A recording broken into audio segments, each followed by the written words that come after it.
Good afternoon, ladies and gentlemen. Welcome to the first ever NDTV Auto Conclave. Auto Conclave driving the future of mobility in India, presented by True Alt Bioenergy with JK Tires as our special partner and Skoda Auto India, Lectrix EV and Motorola as associate sponsors. We are at a defining moment for the automotive world, a transformative crossroads where innovation has to meet responsibility and sustainability to drive progress. India, with its bold vision and pioneering spirit, is poised to lead this change towards a brighter mobility future. This conclave is a convergence of the brightest minds. Industry leaders, policymakers, and innovators come together to chart the course of the future of mobility in India. Over the course of this event, we will delve into pressing topics shaping the sector, from driving innovation, sustainability, and excellence in mobility to Green Miles, the dawn of new energy vehicles, where we explore how alternate energy solutions are redefining transportation. Our conversations will touch on the future of automotive design, combining cutting-edge technology with aesthetics. India's auto ancillary industry, a cornerstone of Make in India, dream a pathway to global leadership. We will also confront one of the most urgent issues of our time, road safety. In this session, every life count towards zero fatalities. We'll explore how stakeholders can collaborate to create safer roads for all. Additionally, we are honored to have Mr. Hisashi Takeuchi, MD of Maruti Suzuki India Limited, join us for Driving Change, Powering Tomorrow, where we will discuss how India's mobility ecosystem aligns with global sustainability goals. The conclave will conclude with two milestones: the launch of NDTV Auto website, a platform dedicated to automotive enthusiasts and industry experts; a landmark fireside chat with Sri Nitin Gadkari, Honorable Minister of Road Transport and Highways, where we will discuss the policies shaping India's automotive future. So let's embark on this exciting journey together, exploring innovation, sustainability, and excellence. Together, we are paving the way for a greener, safer, and smarter tomorrow on India's road. Thank you for being part of this historic moment. Let's get this started.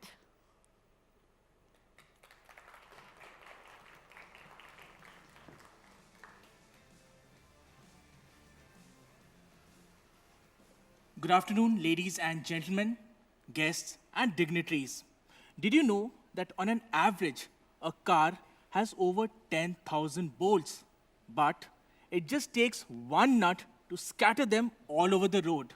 And this gives me a great opportunity to introduce our first session, which is Every Life Counts Towards Zero Fatality. Moderating the panel will be Ambika Singh Kama, Chief Correspondent, Special Projects, NDTV, and dignitaries participating in the panel are Piyush Tiwari, Founder and CEO, Save Life Foundation; Professor Geetam Tiwari, Emeritus Professor, Transportation Research and Injury Prevention Program, IIT Delhi; Satyendra Garg, former DGP, Andaman and Nicobar Islands, Joint Secretary, Northeast, Ministry of Home Affairs; and Ramashankar Pandey, Chairman, Road Safety, CII. May I request you, ladies and gentlemen, to please take your seats on the stage. Thank you.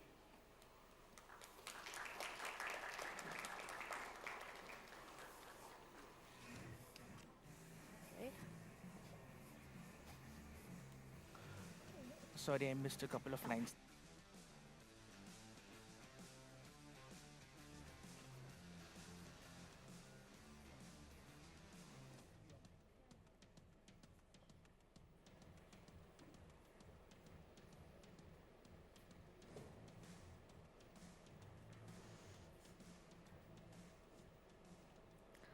I don't.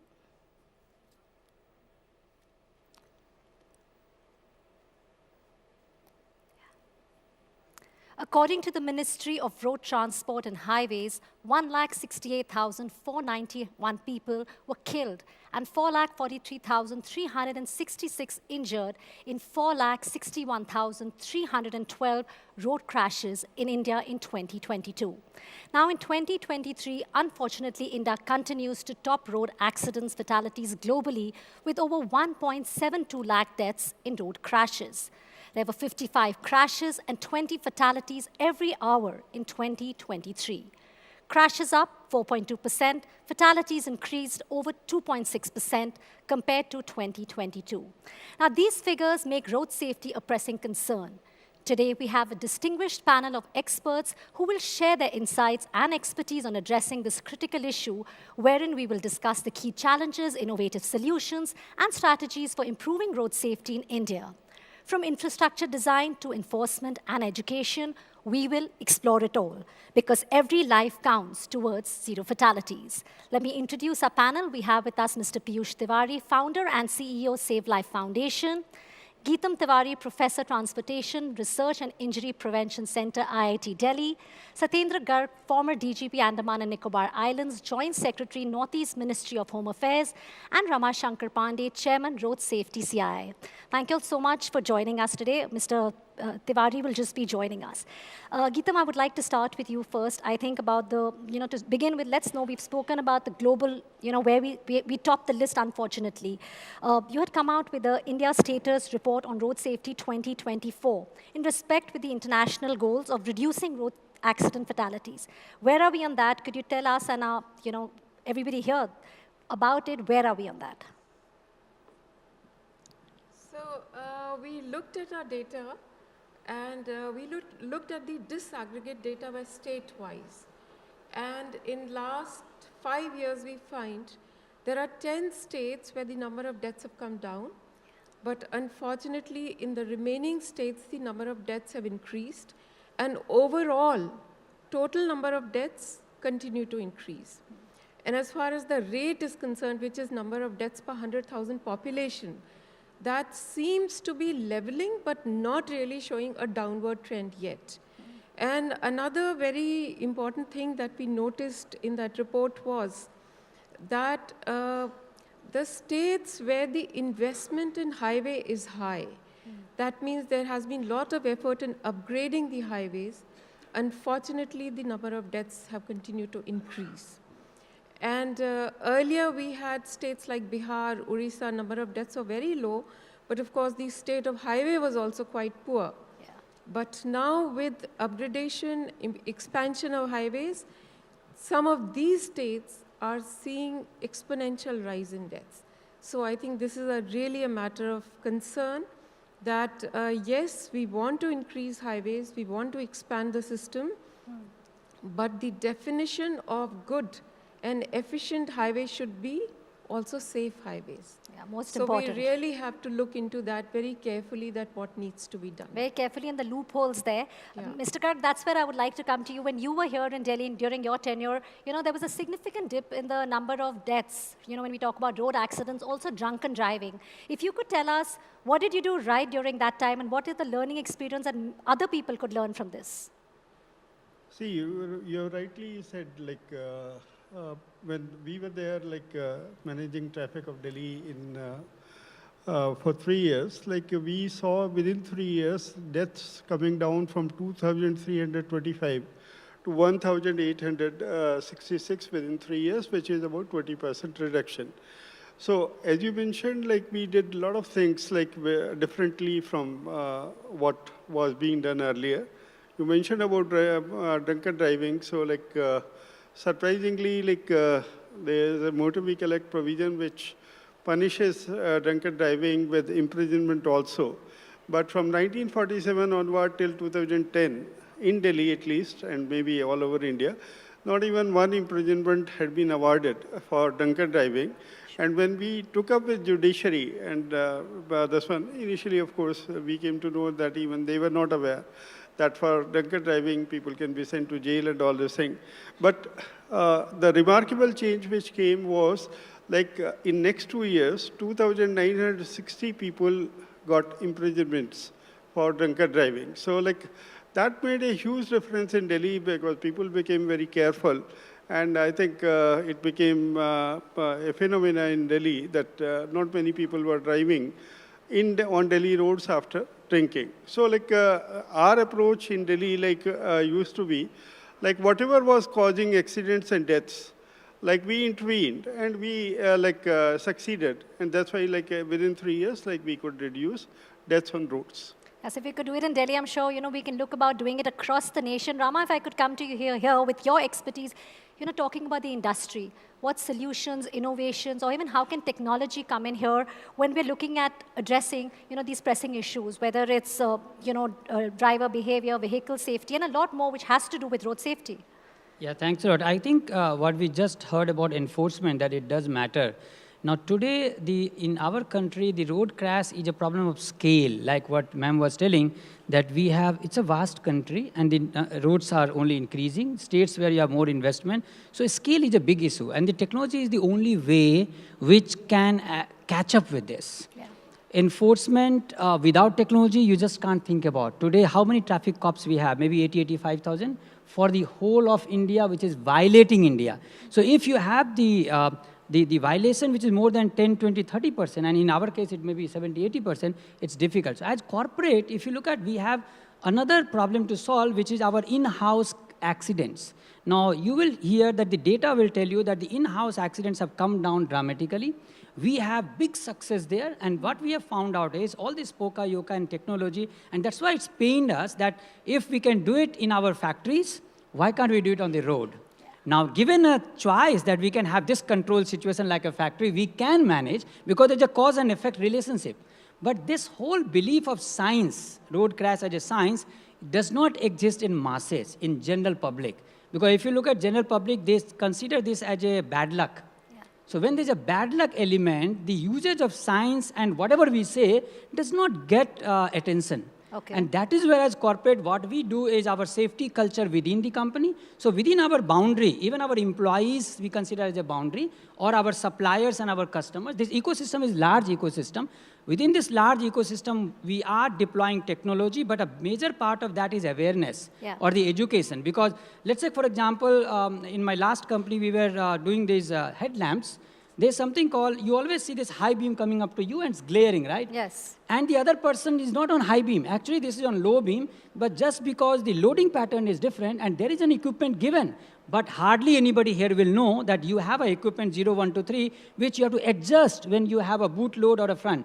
So as industry, we actually have a huge pain that what we can do with technology is immense, but we need that platform. We need that collaboration where academia, corporates with government can do a lot. So the technology can be used in enforcement, like you said, driver behavior. Yeah. It can be in self-enforcement also. Because if you alert somebody just few seconds before the crash, chances of crash goes down heavily, almost 80%. So there is technology, but a lot more awareness, not just for using these things, but like even Mr. Garg said, whether it's about knowing the rules about enforcement, about drunken driving or not having your license. I think even the enforcement, the awareness clearly is lacking. Exactly, both has to marry each other. Okay, great.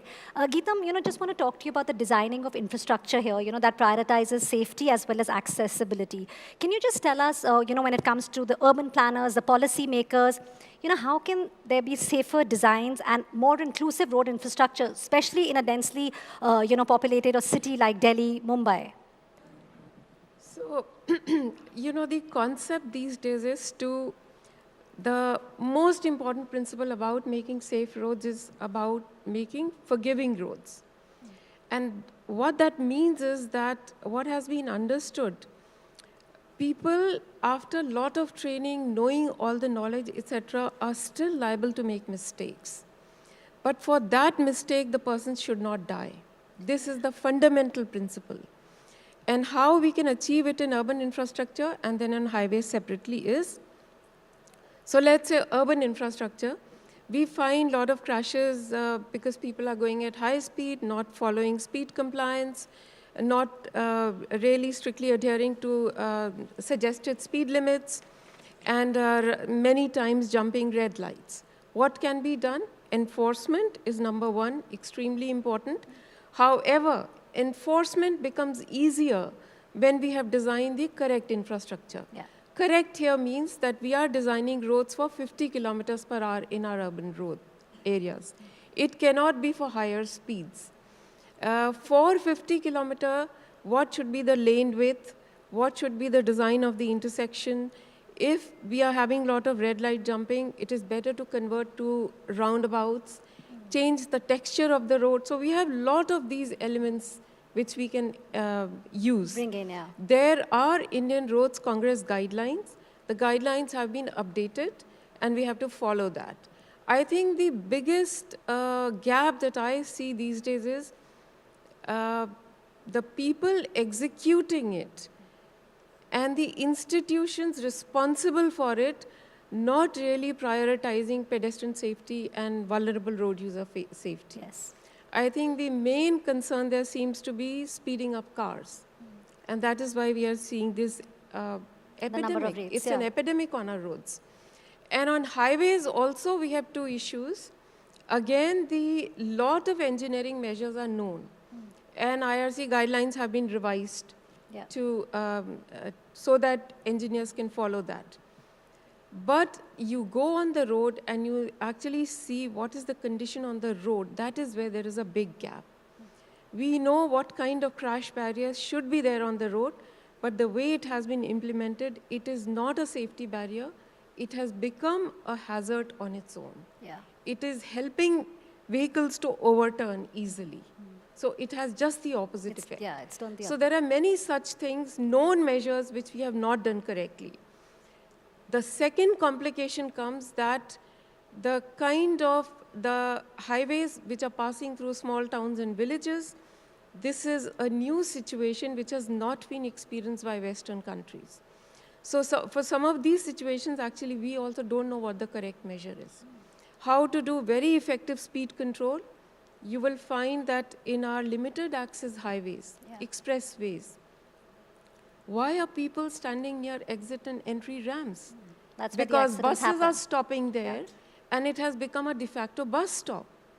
There are no international global guidelines which can tell you that when a vehicle is going at 120 kilometers per hour, how can you make safe place and stop pedestrian there, bus yeah. stop which is within 5 meters of Yeah, that? which is right there. There are no guidelines for this. So I think for some of these situations, we have to really invest our effort and understand what new designs are required, Yeah. what new guidelines. But most importantly, the known measures, we have to make sure that they are implemented correctly. Yeah, so also knowing the guidelines first, find out that and implement them. Enforcement is Yeah, important, and what we have, we need to absolutely. enforce. I think that's a very important point out here. Mr. Garg, like Geetam just said about speeding, right? That's a big cause. I just want to come back to this whole thing about underage driving, drunken driving. These two things, besides, of course, speeding, is a major concern on our Indian roads. What do you recommend to effectively deal with such cases, whether it's law enforcement and also the right balance between punishment and rehabilitation? See, you rightly mentioned that this underage driving. So, again, for underage driving to come to an end, basically first you have to educate. Like all the schools, I think, must have this one, because age at which you get a driving license. And if you are driving without driving license, then not only you, but your parents also can be punished for that. Yeah. So basically, it's a combination of education and enforcement, where I remember big even public schools and all this thing. We used to have drive where youngsters were driving, and we'll have this one where we'll haul up even the parents whose children were found driving, and because even Motor Vehicle Act has got provisions that parents can be hauled up, because as law Yes, is yeah. underage people may not be punished that much as parents are. But again, here people have to be told that, okay, till you get a driving license, naturally you should not be. Even parents must be careful. Even schools must be careful, and they must be, they must ensure that students don't come in vehicles, driving themselves and all this thing. So parents play a key role in this. They also are equally responsible. Yeah, to ensure parents that have their children underage they Yeah. do not get up behind the wheels. Parents have got more responsibility Yes. because, see, like you know very well that your children is underage. So naturally, like you should not be even allowing anybody to drive and all this thing. Yeah. So it's parental responsibility, but then again, you have to. It comes to enforcement and school also. Yeah, stricter enforcement as Yeah, well as yeah. when drunken driving. Yeah, sorry, you want to say something? Yeah, I just wanted to add to this because what many countries have found useful, and in most Western countries they have implemented it, for young license holders, when initially you get a license, you are not allowed to drive alone. It is called graduated licensing Yes, scheme. I wanted to ask you because, yeah, And that has been found to be quite effective because basically driving license only ensures that you know how to handle the vehicle. You don't necessarily become a safe driver. That's a learned experience. So for first few months and first few years, you have to have a full licensed driver sitting with you, and there are other restrictions on you. You cannot drive alone at night. You cannot drive with too many friends with you because then you tend to show off. That's how teenagers are. yeah, and also the different kinds of vehicles so that they Yeah. know where to speed up. I mean, very often we hear about, supercars, they're driving and that's where things go wrong. So I think maybe we could consider introducing graduated driving licensing scheme here also. Yeah, I think that's a which very we valid don't have point. at the moment. No, I mean, what she has mentioned is correct, like graduated this one, but India has got different problems where like a large number of accidents are happening by the people who don't have the driving license. Like, see, graduated driving So license two comes separate much issues, later. but both very Yeah, critical. Yeah, both very Having critical. license is even more critical, but also like I think knowing when your children, when they're 18 or when they get their license, they need Yeah. to be more responsible and the kind of cars they're driving. Exactly. So like I think the whole driving licensing has to be seen like how driving licenses are given and like how like we as a society can prevent people driving without a driving license. Of course, like graduated driving license can come, but I think first we have to address people driving without driving license. Yeah, at least ensure everybody on the road has a license so they're not only just responsible for themselves, but obviously for others as well. Rama, if I can come to you when it comes, talking about, the industry, getting all the stakeholders together, whether it's training of drivers, your traffic police, road engineers, how can that be done when we look at it even holistically? So just to add here, I told you earlier also our problem is scale. We have a huge scale and we are not, every research, every Western study is not applicable to us as it is. Our vehicle population is different. We have two-wheelers and as you rightly said, that you are not, for two-wheeler you don't need a license and I think how much training they have been given, hardly anything. We just buy two-wheeler and we ride. So we have to accept the reality of this country. Whatever rule we bring, enforcement is a problem, we have to accept. Yeah. Whatever we say, let's have licensing this way, that way, but we don't have that capacity. Realizing our weakness and Working on it. accepting that, Yeah. we have to go to a different regime. As of today, the regime is you regulate, you enforce. Enforce is not there, so regulation becomes almost nothing. It's a mockery on the road. You don't have a deterrent for somebody coming and stopping you. Within the campus of a corporate, we are able to do it. We know we have our security guards, we have our supervisors, and they will stop something, That's why we have Poka Yoka. What ma'am said, people should not die because they have done a mistake. So we have a Poka Yoka, which is fail-safe method. So we have to accept this reality and move to a regime call, which is trusting the same drivers, trusting the same population, and assist and alert them. Yeah. So this can be a faster one. We have more people with us in this movement rather than in the other movement because there's a war. And they're smarter. Many of them are smarter than many of these enforcement agencies. So can we actually get into assisting and alerting through technology? For example, speed management. Can we get the technology we don't need autonomous driving, but we can use ADAS level 0, which can be given to them. For two-wheeler, can we create something? Giving them, if they make a mistake, it's like, galti se bhi galti na ho. That kind of system we should bring, and then these drivers will be our asset rather than fighting with them. So within the industry, as you rightly said, we believe in skilling and training and enforcing the behavior. It takes time, and you need a control mechanism. Now here you don't have the control mechanism, so we need to give some incentive. And that is where I always say, rather than challan, can we give some inam? And there the positive behavior should be reinforced over time.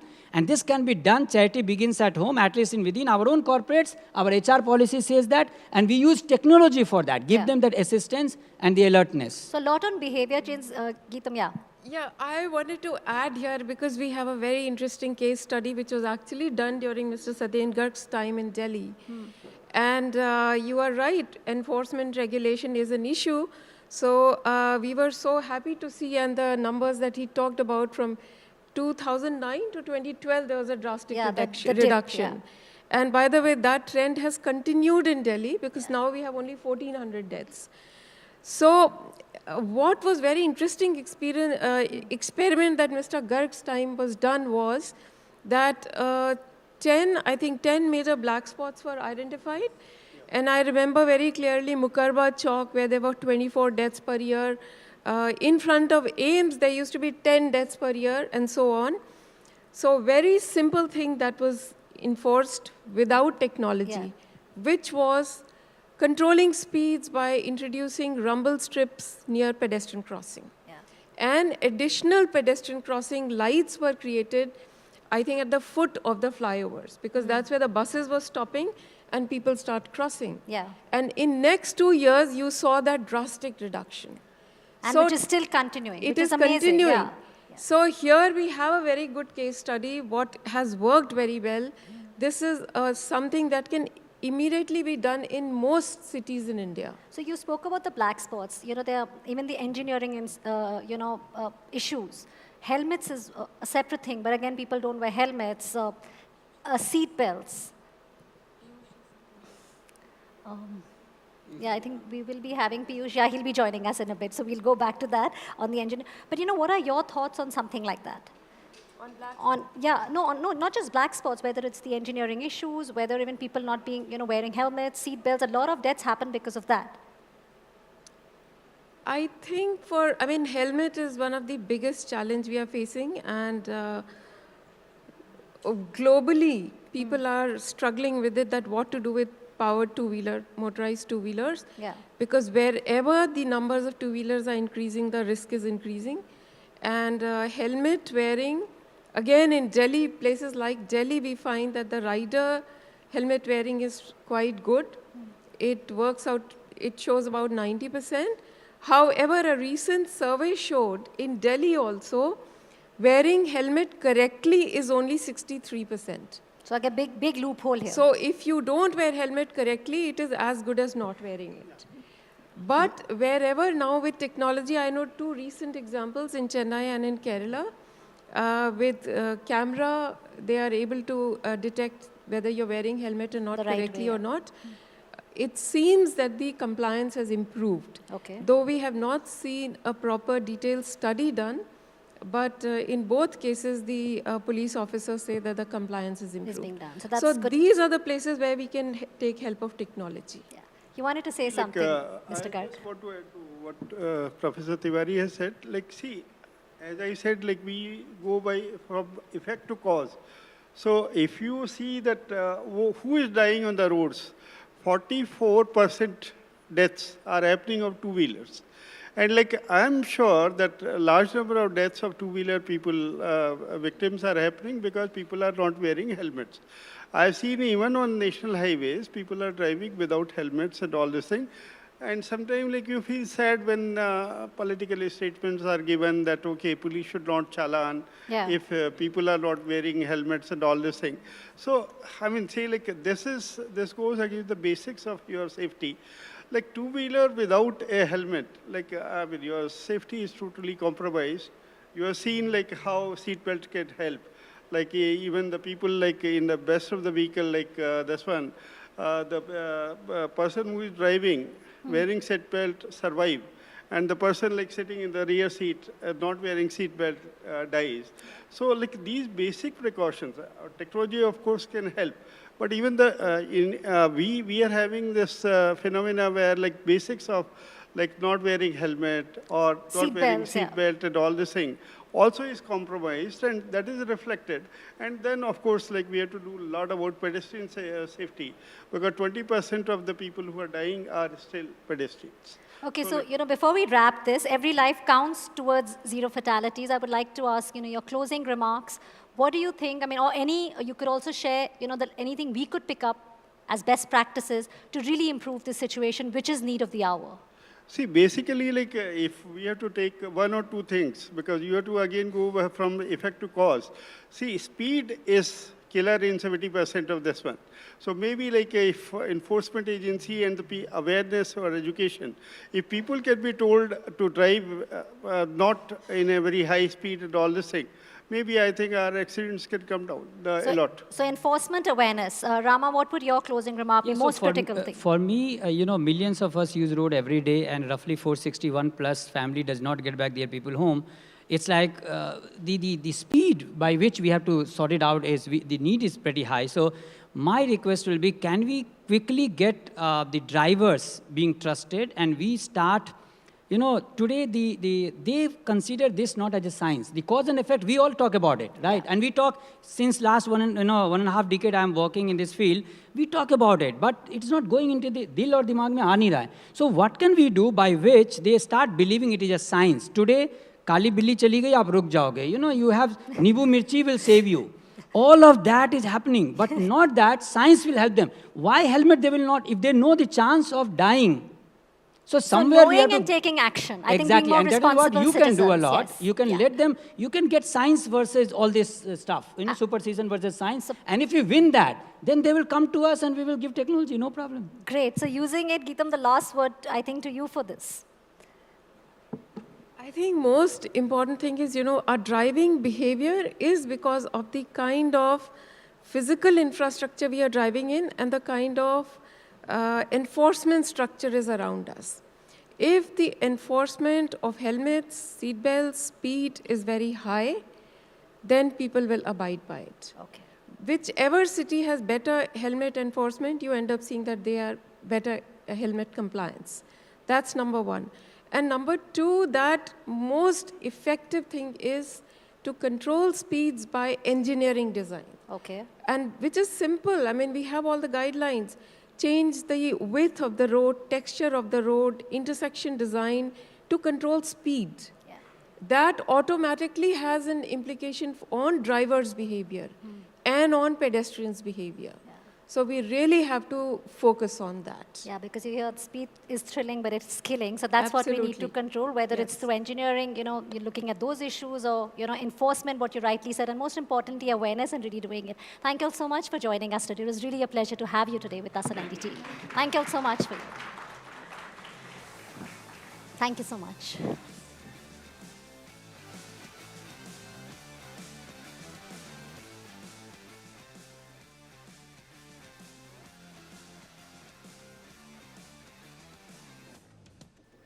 Right.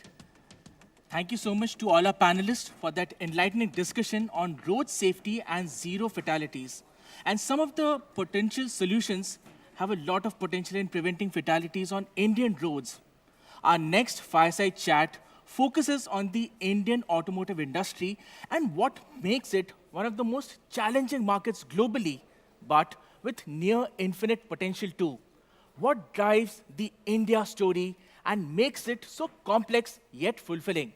To discuss the same, we have a special guest who is the Group CEO and MD of Mahindra Group, a turnaround specialist, and has been ranked among the best CEOs in 2023 by Fortune India. Joining us virtually for a fireside chat on driving the India story is Dr. Anish Shah, and engaging in a conversation with him is Vishnu Shom, Group Executive Editor, NDTV.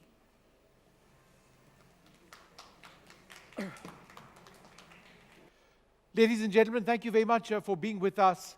I'm joined by a very special guest, Anish Shah, the Group CEO and Managing Director of the Mahindra Group, a federation of companies that spans over 20 industries across more than 100 countries.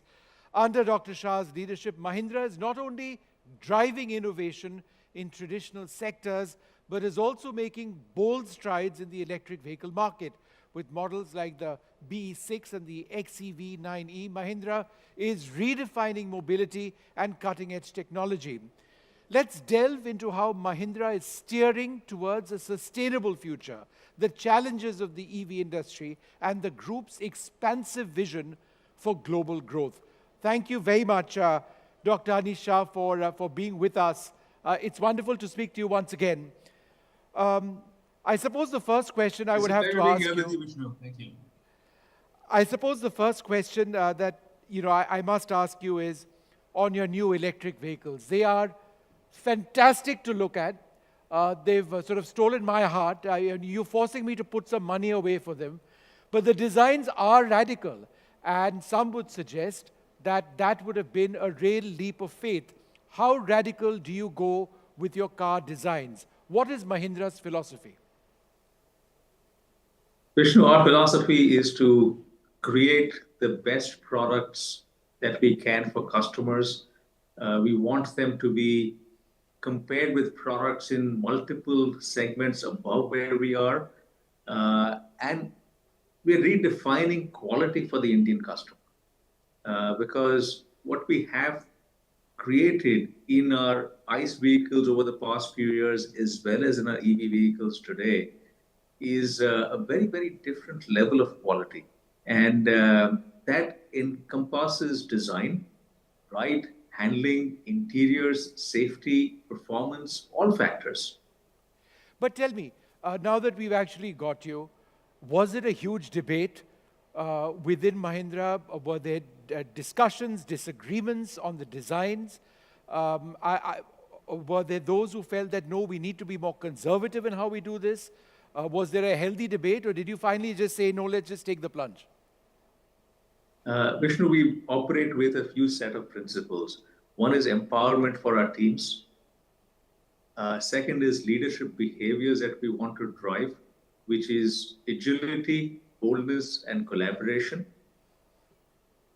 And third is setting an ambition that is high enough for everyone to be inspired, and they need to be able to deliver something that's outstanding. So as you look at a combination of these three things, it really wasn't a debate internally at all. Okay. The teams were empowered. There was a very high degree of agility. And in fact, we've got a number of folks in our auto team, the leaders there, who were working very closely together. And they came up with these set of designs, as well as the technical aspects of the product. And it's that level of collaboration, agility, and being bold that has got us to being able to deliver products such as these. You know, Dr. Shah, about almost a year back, we were having a chat in Davos. And the question I had to ask you then was on the progress of battery technology for EVs. Now, the B6 and the XEV9E have a certified range of just under 682 kilometers and 656 kilometers respectively. That's based on the modified Indian driving cycle test, with your 79 kWh battery pack. Now that's really robust. And our driving conditions are some of the harshest in the world. It rains, it snows, it's extremely hot, it's exceptionally dusty. Can you explain to us the significance of the breakthrough in reliable battery technology, that people can now overcome the worry that you will run out of charge before you reach your destination? How much of a challenge was that?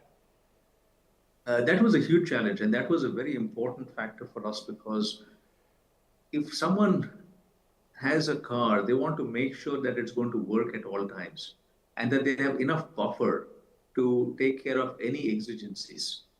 And that's the reason why we wanted to ensure a range that essentially has people forget about the fact that this is electric and this requires charging. Most people will charge once a week.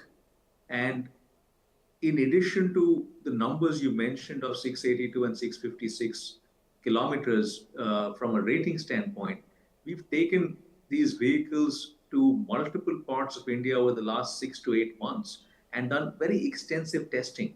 The testing has been done in 21 cities, in various rural areas in Ladakh, in numerous different conditions. And we have real life data on what the range is. And yes, real life is often lower than the numbers that are certified.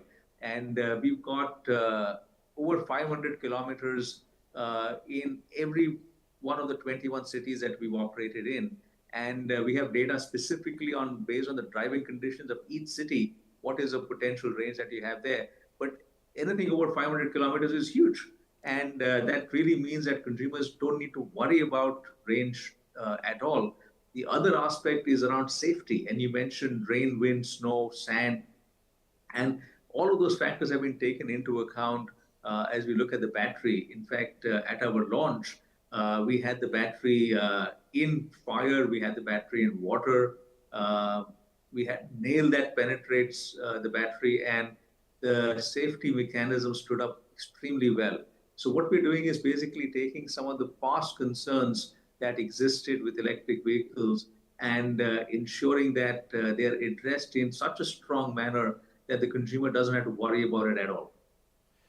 Would you, and I'm sure you would, like a lot more infrastructure on our roads and our highways? If there are petrol stations, there need to be many more ports where people can charge their electric vehicles. In terms of the future and the growth of this part of the auto industry, how crucial is that? I think that is an important factor, but with the advances we have in the vehicle right now, it's become less of a factor. And this is one area we're actually working very closely with the government on to identify which highways, or rather, which points on each highway. And what you really need is a set of charging stations at a 40-kilometer gap on all the major highways in the country. That combined with what's available at home office and what can be put in public spaces, even like hotels, yes, some petrol pumps, etc., that should be sufficient enough from a charging standpoint for electric vehicles. You've also had another incredible launch this year, the Thar Rocks. Now, if I was to ask you which one you preferred, your new EVs or the Thar Rocks, would you have two different teams at Mahindra fighting with you? No, for us, it's the same team that has launched both. I'm actually going to go back to one point on charging, which is with the technology advances, our vehicles can be charged in 20 minutes to go from 20% to an 80% charge.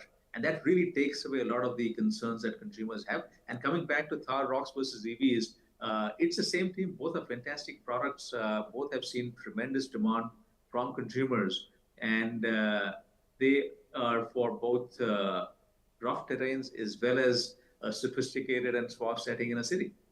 I'm just fascinated by the design variants. I mean, in a sense, you've got radical electric vehicles, almost a space-age design, and you've got the Thar Rocks, which is more conventional, more traditional, more along the lines, albeit much modified and improved, of what I've grown up seeing Mahindra vehicles like. How do you as a group reconcile the two design images? I mean, I use the word two design images. I don't know if you'll agree with me, but the vehicles look very different is my point. Yes, they do, Vishnu, and that again is by design because we want to appeal to a wide range of customers. Also, our born electric vehicles require a futuristic look because they are futuristic vehicles, and that's the reason why we went ahead with that set of designs. But for us, it's important to have character in each of our vehicles, and that's what makes it distinctive. We are not coming up with vehicles that are a me too, that's just equal to everyone else. It's that character that sets us apart, and that's what we mean by an authentic SUV. I think the obvious follow-up question would, of course, be safety. Now, the safety has been a huge priority for your entire group. These are all cars with a 5-star safety rating. I mean, how important is it that for the first time in the Indian auto sector, there is a genuine concern among customers as well, increasing about the importance of protecting lives? And how is that something which is now one of your foremost priorities? So, Vishnu, that is a critical concern, and for us, it has always been our number one priority. A lot of work has been done. For us, protecting the consumer comes first. Everything else follows because it's most important that a family goes home safe. or a person in the family goes home safe. And therefore, we will not compromise on safety in any way. And that's what you've seen in terms of results that we have with all our vehicles. For us, 5-star is the highest rating, but if there was a higher one than that, that's what we would aspire to. And to answer a basic question, which so many disbelievers of electric vehicles would be, I mean, a lot of people would say, an electric car? No, what if it catches fire? And you spoke a little bit more about it. Can you talk a little bit more about how the design of your new EVs, I mean, they've come up from ground up. These aren't, batteries installed on existing models. There is design from the very onset. There is safety from the very onset of the design process. How significant is that from a safety standpoint? That makes a significant difference because the protection for the batteries was a starting point for the design. Nothing should happen to the batteries in any event. It doesn't matter whether there is a fire around the car or whether there's water around the car or the car crashes into something, the battery should stay strong. So when you start with that and design the rest of the vehicle around it, it gives a much better result overall. And as I mentioned in our launch, we actually showcased that. And it was a live demonstration with customers there, or with media there, and with analysts and investors there. And that live demonstration really showed the integrity of the battery because that is, again, comes back to safety from a customer standpoint. That's foremost in their minds and foremost in our minds, that there should be no compromise from a safety standpoint, and that's where all the effort has gone in. Dr. Shah, let's move away from your EVs to the India EV story. Now, I was going through some statistics today. China's electric vehicle industry dwarfs India in size. In 2024, their EV market was projected or is projected to reach a volume of $376.4 billion. In comparison, our EV market size is expected to reach just under 35 billion by the end of this year, which is now. Is enough being done in India to encourage the transition to the EV space? Obviously, it's not just manufacturers and models which you feel will appeal, but there's the role of the government as well. Are we doing enough as a country? I would say that we are doing enough. And yes, we may have started, or we rather have started later than China and a few other countries around the world. But today, everything that's required to make EVs a success is in place. We have the right incentive structure.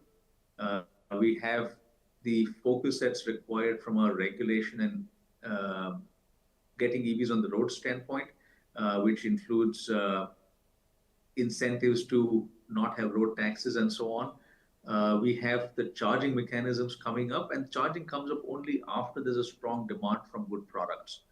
So it's unfair to expect a charging mechanism or an infrastructure to be in place before a strong set of products comes in.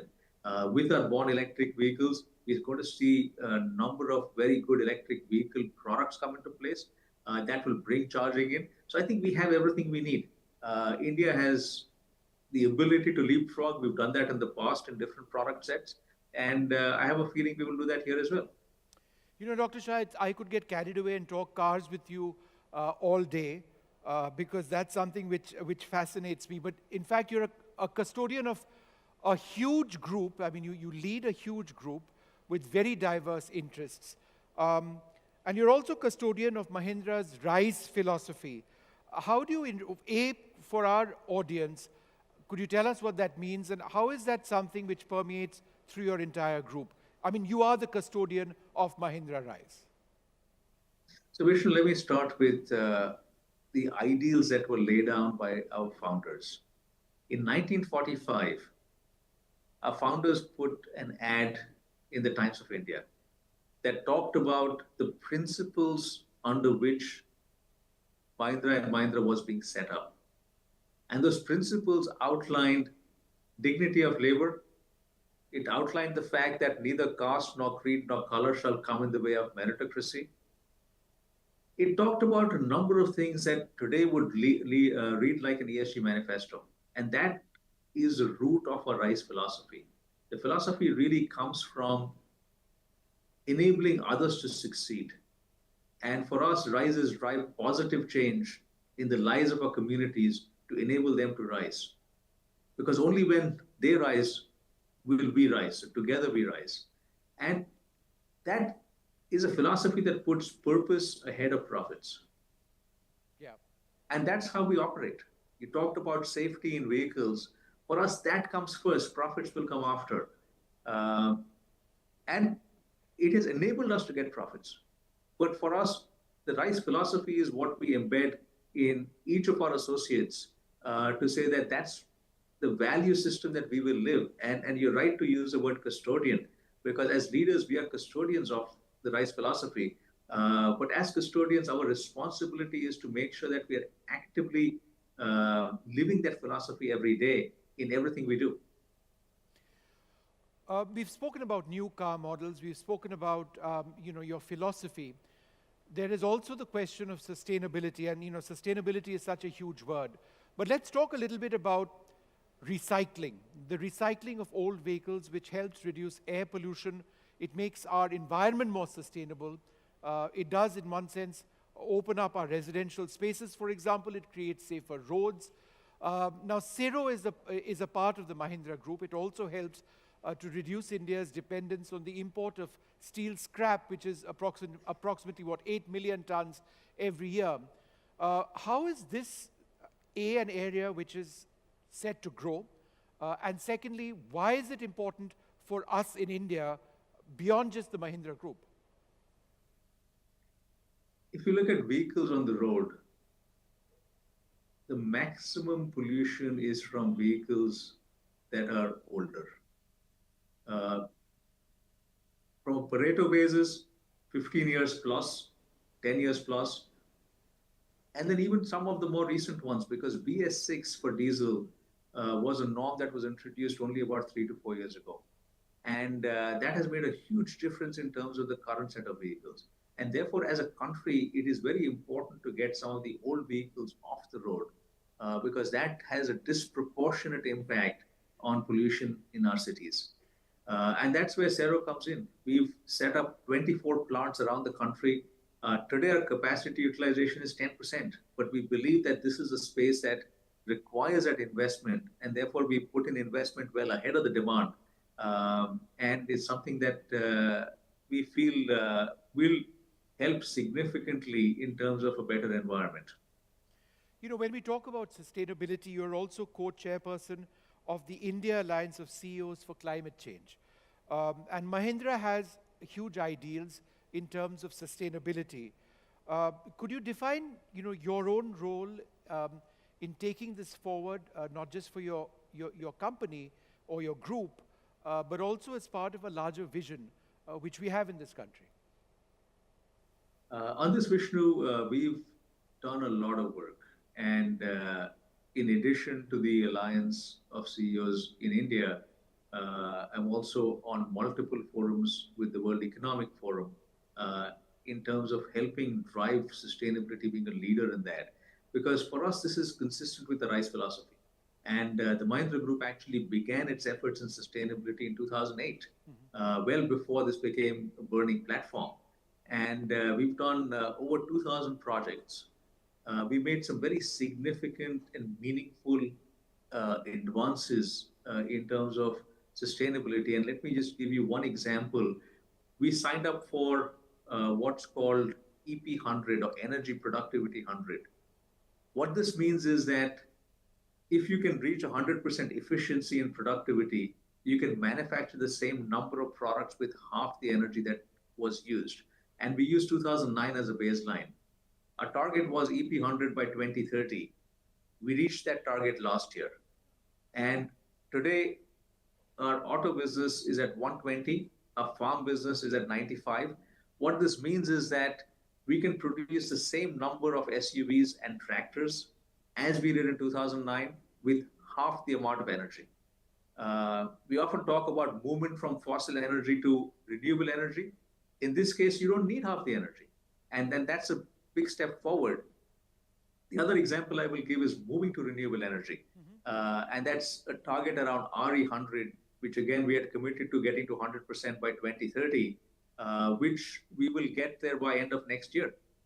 We've got a number of renewable plants coming up, and that should take us to 80% in a very short time frame, and then we get to 100% from there. So there are a number of different efforts that we've taken the lead on across our businesses. In our real estate business, we've launched net zero residential buildings, and this was something that was a huge hit in Bangalore, where we launched them, and we got sold out very quickly on that. We've got net zero resorts across the country. And across each of our businesses, we are thinking about how do we drive sustainability. It's not just something that we look at from a CSR standpoint, it's something that's core to business for us. All right. Dr. Anisha, always wonderful speaking to you, and thank you so much for doing this. But you still haven't answered my question, because you're very diplomatic. You prefer the rocks, or do you prefer your B6? Or you haven't answered that question. So Vishnu, I prefer the rocks when I have to drive myself and go outside Mumbai. I prefer the electric vehicle when I'm going for a dinner in the evening. So it's both. I cannot select one versus the other. I think both are outstanding, and I love using both of them. Are these electric vehicles going to define Mahindra in the international stage as well? Do we see these in foreign markets going forward? Definitely, because the quality of these vehicles will allow us to compete in various international markets, and we are drawing out plans to go to multiple markets with them. All right, it's been a momentous year for Mahindra. Thank you very much, Dr. Shah, for speaking to us. Thank you very much indeed. Thank you. Thank you. Well, there you have it. Mahindra, a huge group. It spans 100 countries, 20 plus specific areas of interest. But what I'd like to do now is go back to a theme which I've actually tracked for more than 15 years, mostly almost always with Piyush Tiwari, the founder and CEO of the Safe Life Foundation. Piyush is here with us. Piyush, where are you? Disappeared. Oh, there you are. And I'm just going to introduce him for a little bit. Piyush Tiwari has given his life's mission to save lives on India's roads. He's been instrumental in getting through the Good Samaritan law. We'll talk about that. He's spoken extensively about first responders and their importance in India. He's spoken extensively, written extensively about critical engineering issues, which are important in understanding the entire issue of road safety. In as much as he's seen change, numerically and certifiably visible change in certain areas, I'm sure he would remain disappointed at the overall numbers of road fatalities which we have in India. But he's a great thinker on this, and it is my privilege to have Piyush Tiwari with me on the stage. Please.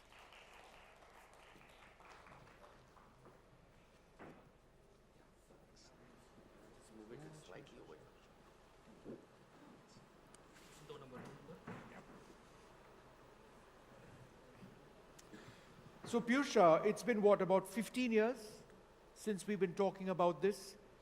The numbers still, as far as India is concerned, are, let's face it, staggeringly poor.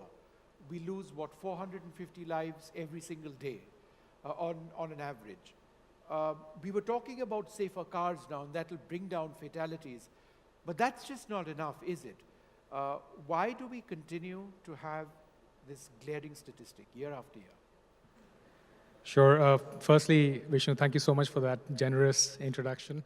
For me, it's lovely to be here, especially with you and having this conversation. As you rightly said, we've been in discourse for a decade and a half about this. I think when Save Life and I look at this issue, we almost instantly go to the data that is available, right? So we talk about X number of people dying every year. But what we oftentimes don't delve into is that who are these people?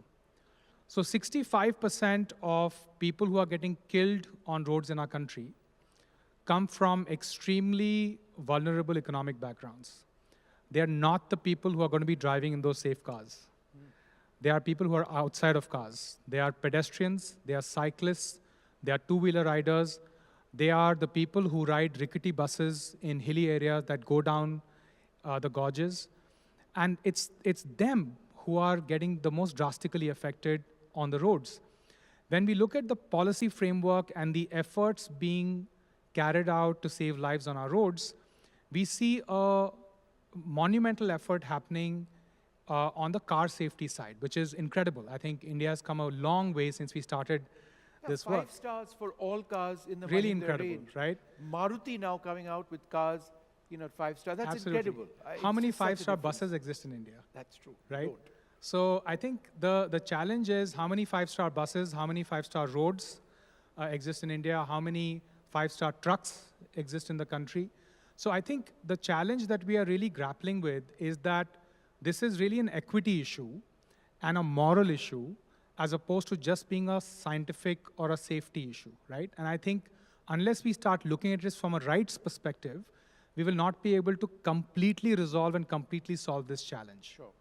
Piyush, it's not just those who economically support families who are impacted by car crashes and therefore an entire family gets impacted. We often think about the number on fatalities, but we don't often talk about the number of those who are people who survive with paralysis, very serious injuries, life-altering, family-altering, and that is a reality which perhaps you can reflect on. No, absolutely. Even when we talk about some of these crashes, especially, there's been this discourse around wearing seatbelt in the back seat. It's pure physics, right? It's inertia. And what people don't realize is that if you're not wearing a seatbelt in the back seat, what we see when we investigate crashes forensically is that we find, in about 32% of cases that we've investigated, we found bodies lying outside of vehicles. They've been ejected. We found people interacting with B pillars, A pillars of the vehicle and, having serious injury there. So the injury part is one, is how it's suffered. The second part is rehabilitation, right? When we talk about trauma care, or when you will think about trauma care, I think most people, when they hear the word trauma care, they think about ambulances. Yeah. But we don't think about what's going to happen post-care to bring that person back into the society again. And I think that's the other challenge that we are facing is that if there are 500,000 people getting injured each year, there are about 7.5 to 8 million people over the last 15 years who are with us today, but who are not productive, who are still grievously injured, whose life is not the same anymore. So I think there's a social net required that looks at even trauma care holistically as a policy. And we have recently petitioned the Honorable Supreme Court to look at trauma care from a systems perspective. Sure. And Supreme Court, not because the Government of India is not moving on it, Government of India is doing a fair amount of work, but it's on the state list, and different states are doing different things. So we have to create cohesion in some form, so the injury aspect can also get addressed. One of your biggest breakthroughs was in pushing through the Good Samaritan law, and our parliamentarians came across. It was passed by Parliament. It's a huge challenge. But I think people just don't know enough about it. And I think the urge is still to drive by, unfortunately, when you see somebody sick on the road or somebody in an accident on the road. It's a terrible thing to do, and yet people do it all. And one of the thoughts is that the moment I try and save someone, I'm going to go to the cops, and then there's going to be a case, I'm going to have to depose. But the Good Samaritan law protects Good Samaritans, right?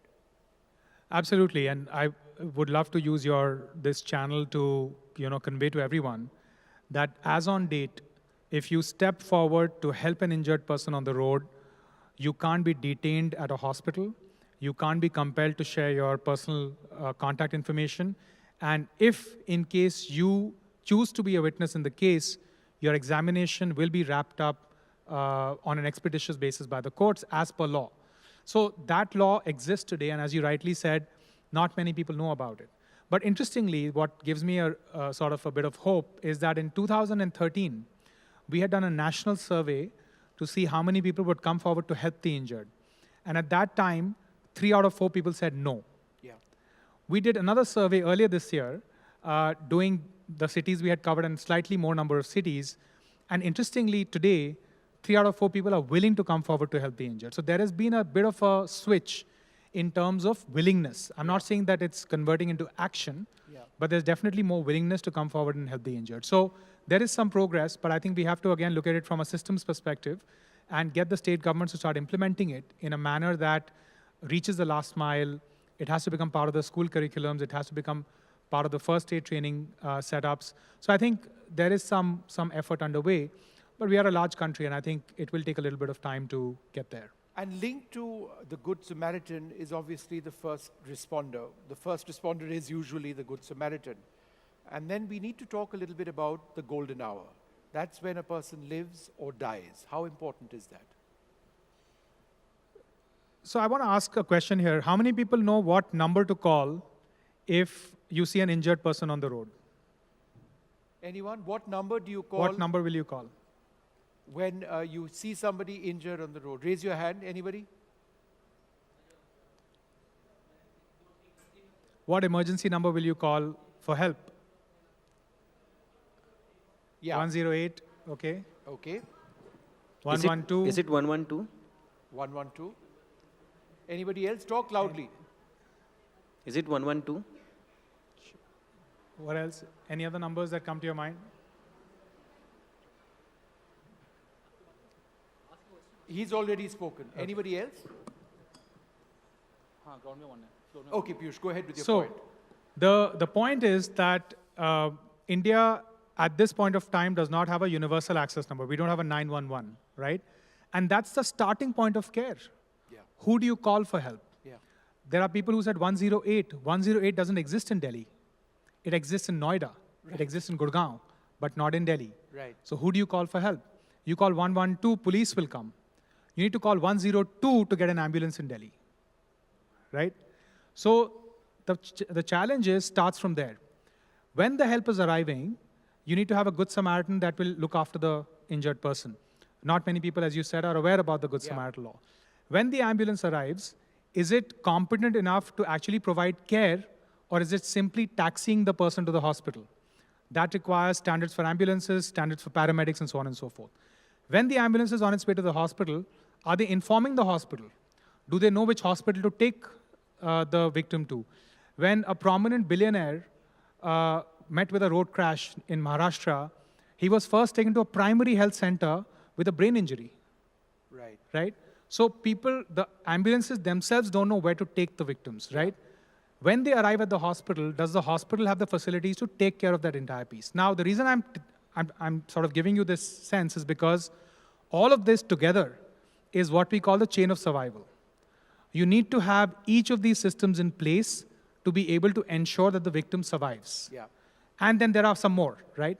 So the idea is that unless you create a system under which everything from who to call to which hospital to take the person to, all of these things are clearly outlined and defined, you will never have a competent trauma care system in the country. Sure.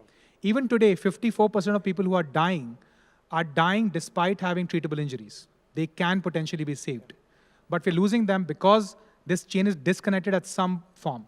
I went to a district recently, to a district hospital, and that district hospital referred 100% of brain trauma cases to the next city. Right. There's an 80% fatality rate during transit. So you need systems in place. So we know what is to be done. I think the time has now come to put those systems and structures in place so that we can address this issue more decisively. And a final question, briefly, because it is personal to you. You've suffered immensely yourself. That's one of the reasons why you're into this passion or this effort to save lives, right? Yeah, I was in the private sector. I was in private equity. I was working in the US for some time. And then I lost a young family member to a road crash, a child actually, in the family to a road crash here. And I think that's what propelled me to start looking at the issue in the first place. But we built Save Life as an institution that's fortunately independent of just my own philosophy and thought. I think we've got a great team of close to 100 people full-time that are now looking at this issue scientifically with passion. And I think my biggest success has been to create an institution that is dedicated to just resolving this no matter what happens. But yes, I think many of us here would know people who've suffered. Many of us may have directly suffered because of road crashes. And I think it's important for all of us to come together and ensure that the pain and trauma that we understand is something that does not get transferred to other families overall. Piyush, thank you very much for speaking to us. Thanks so Always much, wonderful Vishnu. to get these ideas from you and get a reality check on the challenges that we face. Thank you very much indeed. Thanks a lot. Come. Come. Thank you.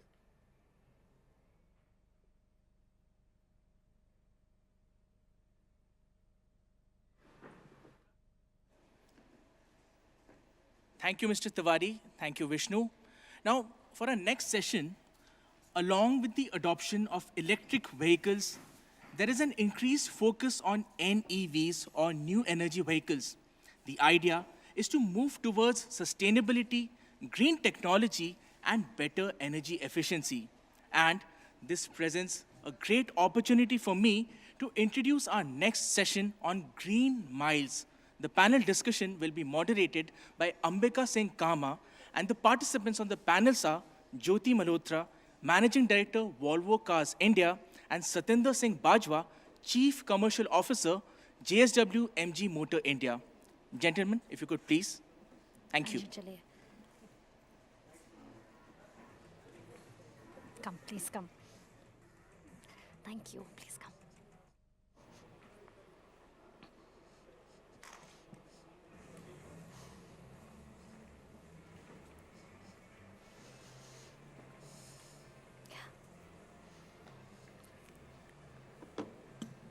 Yeah.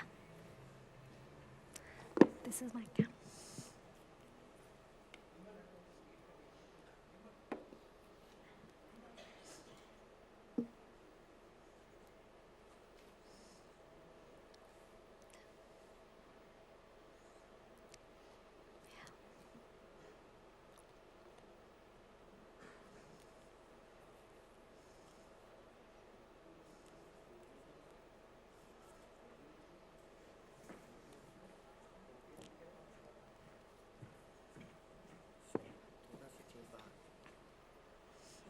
Thank you.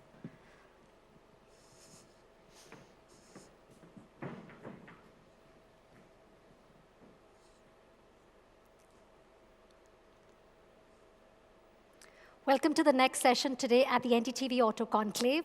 Let's talk about the dawn of new energy vehicles, a pivotal discussion on the transformative shift in India's automotive landscape. As the world transitions towards a more sustainable future, new energy vehicles are emerging as a game changer. With the government's push for electrification, NEVs are poised to revolutionize the way India moves. Today, we delve into the opportunities, challenges, and future prospects of NEVs in India and explore how these vehicles can propel the country towards a cleaner, greener, and a more sustainable transportation future.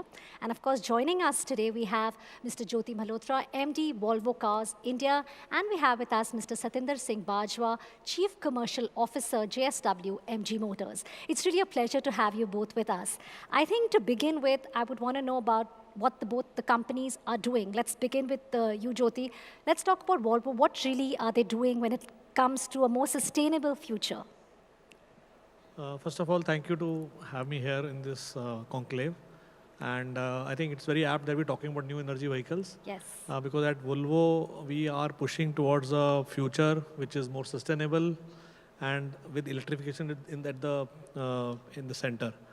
Our aim is that over a period of time, we believe that we need to push for electrification. And by end of this decade, we want to get to a higher number of electric cars. Yeah. And that is required because it is not that our company needs it. I think it is required from a larger perspective because the planet needs it. Because I think sustainability is something which we need to solve and we need to take care of now. I think we live in India, we see the sort of pollution we had, I think, a month back, and this is a regular phenomena. and we need to do something about it. And it is Absolutely. not just in India. I think this is a global problem. Climate change is here and now. And we are seeing the sort of phenomena which is happening across the globe in different parts of the world, unheard of things. So I think we need to do something. And what we believe is that as an auto company, we are part of the problem in a way, and hence we need to be part of the solution.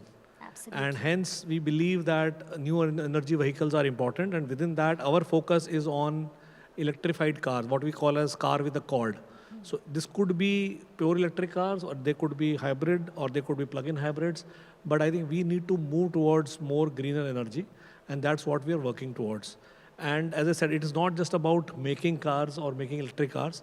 Sustainability is a much larger context. It depends upon how we make our cars, how we design our cars, what material are used in the car, and how the factories are being made. So sustainability is all pervasive. It cannot be only about cars. Car obviously will be in the center, but everything around it has to be also taken care of. I think that's a so very there's a lot valid of things point. that we do around it. Yeah. Everything around it, not just about Yes. the cars, and it affects each one of us. Satinder, your take on what the company is doing? So thank you very much, first of all, for having us here, and namaskar to all of you. I think as JSW MG Motors India, I just tell you one thing, that out of the total portfolio that we have today and what we sell in the Indian market, almost 60% of that, more than 60%, what we sell is new energy vehicles, right? As an organization, we are a very environment conscious organization right from the beginning. And we know what role as a responsible manufacturer that we need to play. And therefore, we were pioneers in terms of bringing in the good technology, EVs, to the country. And we continue to do that. I think going forward also, our major focus and thrust is going to be on bringing in the new technology and EVs to the market. So this itself, reaffirms our commitment to the society, to the environment, that yes, as JSW MG Motor India, we are committed.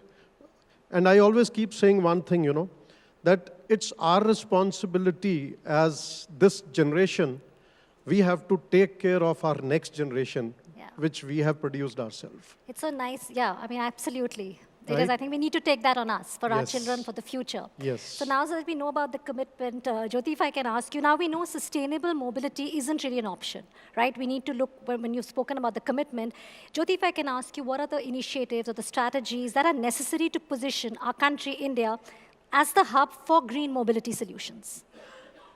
So I think to start with, government has come out with a very clear mobility mission. And government is talking about bringing almost 30% electric cars as far as possible.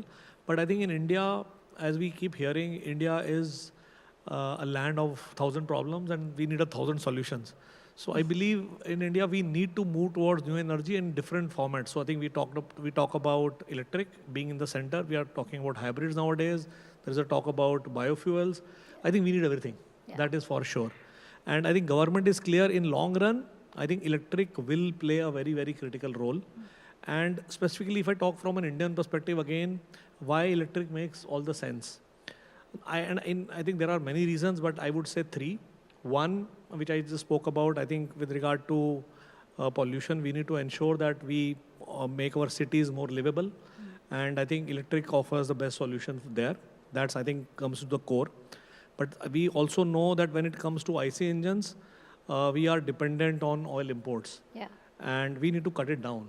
And again, electric, I think the way we are now moving towards more and more green energy production in India, EVs will make a lot of sense from that perspective also. And I think we can be self-sufficient when it comes to EVs. It will take time, but I think we are in that direction.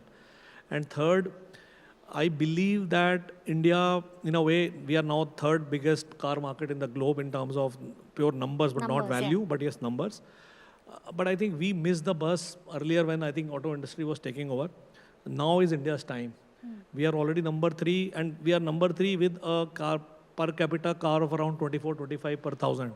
And I think we can, I think you look at globe, US, UK are more than 900, even China, I think around 250.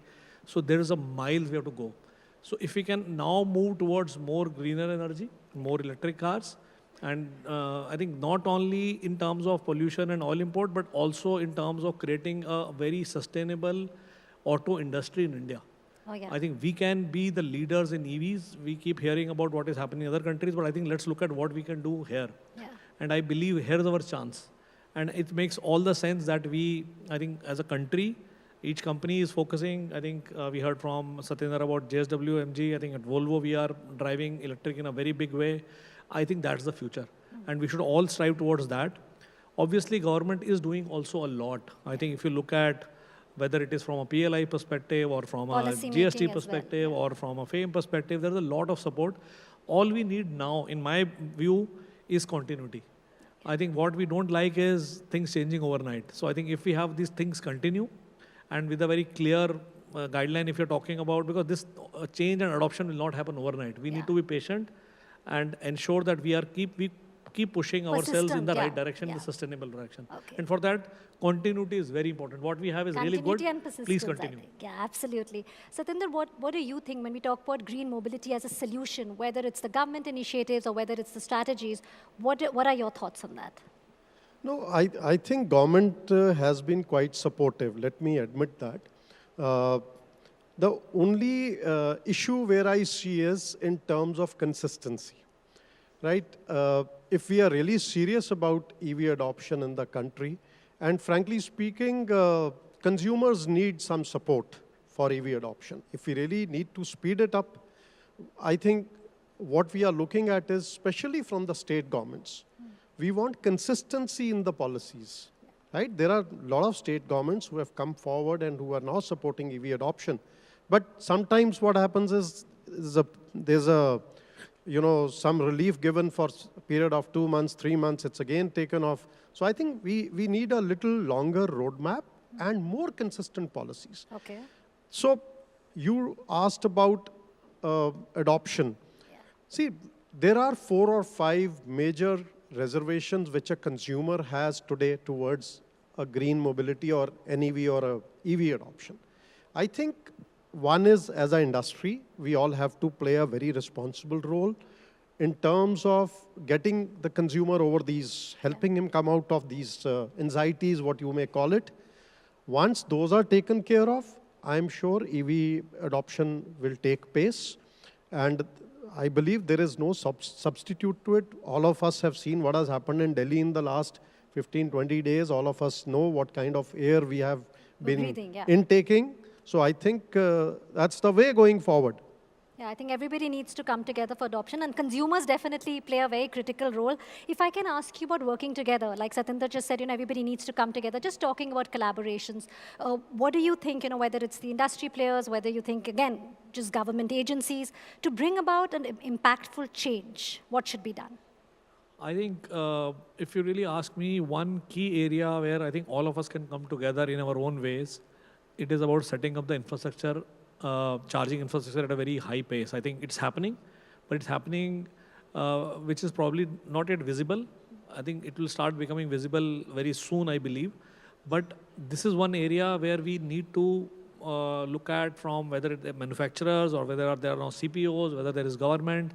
I think this is one clear area where if we put all our energy and focus together, that will take care of a lot of anxiety away. Because this is a new technology. There is more than anxiety, I would say, there is a lot of what we call as fear of unknown. Yeah. This is a new technology, people have not yet tasted it. What we see as a phenomena is, when somebody goes forward and decides to buy an electric car, for every one person who tells that, okay, go ahead and buy it, there are 9 who say, no, hold on, and that is coming from this fear of unknown. People have not yet tasted it. The reality is people who are driving these cars, who are using these cars, and at least who have a home charging solution, are able to really use this car in a very good way. So I think when we talk about the charging infrastructure, it is, one is, I think, public charging. Second is all the DISCOMs need to come together. I think we need to have a uniform policy that it should become very easy to install a home charger. And we need to come out with policy for residential areas, especially high-rise areas where I think people have their parking lots. When you buy a flat, you get a parking lot along with it. But how do you get your charger installed there? Yes. It's a challenge. How I think government needs to come out with a clear policy mandating that this needs to be taken care of. All the new societies which are coming, probably they are coming with a solution. But what happens to the older ones and who want to ones? switch, yeah. So we need something on that front also. So I think charging again is has to be again a 360-degree thing. Public charging, home charging. Then I think as automakers, we are pushing what we can do at our retailers and other places. So I think all needs to come together, and that will take care in a very big way. So just taking from what you said, fear of the unknown, I think for all, our guests here, for the viewers, Satinder, I want to ask you, what really are the challenges, if you can help us understand, of EV adoption? I think that's something we all would want to know. So I think I'll just expand from what Jyoti said. And I would first say, as a manufacturer, I think it's very important that we bring out quality products for the consumer. You have to have, give the consumer the right kind of product so that he believes in what we are saying, whether it is in terms of range, it is in terms of safety. I think that's very, very apt and very important. Now, coming back to it, while charging infrastructure, let me tell you one thing, charging infrastructure over a period of time will happen. Government is very conscious about this. In fact, I was surprised to see that all the new highways that are coming up, every 30 to 40 kilometers, there's a fast charger that is being installed. You have a lot of public chargers which are in place. Now, the problem that you see is most of these public chargers which are put in place are not functional. When they are non-functional, that means there is no utility of these as of now. They are not being used because had they been used, then they would have been in a right condition. They would have been really functional. And let me also quote one more data for you. The research that we've got it done through various agencies shows that 85% of the consumers, they charge the EVs at their house. So when they go out for a longer right. period of time. So it's more in the mind right now when it comes to charging infrastructure. Second thing is, with the batteries are also now, battery technology is evolving. In fact, you'll be surprised that going forward, I think the day is not far when you will have an electric car giving about 1,000 kilometers in a single charge. So just tell me that where is a range anxiety or a charging infrastructure going to be that important in those contexts when you have these kind of technology? And you also heard Dr. Nisha talking about the new cars giving 600 kilometers and all that stuff, which means in a week, probably you'll have to charge the car once. So when we are blending, luxury and sustainability, right? If we're looking at that, Satinder, do you think hybrid is a good solution for the customers? So hybrid in the interim could be a solution, but it is not something which eliminates your pollution. Because either you have plug-in hybrids, right? Either you talk of a plug-in hybrid technology, which to a large extent helps you because during the day you are running it on electric, and if you're going out of station, you could switch over to gasoline. Yeah. But if you talk of mild hybrids or solid hybrids, which are there in play right now, they are not the right solution to me because after about 20 kilometers or 30 kilometers, the moment the engine achieves that speed, it switches on to, converts to a gasoline. So these are not the ideal solutions according to me, right? Okay. But for the time being, to switch over to electric, this is just an interim arrangement that is there. Now, I think, let me tell you 2-3 more things which are very important, which are currently becoming big deterrent for consumer towards EV adoption. I think the whole infrastructure, the whole ecosystem has to develop. One of the concerns that a consumer has apart from charging infrastructure is also the resale value of the car. Because for ICE vehicles, for the last 20-30 years, you have a very well-established resale value system. Yes. Here, and in India, customer changes a car every 4 or 5 years. He is very concerned about the resale value of the car after 4 or 5 years, right? So this ecosystem has to get developed. Second, he also has a concern or an anxiety in his mind, unlike a ICE vehicle, which has an engine in it.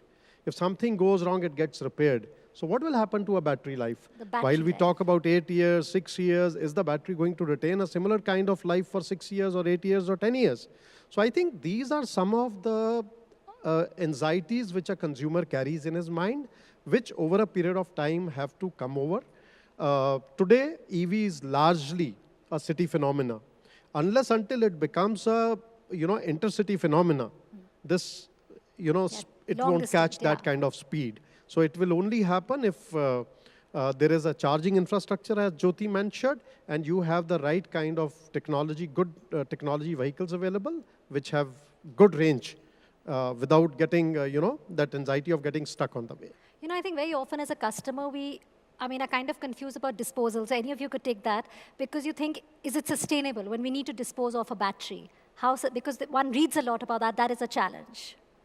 No, so I think the technology is now developed to a level, and I think that is again what I said earlier, the fear of unknown comes in because people have not seen yet what happens after 8 years because everybody is offering a 8-year warranty, so there is a perception that gets developed. But the reality is these batteries can actually get refurbished.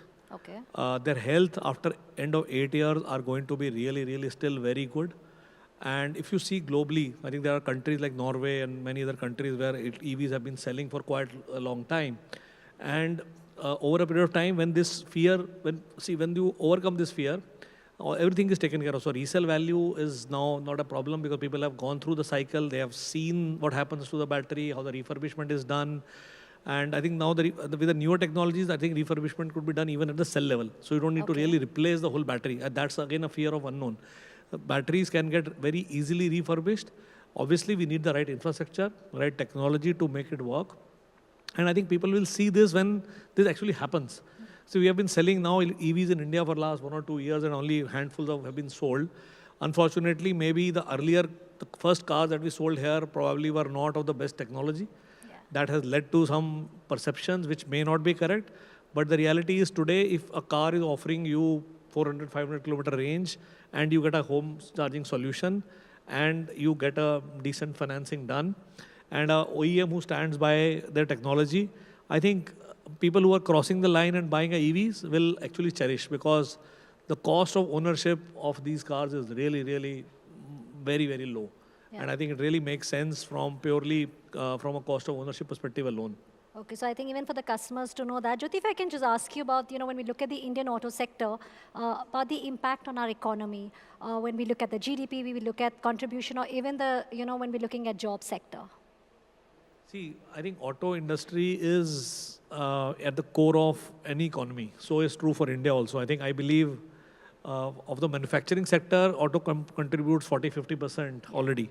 And when you actually, this is only what is visible on the surface. If you start going down the chain or up the chain, the tier suppliers, tier 1, tier 2 suppliers who feed into this industry, and then people who are associated with the industry in terms of financing, in terms of used cars, in terms of retailers. So I think the value chain is huge.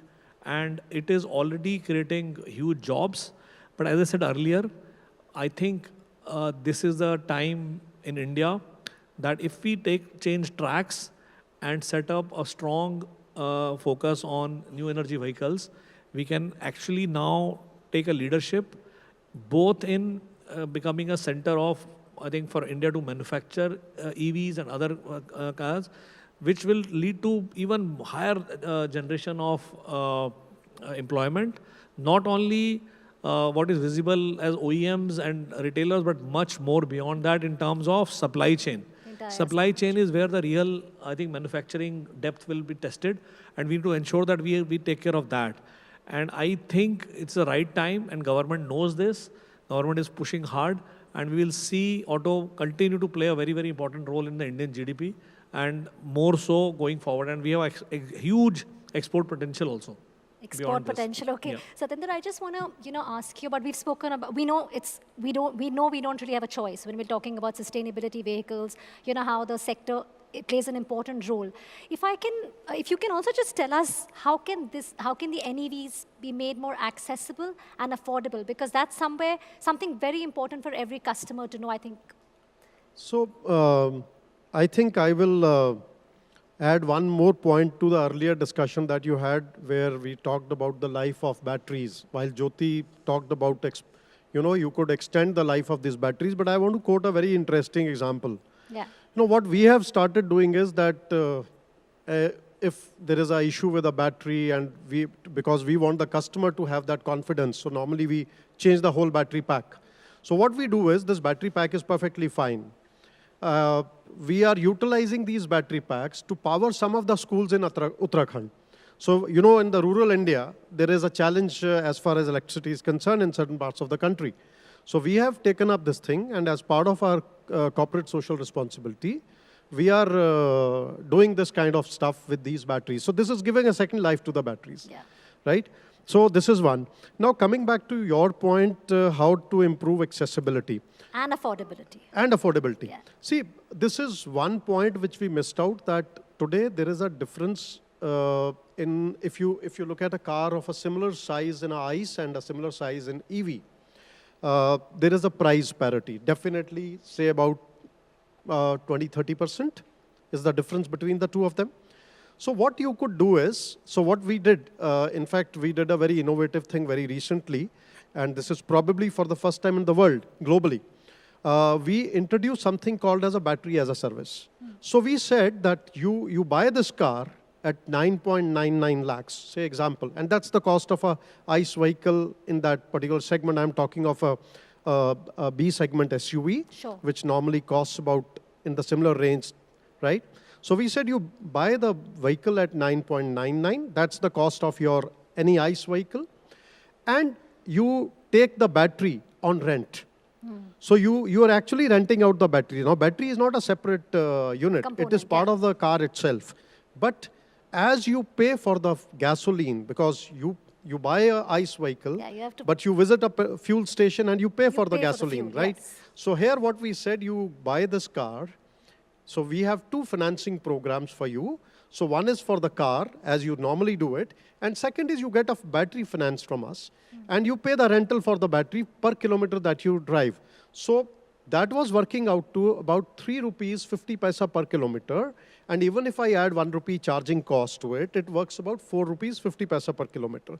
Now look at, in comparison to this, an ICE vehicle's running cost is anywhere between 8 to 10 rupees per kilometer. Yes. So, right? So the vehicle is yours. The running cost is actually half of what it is. And also in terms of affordability, to make it, the price at the cost of an ICE, you have actually given the car to him at the cost of an ICE only. Yeah.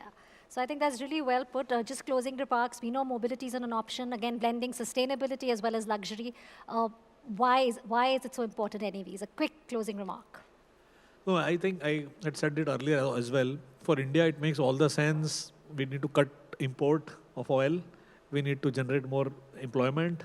That means we can strengthen our economy and make India the manufacturing hub for EVs. And obviously, we need to also cut pollution. So it makes all the sense, and we should focus. And as Satinder also said, do it consistently and with continuity in policies. I think it will make a big difference. Satinder? So, you know, our Honorable Minister Shri Nitin Gadkari ji is carrying a dream that India should become the largest auto industry in the world, right? And I am a very firm believer, because any country which has a very progressive auto industry, it reflects the progress of that country. So I think what we should be bothered about is the right kind of technology and the auto industry which is environment conscious. And we must promote this industry because it is a big contributor to the GDP of the country. It's almost 40%, 50% of the manufacturing sector. And it's the highest, it also offers the highest human employment in the country. So to me, I think auto industry has to move forward, and we have to become maybe the largest industry in the world. And we should become the manufacturing hub for the global industry. Plays a very, very important role for the economy, and also being, I think, more conscious about the decisions I think all companies take. It's really been a pleasure to have you both with us today here at the NDTV Auto Conclave. And thank you for sharing your expertise, because I think we all have learned really a lot about the NEVs, which is the need of the hour. Thank you so much. Thank you. Thanks for having us.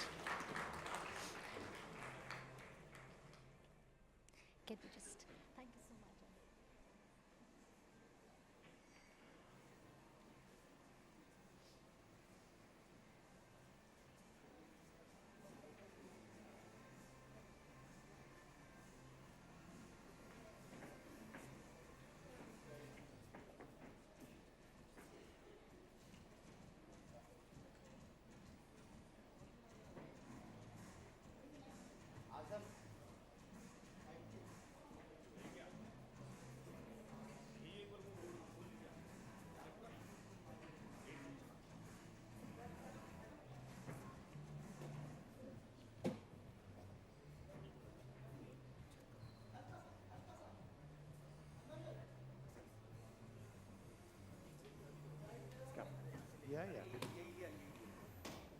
fine.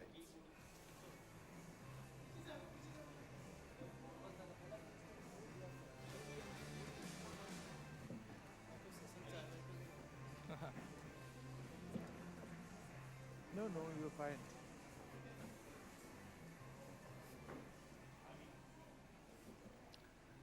Right. Thank you, Mr. Bajwa. Thank you, Mr. Malhotra.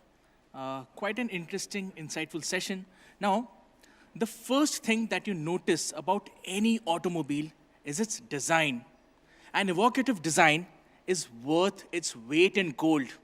And today, I have the pleasure of introducing the individual who set the gold standard in Indian automotive design, Pratap Bose, who is the Chief Design and Creative Officer, Mahindra Group, who is joining us virtually from London. His latest designs are already creating waves in India, the Mahindra BE6 and the XEV 9e. May I request Vishnu Shom to begin the session on the future of automotive design. Thank you.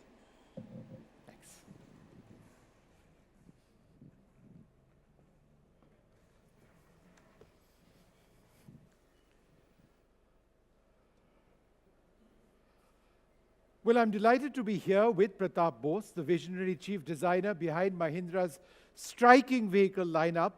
Known for his transformative designs at Mahindra, Pratap will share insights into the creative process that's redefining Indian automotive aesthetics, from the radical electric vehicles like the B6 and XEV 9e to the rugged charm of the Thar. Discover how Bose blends innovation with tradition. We'll delve into the future of car design, sustainable materials, and what it takes to make cars that not only drive but also inspire. Pratap Bose, wonderful to speak to you. I've been looking forward to this conversation. My first question, what specific design choices were made for the B6 and the XEV 9e to differentiate them in a crowded EV market? How do these decisions reflect Mahindra's strategy to perhaps stand out from a global standpoint? Thank you, Vishnu. Thank you, NDTV. What a pleasure to be here, albeit virtually. Vishnu, in the life of a car designer, you have very few chances to actually start with a clean sheet of paper. And, when we started this whole project in 2021, around June, July, when I joined the company, it was literally a clean sheet of paper. And I had a one-line brief from Rajesh, Rajesh Jejurikar, who's the executive director. He just said, Pratap, design a set of EVs which are truly desirable, design a set of cars which are truly desirable, and then they happen to be EVs. So that's the thought process we went in with. Vishnu, we were also creating our new electric origin architecture called InGlow. So it was an amazing time to work with the engineers, the product planners, to really define what this future EV lineup would be. And in August 22, we actually showed 5 vision cars.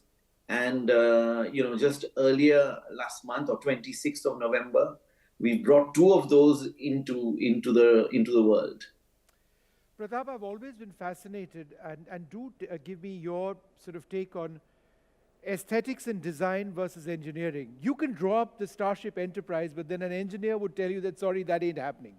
So in the case of these 2 vehicles, which have such a radical design, and obviously design influences, which in a sense reflect you and your vision, was there ever a challenge working with engineers who felt that, no, we can't do this? It pushes boundaries, it pushes costs, or did you ultimately get your way?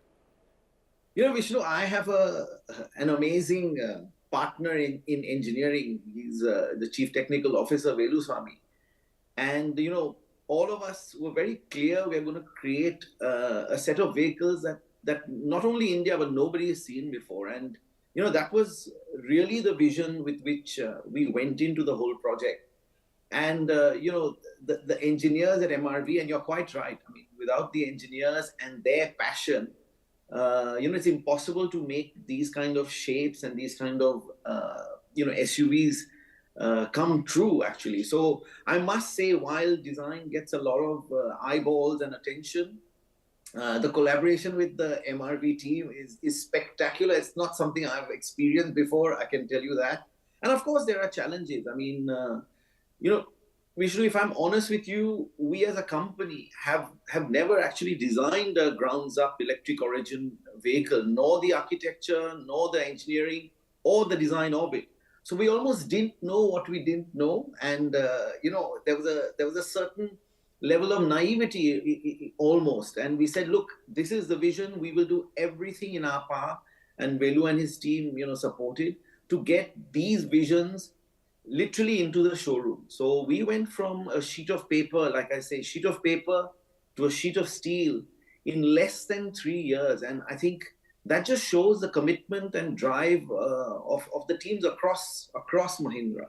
We were so excited about this, So I think that helped us overcome any, natural sort of conflicts or trade-offs that you're going to face between the customer, the engineering, the design, and keeping customer above everything else, Vishnu, I think helps a lot. It really gives you a direction when you are maybe struggling with a couple of challenges in engineering or design. So right. I think amazing vision to push through. How is it helpful to you as a designer, as an aestheticist, as an aesthete, to have the ability to design a car from the ground up, that you aren't just plugging in a battery into a car which is already made with a petrol engine in mind, right? How does it change the design parameters, the safety parameters, and other engineering parameters? Yeah, Vishnu, look, when we design a car, it takes us 3 to 4 years to design one.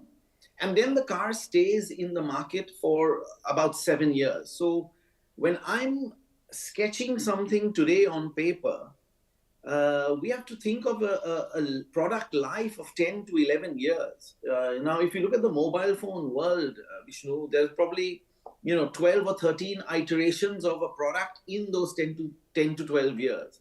So you have to think that far out.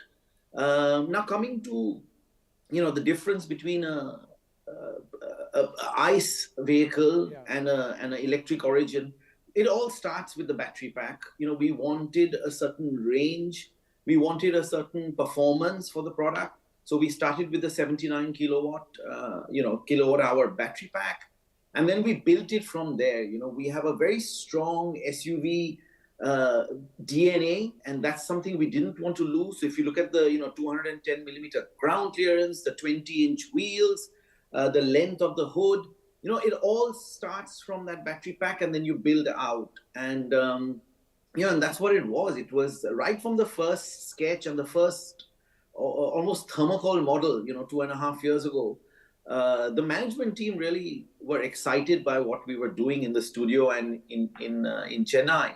And when we showed those thermocol models to the management team, they said, "Look, we really want these," and that's the ultimate result of your work, right? People should really desire it. And Vishnu, we've been showing the car now since 26th of November, or both the cars, and the response has been overwhelming. And I think people are looking at EVs as a category very differently, just because of how these two SUVs perform and what they look like and the features they have.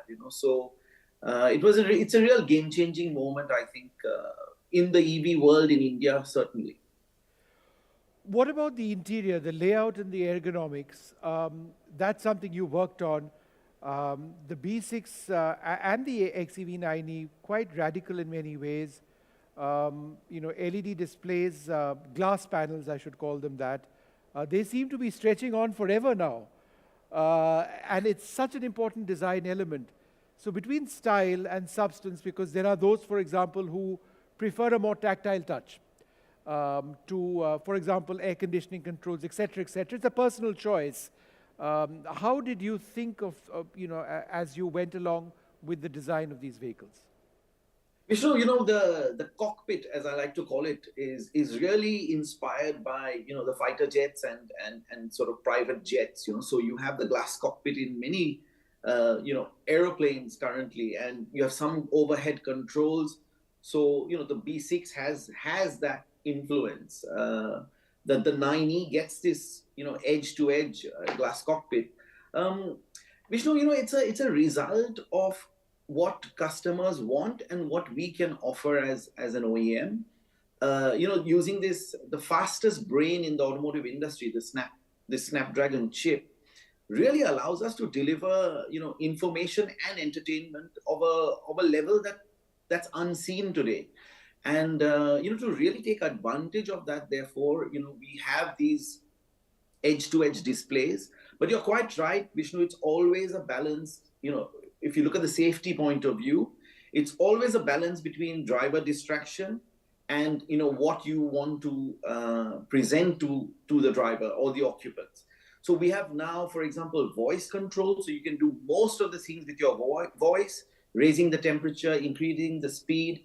I remember years ago when Apple dropped the physical home button, there was a huge reaction to that. And today we don't even question it, right? Because it becomes a part of the way you use products. But you're quite right. I think, a physical and a digital balance is important. There are some controls we've therefore kept physical still. But many others, Vishnu, I think there are new ways of communicating with the car. One is, of course, touch, but voice is coming along in a huge way. We've worked a lot on natural voice recognition, and that allows many accents to be understood by the car. And so doing basic functions like air conditioning, speed, opening the sunroof, that can all be done by voice now. You were talking about fighter jets and design influences. One of the big problems or issues or concerns that fighter jet designers actually face is they've got multifunction displays which have far too much information. They've got helmet-mounted displays which have got way too much information, and that it is a sensory overload for the pilot. I sense that in EVs around the world, particularly with glass screens becoming so common, we are approaching that stage when there is simply too much information. How do you go about the business of deciding that, okay, that's enough and no more? Yeah. So, Vishnu, we have a completely customizable, interaction and display. You can have as much or as little as you want on the system, with your apps, etc. Much like you have on your phone. There are some people who have hundreds of apps on their phone and some who have just a few essentials. And I think that's what we allow the customer to do. The other important point you've touched on is what we call UI and UX, which is the human-machine interaction and interface. We spend an inordinate amount of time actually perfecting that how many menus do you have to go through to get to a certain function, and minimizing that is what we're after. You're quite right. If you're traveling on a highway, at 80 or 90 kilometers an hour, and you take your eyes off the road, even for a second or two, you could have already moved 30 to 40 meters in that time. So it's very critical we get this balance right, and that's why we have really built this capability within Mahindra, for the HMI and the UI UX experience, and you will see that as you experience the vehicles. It's quite refreshing to be able to, like you said, control or have as much or as little as you want. And you can sort of graduate through the process if required. Yeah. Pratap, Mahindra is now an international company. I mean, you obviously have an Indian heart which will never go away, but you design for the world, you build for the world.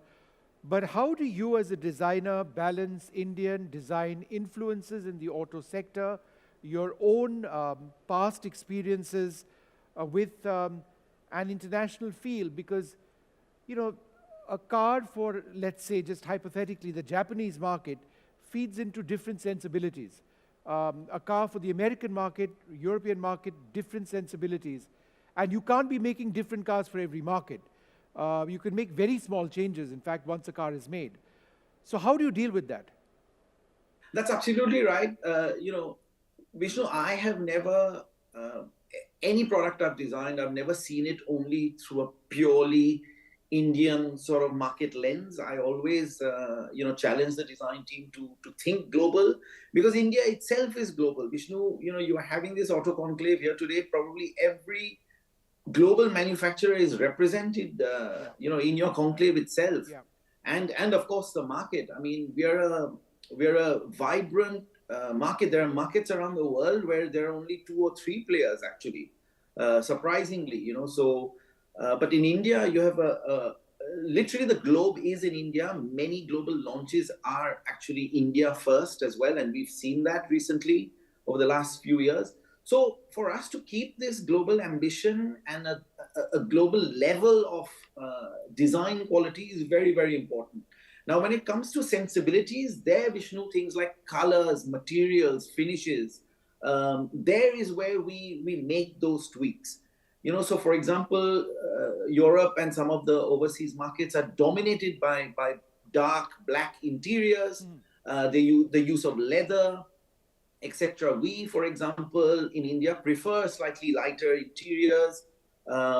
Also, love leather. We like some other finishes. So, for example, in the B6, Vishnu, we've done an amazing thing.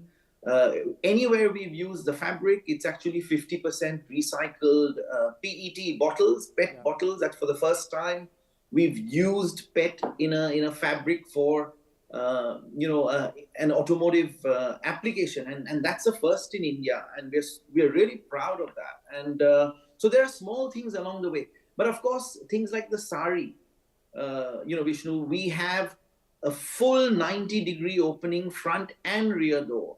You had mentioned the Thar, so the ROX has it, the B6 has it, the 9E has it. The doors really open wide because you need that level of ingress egress, as we call, with a sari or with a dhoti or with some traditional wear. So that's where we do those tweaks. We know that in India cars are used by the family. More often than not, there'll be 5 people, and if you look at the back, the rear middle seat, there's usually in European or overseas cars there'll be a big tunnel there, and you can't keep your legs and your knees are in your chest. Whereas we've gone for an absolutely flat floor, and you can sit really comfortably in that middle seat.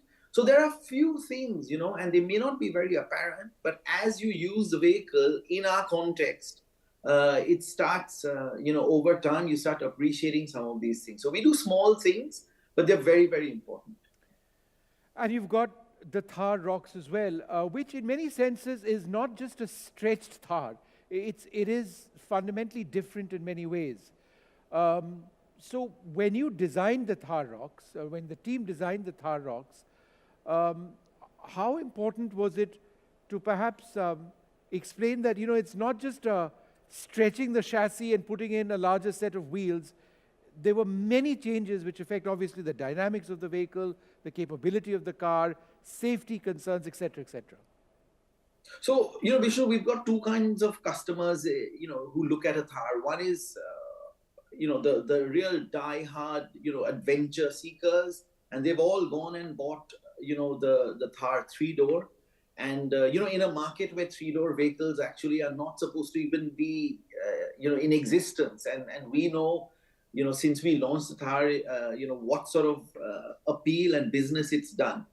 Now, so one is a set of customers who are upgrading from the current Thar onto the ROX. So they're already a part of the Thar family and franchise, but they want something more family oriented without losing the ability to go on adventures as and when needed. The other segment which we are seeing, which is a huge segment, and which is why we got this overwhelming response to the bookings, was people who look at the 4.2, 4.3, what we call compact SUVs. They come with a certain level of fit, finish, quality, features, materials that we thought would be important to bring into the ROX. So the ROX is actually much more luxurious than the original Thar 3-door is, purely because of these 2 kinds of customers, one who want to upgrade and the other who love the Thar but never thought it was practical enough for a large family. and went and bought another sort of mid-size SUV, we've seen a huge influx of customers from that segment in particular. Right. So it's really touched a chord, or somewhere, that appeal of the Thar, but in this, let's say, more civilized package, has really helped the Rox become, very, very popular, I would say, in the short period of time that it's been out. We launched it on the 14th of August. In an hour, we got close to 180,000 bookings. Yeah. And, we are, of course, in the process of delivering to those. And already people who drive the Rox, tell me, and they write to me on social media and otherwise, saying that what an identity it has, what a presence it has. And it's got an identity of its own. And you're quite right. I didn't want the Rox to be with two more doors. I wanted it to be doors to more, so you could do much more with the Rox. Sure. And that was the philosophy we went in with. And there are some elements which people discussed a lot at launch, the seat pillar, etc., etc. But once people see it on the road and see more of them, they truly appreciate that the Rox is a product in its own right, well within the Thar franchise.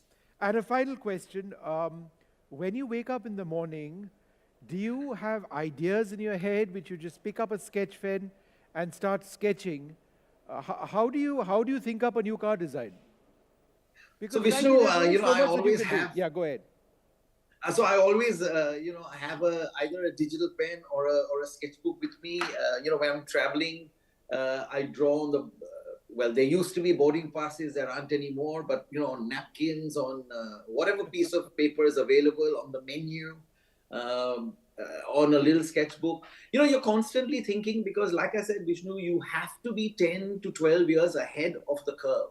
So whenever we have, new projects, it's very, very important to push that boundary, to push the limit. Because, like I said, it takes us 3 or 4 years to design and engineer cars.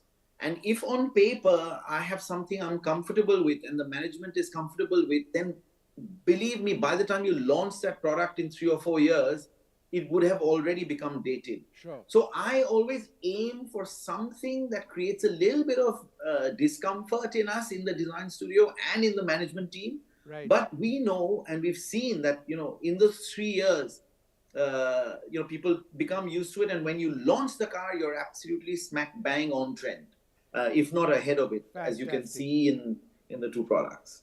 Look, Pratap, it's always wonderful speaking to you. This is our first interview. We've interacted every now and again, but wonderful to get an idea of your thoughts, and congratulations on your vision, which is now out on the roads. Thank you very much indeed. Thank you, Vishnu. Thank you, NDTV. Thanks a lot. All right, well, there you have it, ladies and gentlemen, a look at some of the design influences of Mahindra and Pratap Bose, possibly India's finest automotive visionary and designer, talking about what they've just launched. Thank you very much for this session.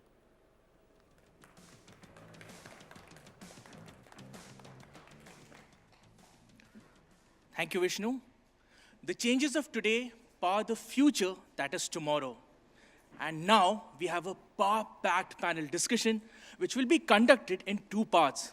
For the first part, we have Rahul Bharti, Executive Director, Maruti Suzuki India Limited. May I request Mugdha Mishra, Editor, NDTV Auto, to welcome Rahul San and begin the session.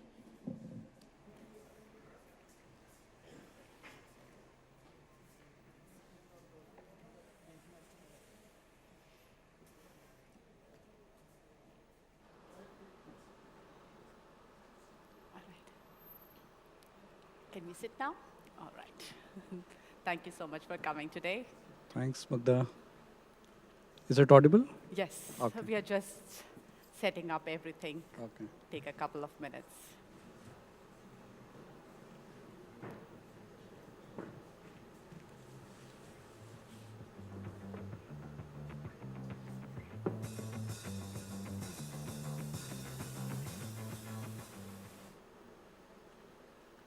Maruti Suzuki, the one company that has been able to weather all sorts of challenges and remained on top of India's passenger vehicle segment. With changing consumer preferences, changing policies, and even changing powertrains, Maruti gears up to launch its first electric vehicle in India next month. I now have the privilege of speaking to Mr. Rahul Bharti, ED Maruti Suzuki Limited. Thank you so much, Rahul-san, for joining us today. Now, I know you are Thanks, going Madan. to launch EV, but I want to first dive straight into Maruti's position in global world.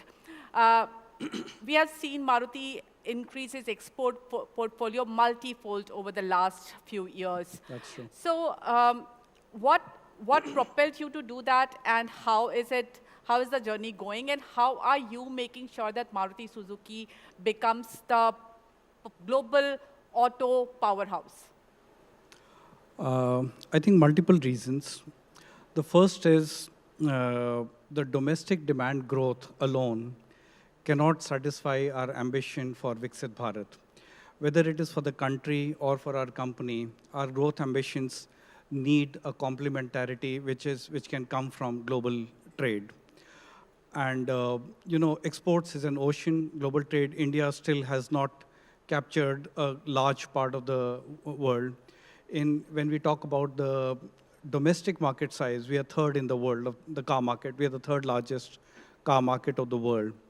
But in terms of exports, we are probably around the 10th. The top 10 are in millions. We are still in lakhs. So we have an amazing amount of headroom ahead of us, and it's lying there to capture. It's opportunity share. It's not even market share. So whether it is for the country or for our company, it makes sense. It makes all sense to increase our exports drastically. And as you rightly said, in the past 3 years, we have tripled our exports, multiplied it by 3 times. And we'll probably treble it all over again in the next, let's say, 6 to 7 years by the turn of the decade. And we are exporting to about 100 countries of the world. That gives us a good base to expand our presence. e-Vitara, the EV that Maruti is expected to bring in Bharat Mobility next. Do you think a potential for exporting EVs from India? Can we become an export hub for EVs? Yes, absolutely. In fact, till some time ago, we were living with this misconception that exports can happen only in areas where we have high economies of scale already, like IC engines, where we have got some entrenched competitive position.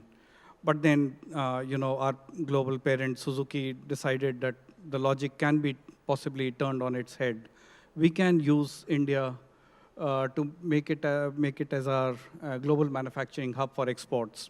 And as you rightly mentioned, for the electric SUV that we'll be launching, we'll be covering several markets of the world.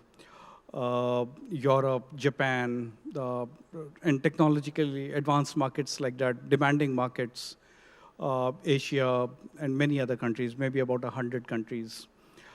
Maybe the percentage of exports in that model will be higher than probably our traditional IC engine exports. You have hybrids. You have now going to be in EVs. You also have ICE. So what is the balance between these three that you think is optimum for Indian market? Okay. We need more of all. Actually, there is no balance. We need as much as we can possibly sell for these clean technologies, whether it is EV, whether it is hybrids, whether it's biofuels. The idea is to minimize pure petrol and diesel engines because they put a tremendous burden on the economy in terms of oil imports. They have high CO2 emissions. So if we have to cut CO2 emissions, if we have to cut oil imports, we have to resort to these technologies. So IC engines will continue, but we would try to use them with biofuels, where possibly the carbon footprint can be even negative. compressed biogas, for instance, has a negative carbon footprint. And it's so contextual for India, it suits India's unique requirements ideally. So we'll be having EVs. Whatever part cannot be covered by EVs, we'll have strong hybrids, and we'll try to maximize that. We'll have biofuels, which is like ethanol, flex fuels, and we'll have compressed biogas.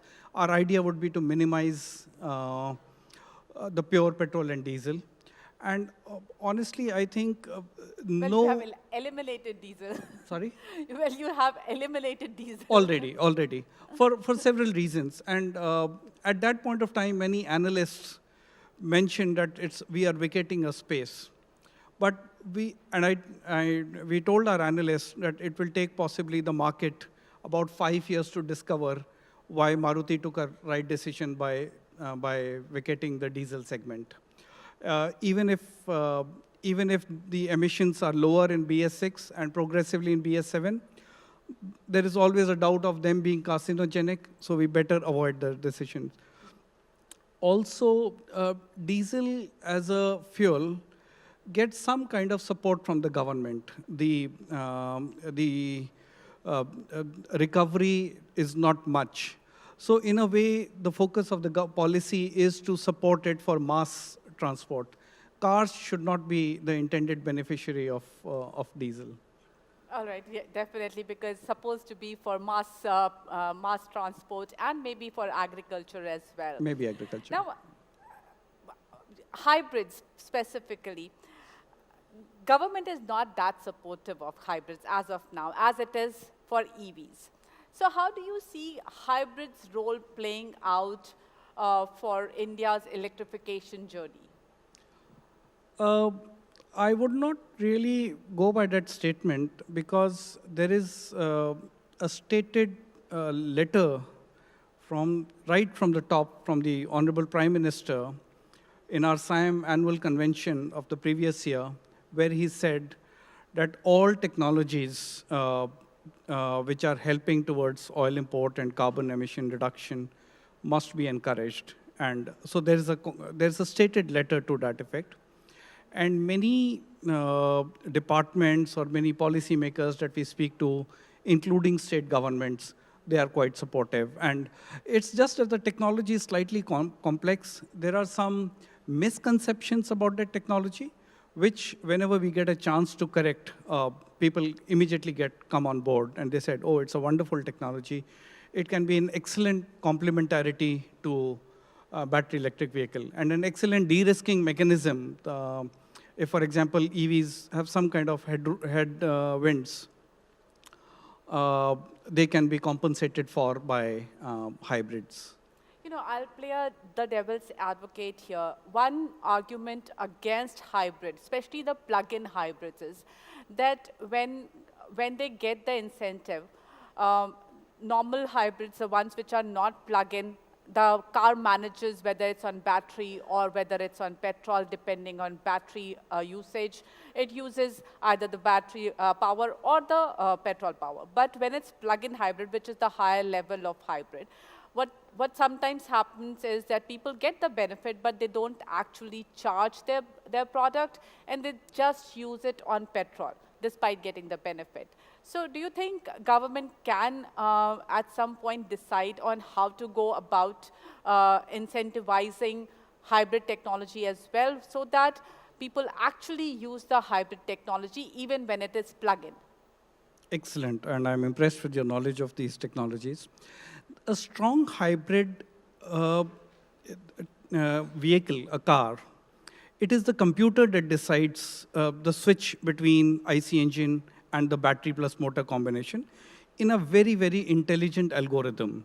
The strategy is to keep the engine either cut off or in constant mode, no acceleration, no deceleration, and it generates a good amount of energy efficiency improvement, something like 35 to 45%, and theoretically it can go up to almost 50%.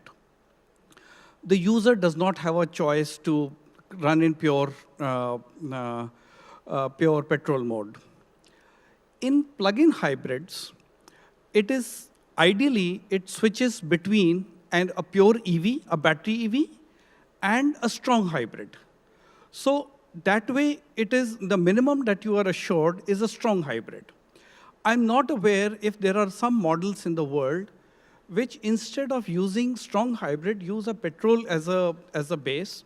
But if such models do exist, I think before incentivization, the government can put sufficient safeguards in place, and that is perfectly possible, so that it's used only in a strong hybrid mode or a BEV mode. But that holds for plug-in hybrids.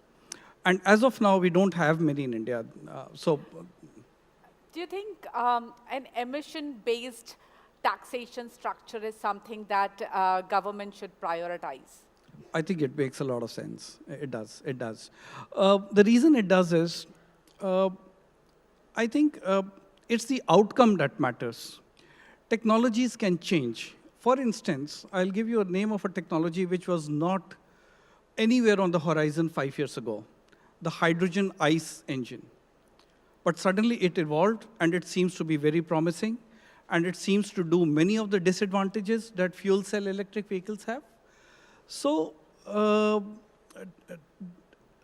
it's very difficult to second-guess technology.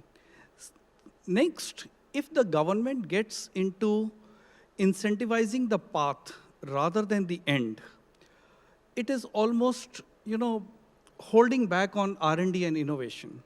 So allow the designer, give him a clear vision of the end goal, and allow the designer any path that he wants to choose, and incentivize or disincentivize the end goal. I think that makes a lot of sense. Now we are all looking forward to Bharat Mobility Auto Expo. And every time we have been to Bharat Mobility Auto Expo, Maruti is the first launch. And this time we know that it is going to be the e-Vitara. So now, what is it that we can expect from e-Vitara?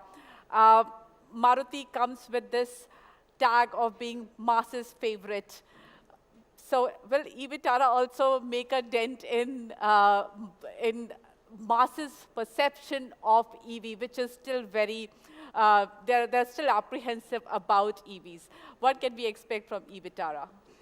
I've heard this, thanks for that. I've heard this feedback and remark from many a segment that we will get confidence in EVs the day Maruti comes into the product.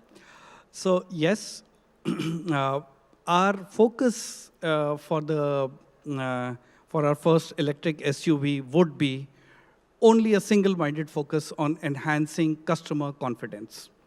So if you would have noticed, we have a high specification model, we have a high range, and of course, we'll be sharing much more details in the next month in the Bharat Mobility Show. But our idea is that customers can just forget about range anxiety, they can just forget about challenges like residual value, battery life, charging, so many aspects, the confidence of that normally Maruti Suzuki is associated with in India comes across. And we'll use the strength of our network, our sales and service network, our other programs, all our services to the customer to enhance confidence. The first product that we are bringing is a high-spec product. It's a premium segment product.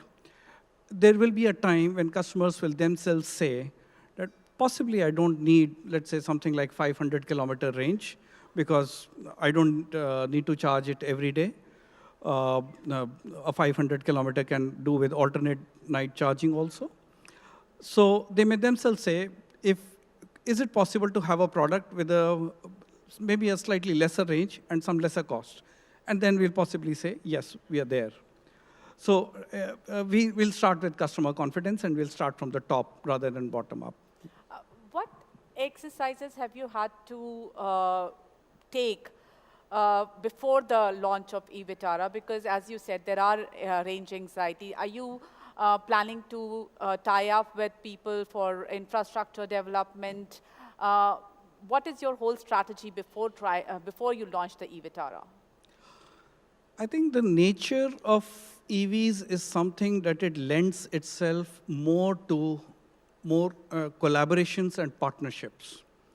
So the charging people, the infra, many startups, software, innovative ideas, the back-end commonization across so many charging apps. There are many things that can be done, and we are very open to such partnerships. In fact, we are engaging with hundreds of startups on a regular basis and giving them free proofs of concept and trying to encourage innovation in the country, and at equal terms. I mean, we are not, of course, we are a large company, but we treat them with a lot of respect because they bring innovation to the table, and we value that. Now, last question to you is about the current market scenario. We knew that this year, we have seen great growth over the last few years, but this year has been a little tepid growth, and also because the growth rate has tapered down because we were on a very strong base. But what is your expectation from 2025? See, right in the beginning of this year, we did have a forecast that the car industry this year may grow in mid or low single digits, and so we are not surprised. Also, if we step back, India is now the third largest market of the world. At that level, it is not necessary that the market keeps on growing every year, every month. The market does take a breather, and we are perfectly fine with it. There is no loss of confidence. In fact, we are preparing ourselves for our future. At the moment, we have at least 2, if not 3, plants under commissioning. And that's a huge statement. We have not scaled back our investment plans as of now. So it's fine for the market to take a bit of a breather. 25, it is slightly early to predict because the industry will get together in probably January. The SAM, looking ahead conclave, will get together and apply ourselves to think what is the growth rate. But if we take a slightly medium-term vision, I can tell you that from a 4.2 million market size year ending March 24, we are hoping that by the end of the decade, the market would be at least somewhere around 6.5 million. At a high level, the growth rate does taper off. But I think we should concentrate on what is in our scope and try to deliver rather than, and actually make choices to exciting for the consumer, make it more attractive for the consumer. So we'll rather concentrate on our piece than worrying too much about the market. Thank you so much, Rahul-san. Thanks a lot for joining us today and sharing your views on various aspects of automobile market. Thanks a lot. Thanks, Mugdha. Thanks, NDTV. Wait, we have to take a photo.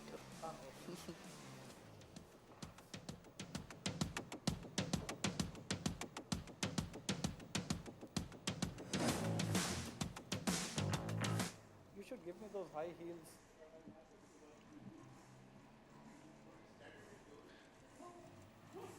Thank you, Rahul-san. Thank you, Mugdha.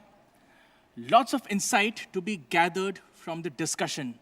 Now, we turn our attention to the auto components and ancillaries.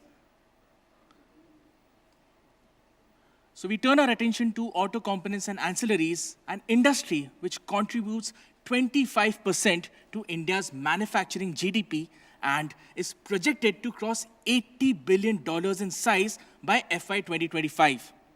Fostering the spirit of technological excellence, the auto components industry deserves a big pat on its back, and to discuss how this industry is poised to make global excellence the norm by way of Make in India, may I request Sanjay Kapoor, Chairman, Sona Comstar, to come up onto the stage.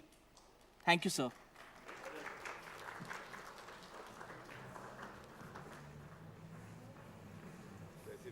Yes.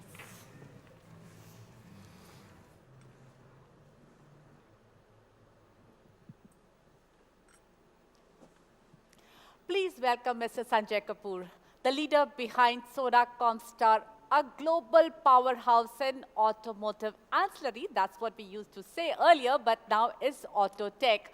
Over the past 25 years, Sona Comstar has grown into one of the leading auto component manufacturers, and now it focuses a lot on tech as well, producing a diverse range of critical parts that drive innovation and excellence in the automotive sector. We are excited to have you here, Mr. Kapoor. Thank you so much for taking time out for us today. Now, first of all, tell us about this transition from being an auto ancillary manufacturer to focusing a lot on tech as well. So I think more than just auto to tech, it's auto to mobility. If we look at our industry, it's actually transformed from an automotive industry to supply into the mobility industry. And when I talk about mobility, it could mean any form of mobility, from drones to bots to any form of mobility which is being used either for people or carrying goods, etc. That's one part of it. The second part is, if you look at the way the industry is disrupting, technology has become essential now. Companies have to invest in R&D, companies have to invest in technology just to stay current. And then, of course, where companies want to look into the future, you have to invest in technology. Technology has become absolutely key to survival. The fact is that with disruption that's happening, not just from a customer requirement, but even from regulation. And when you look at disruption in terms of safety, or if you look at it, disruption in terms of even mobility from a shared perspective, or, and your famous case, which is, which involves autonomous, electric, and shared. So, it's essential to invest in technology. What are those technologies that Sona Comstar is interested in and is investing in, and how has your R&D expense changed over time? So, we're spending close to between 3.5% to 6% of our revenue on R&D. And on any given year, I don't think we really have a cap on R&D. It depends on what the customer requires, what the customer wants from us. Over and above that, the fact is that we are supplying into the electric vehicle space. 30% of our revenue, or north of 30% of our revenue, comes from EV, and this is really from global EV. What's been stated is we're going up to almost 78 to 79% over the next 5 years will come from electric vehicles. Well, other than that, we've also invested now in railway. And railway is another clean form of mobility. After walking and taking a bicycle, railway is the cleanest form of mobility. So that's another form of mobility that we've invested in. The world is changing very fast. Businesses are changing very fast, very rapidly. We recently heard that Volkswagen, which is a global giant, they have had to cut back on their plants. They are reducing their strength, people's strength. Then we heard that GM has had to face a tough challenge in China, and China is becoming a really big giant in auto manufacturing. Their companies have become huge. They have actually disrupted the world order of automobiles. How do you see China? You also have a plant in China. So how do you see China, and what is it that India can learn from it instead of just talking about it as a threat? So first I'll address the issue of plants closing. Volkswagen has closed a plant, with General Motors in China. The real problem that Western companies have had may have been due to the fact that they haven't electrified as quickly. China is a market where it is dominated by electric vehicles. Chinese local manufacturers have obviously improved their product quality, and therefore the Western manufacturers have found it difficult. So that addresses GM's problem, and China, Volkswagen as well. I think what we can learn from China is the fact that there's been a lot of investment in technology. There's a lot of investment in skilling. And that's something that we need to focus on in India, both skilling and technology, to really up our game in terms of investments in the right technologies for the right end solution. I think electrification is extremely important. Electrification is the way the world is going. Sure, in India, we will explore alternate fuels because we have the opportunity to do so. However, we need to build the infrastructure for electrification. One of the biggest challenges for electrification really is range anxiety. And you don't hear of any range anxiety problems in China. But you hear about them here. So therefore, we need to build the ecosystem. We need to build, charging infrastructure, other ecosystems, as well as the circular economy. And you're seeing a lot of that happen, with batteries. You're seeing that happen with rubber, with tires. So I think the circular economy also is something that's going to play a big role in manufacturing in the future. So, as I said, China has changed the world order. So now what can Indian government, Indian policy makers do, and even companies like you can do to make sure that India remains competitive? Yeah, so I think the government's got some good programs or schemes in terms of PLI. In the automotive industry, we've got a PLI scheme, which is encouraging companies to invest in future technologies. So I think we're headed in the right direction when it comes to investments in future technologies and what the government is pushing. In terms of also building infrastructure is something that has to happen, which I've talked about. And I think companies like ourselves really need to invest in technology and in skilling people to compete globally. I think, in the auto component industry, we're very open to FTAs because we want to become globally competitive.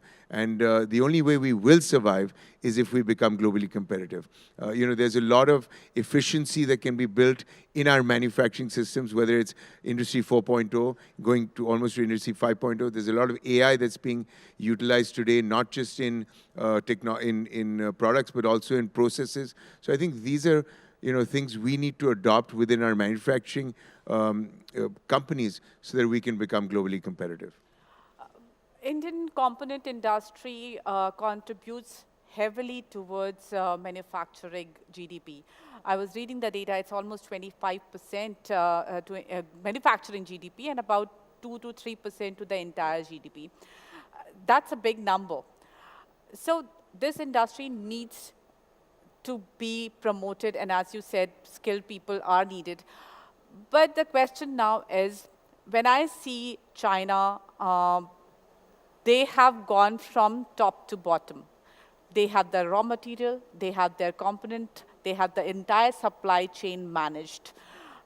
Do you think we still have a chance to catch up? Yes, I think we do. I don't think that we have to localize everything. There will be imports. We will import from China. However, we will require policies that, aid manufacturing, whether it be in the area of, amount of factory space you can build, FSI, whether it be in dormitories, etc. And we need to look at what's happened in Southeast Asia because it's happened very recently. And I think once we adopt policies like that, and there's a lot going on in government to create the auto component industry as a global manufacturing hub, for the world. And therefore, I think we're on the right track. I believe that we can do it. And again, I keep stressing on the fact we need to invest in technology, we need to invest in scalability, and we need to invest in skilled manpower. What about supplying to other? Because right now, we as Indians already had a supply. We were already a part of supply chain, which included lots of Western players. Now they are on the back foot. So how does that impact Indian businesses? Who's on the back foot? Sorry, I didn't get your question. For example, GM and Volkswagen, they all are finding it difficult to grow at the pace that they were growing earlier. So has that... So I think our opportunity lies in the China plus one. And again, that relates to, or you want to call it the India plus one, whatever you want to term it. I think that relates to the fact that additional capacity will be put up in India. I think OEMs are looking to expand in India, the manufacturing footprint. And I think this is a great opportunity for the Indian auto component space. And I think we need to leverage that opportunity. We've already seen some benefit. And if you look at the export growth, we're at about $21 billion last year. We've grown in exports. We're almost at a trade surplus. We're at a marginal deficit today, when you look at the component industry, and we're slated to grow at 7 to 10%, whilst the OEM industry in India may grow in single digits, in low single digits. We could be in the high single digits, almost double digits, and that will come from export, and it'll come, from investments in technology and manufacturing. Okay, now let's talk a little bit just purely about domestic market. First of all, couple of big players came in and then they shut shop as well. What is the challenge, according to you, that they face in Indian market, and how can that be something of a learning? So I can't really comment on OEMs, and I don't like to comment on OEMs because that's their business. I don't know what challenges any OEM faces because we're not an OEM. I think the opportunity in the Indian market has changed in the last decade. I think we're much more ready than we were a decade ago because more investment has gone into technology, more investment has gone into manufacturing. And I think, even the exposure, if you look at the component industry, the exposure to supply across the world has become, has helped us improve. If you look at our own company, when I talk about the fact that we are 30% EV, it's because we're supplying to the global market. Today, 20 to 25% of our revenue comes from India. The remainder comes from outside of India. So again, that's given us an opportunity to supply to the world. So I think a lot has changed over the last decade in terms of technology, in terms of manufacturing, in terms of opportunity, in terms of even ease of doing business. And I think that should encourage more companies to come to India. And you'll see more companies come to India because the market size has also changed. The market size has grown from what it was. There was a time when what used to be said about our component manufacturing industry was that we make low-end products, which has changed quite a bit. But can we also aim at a lot more technologically advanced component manufacturing? And is there something that needs to be done in that direction? Yeah, invest in R&D. That's it. That's a simple answer. We need to invest more. We have invested more as an industry. It continuously sort of increases. The investments continuously increase, and the opportunities therefore continuously improve. And quite frankly, even the OEMs in India are investing in technology. If you look at the OEMs, and you look at the products, you look at the product launches, you look at the kind of technologies within the vehicles, it's drastically changed. And the Indian auto component industry is keeping up, and that's encouraging. And would you have an idea about how has our R&D expense changed over time in the component industry? So, it's a long process. Today, we're probably at about 1%. We were at 0.5% of revenue on average. But again, as long as it's increasing, it's a positive sign. And this will continue to increase, and we will see the benefits of it. When you say skills, what are the biggest challenges that you have seen in the skill that is available in India, and what kind of skill do we need to adopt? So I think, skilling needs to continuously evolve because technology is continuously evolving. Skilling institutes or skilling, people who are imparting this skilling need to also evolve, as well as what's happening in academia. So I think the industry-academia connect has to become stronger. Once that comes around, I think skilling will improve on its own, and we will target the skill sets required as we automate, our manufacturing processes. Now let's talk about AI, because that has become one scary word. Do you think it's a scary word, or do you think it's an advantageous? So I think AI is definitely an advantage. I think AI needs to be regulated because what's happening today in trade is not simply is not as simple. Today, trade involves security, and security is a key aspect or a key challenge that a lot of companies face. And I think AI needs to be regulated. However, you cannot get rid of AI. And we have to live with it. And companies need to adopt AI, whether it be in the process or it be in a product. And it's just natural, and it's going to happen.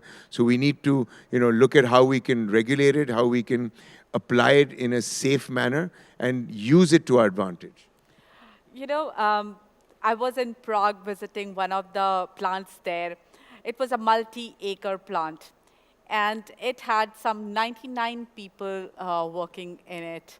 And while they were telling us with so much pride that only 99 people are needed, and I was thinking that this is so scary for India because we have a large population. We need to make sure that they are employed and they have opportunities. So how does this automation, which is definitely beneficial for manufacturing processes because that also brings in a lot of precision, also balance with the need for job creation? So there are two aspects to this. One is the fact that it's a myth that we will not require people, because you do require people even when it comes to automation. You require different skill set, and therefore skilling and reskilling becomes so important. The other aspect is really export of manpower.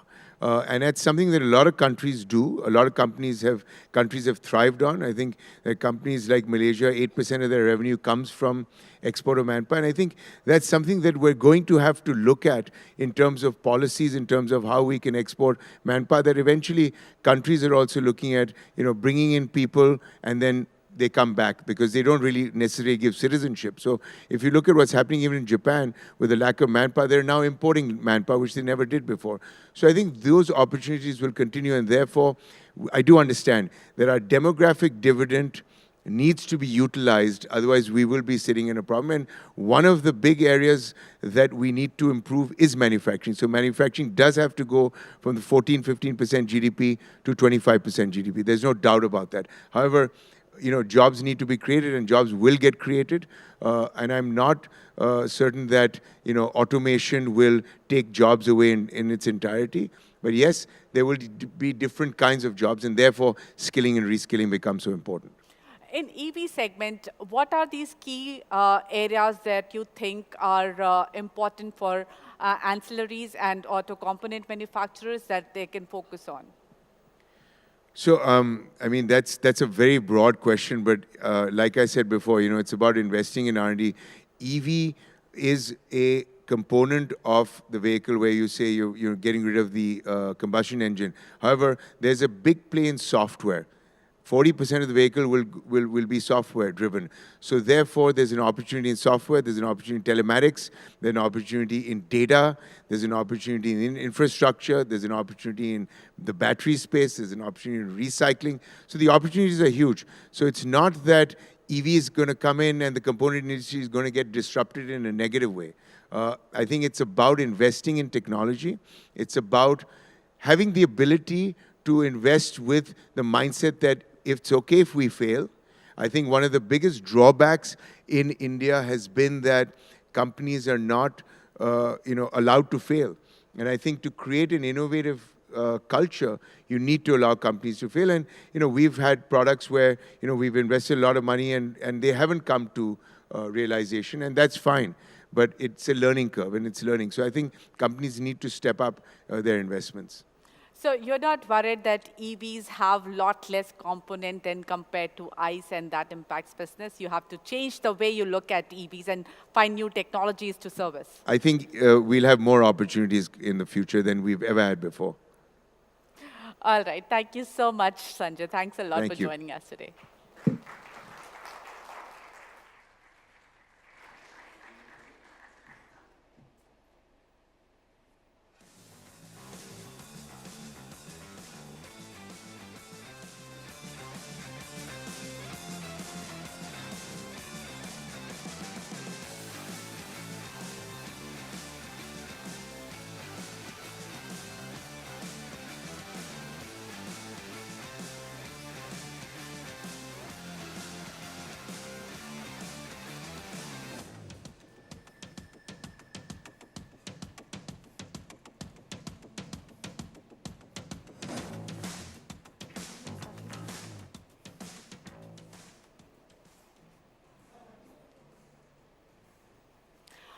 Now we will be taking the discussion forward with Mr. Hisashi Takeuchi, MD and CEO, Maruti Suzuki India Limited. May I request you, sir, to come on stage, please?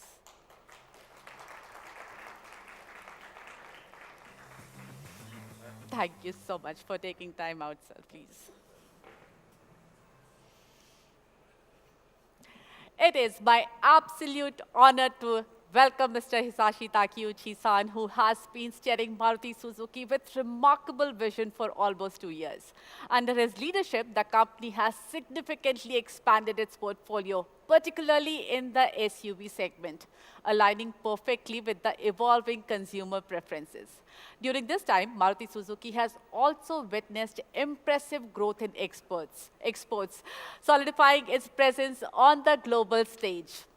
Moreover, let's start the conversation now. First, Mr. Takeuchi is at the forefront of company's journey towards aggressive carbon neutrality goals, spearheading innovative strategies to electrify its portfolio. We are thrilled to have you here, Takeuchi-san. The first question I have for you is, Maruti has been a leader in the Indian automobile sector.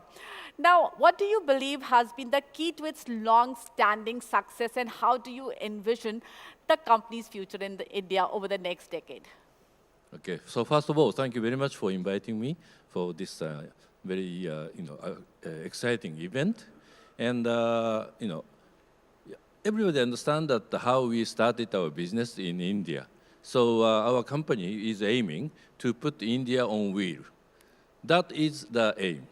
And at that time, together with the passion of Indian people, together with the Japanese technology, make it possible to introduce, very innovative car at that time, Maruti 800. And that is the start of Indian automobile, story. And now, India became the third largest market in the world. And also for production, India is now leading the world, automotive industry. So as well as also component industry is getting very, very big now. So this is how we make the change for India and make India on the growth path. So that was the what we have been doing. So now we reach almost 2 million production sales in the last 40 years. But we are challenging to increase from 2 million to 4 million in the next 6 years. So what we have done in 40 years, now we are going to try to achieve in 6 years. So that is our challenge. But I think in India, there is a potential in the market, and the Indian people has a capability of achieving this challenge. So I'm very excited about this. But what are the key challenges that you see in Indian market, and what is Maruti Suzuki doing to overcome those challenges? So the real challenge is, our dream to put India on wheel is half, achieved, but still, in terms of car penetration, India is only like 30 cars per 1,000 people. Which is like in the developed market, it is about 600. So we still have, opportunity to grow 20x from now. So this is the challenge, how to make it possible to give this mobility, the joy of mobility, to more Indians. This is the real challenge. Mm-hmm. You are at the cusp of launching an EV, but globally we have seen some of the auto equipment manufacturers, OEMs, scaling down on their EV plans. What is your view on EVs? I think in India, still, I think we have a very big opportunity to increase the market with EV. Because in India, we have, very strong the government support for EV. And also now the ecosystem is not yet established, but I think with the strong will, we can make it possible. And so I think there is a big potential for EV. But in our case, we not only rely on EV to tackle carbon, to reduce carbon, we decided to use all possible technologies to reduce CO2.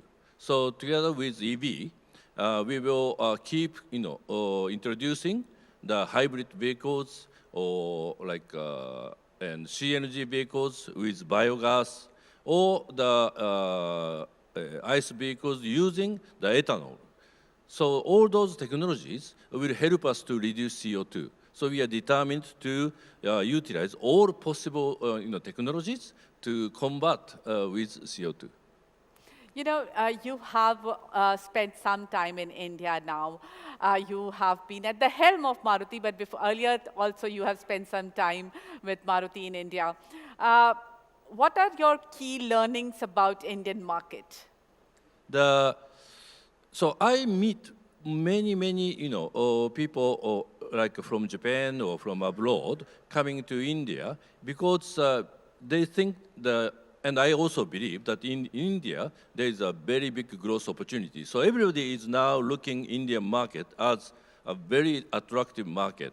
And they're asking me, so what is India? So I said to them that there is no one India. India is so diverse country, so the religion is different, the people is different, atmosphere, weather, everything is different. So you can't stereotype India. So there is no one India. So there is so many different India. So you have to understand this. So I'm always telling this to the people I meet every day. This is my last question to you. Maruti is such a big company, and you have huge employee base, you have huge customer base, you have huge dealership network. What is that one message that you want to give to all these people who watch Maruti and what you have to say to them? So I think India, with the support from the customer, we were able to grow. And our aim is to keep contributing to the society. And this can only be achieved with a strong support from our partners. The partner means our supplier partners, our dealer partners, and our employee is also important partner for us. So with the help of those, business partners, we were able to achieve our target, and we are trying to achieve even bigger target in the years to come. Thank you so much, Sakyoshi-san, for taking time out for us Thank you and very speaking much. to us today. Thank you. Thank you, sir. We'll take a photo.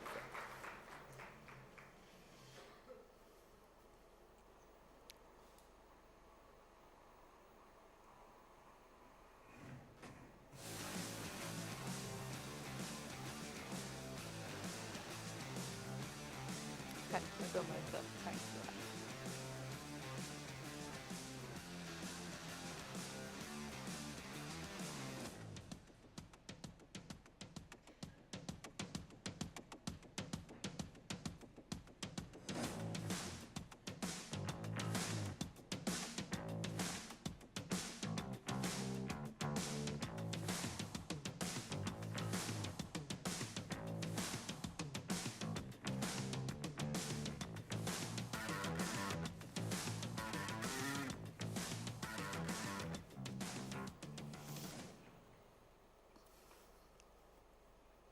Yes.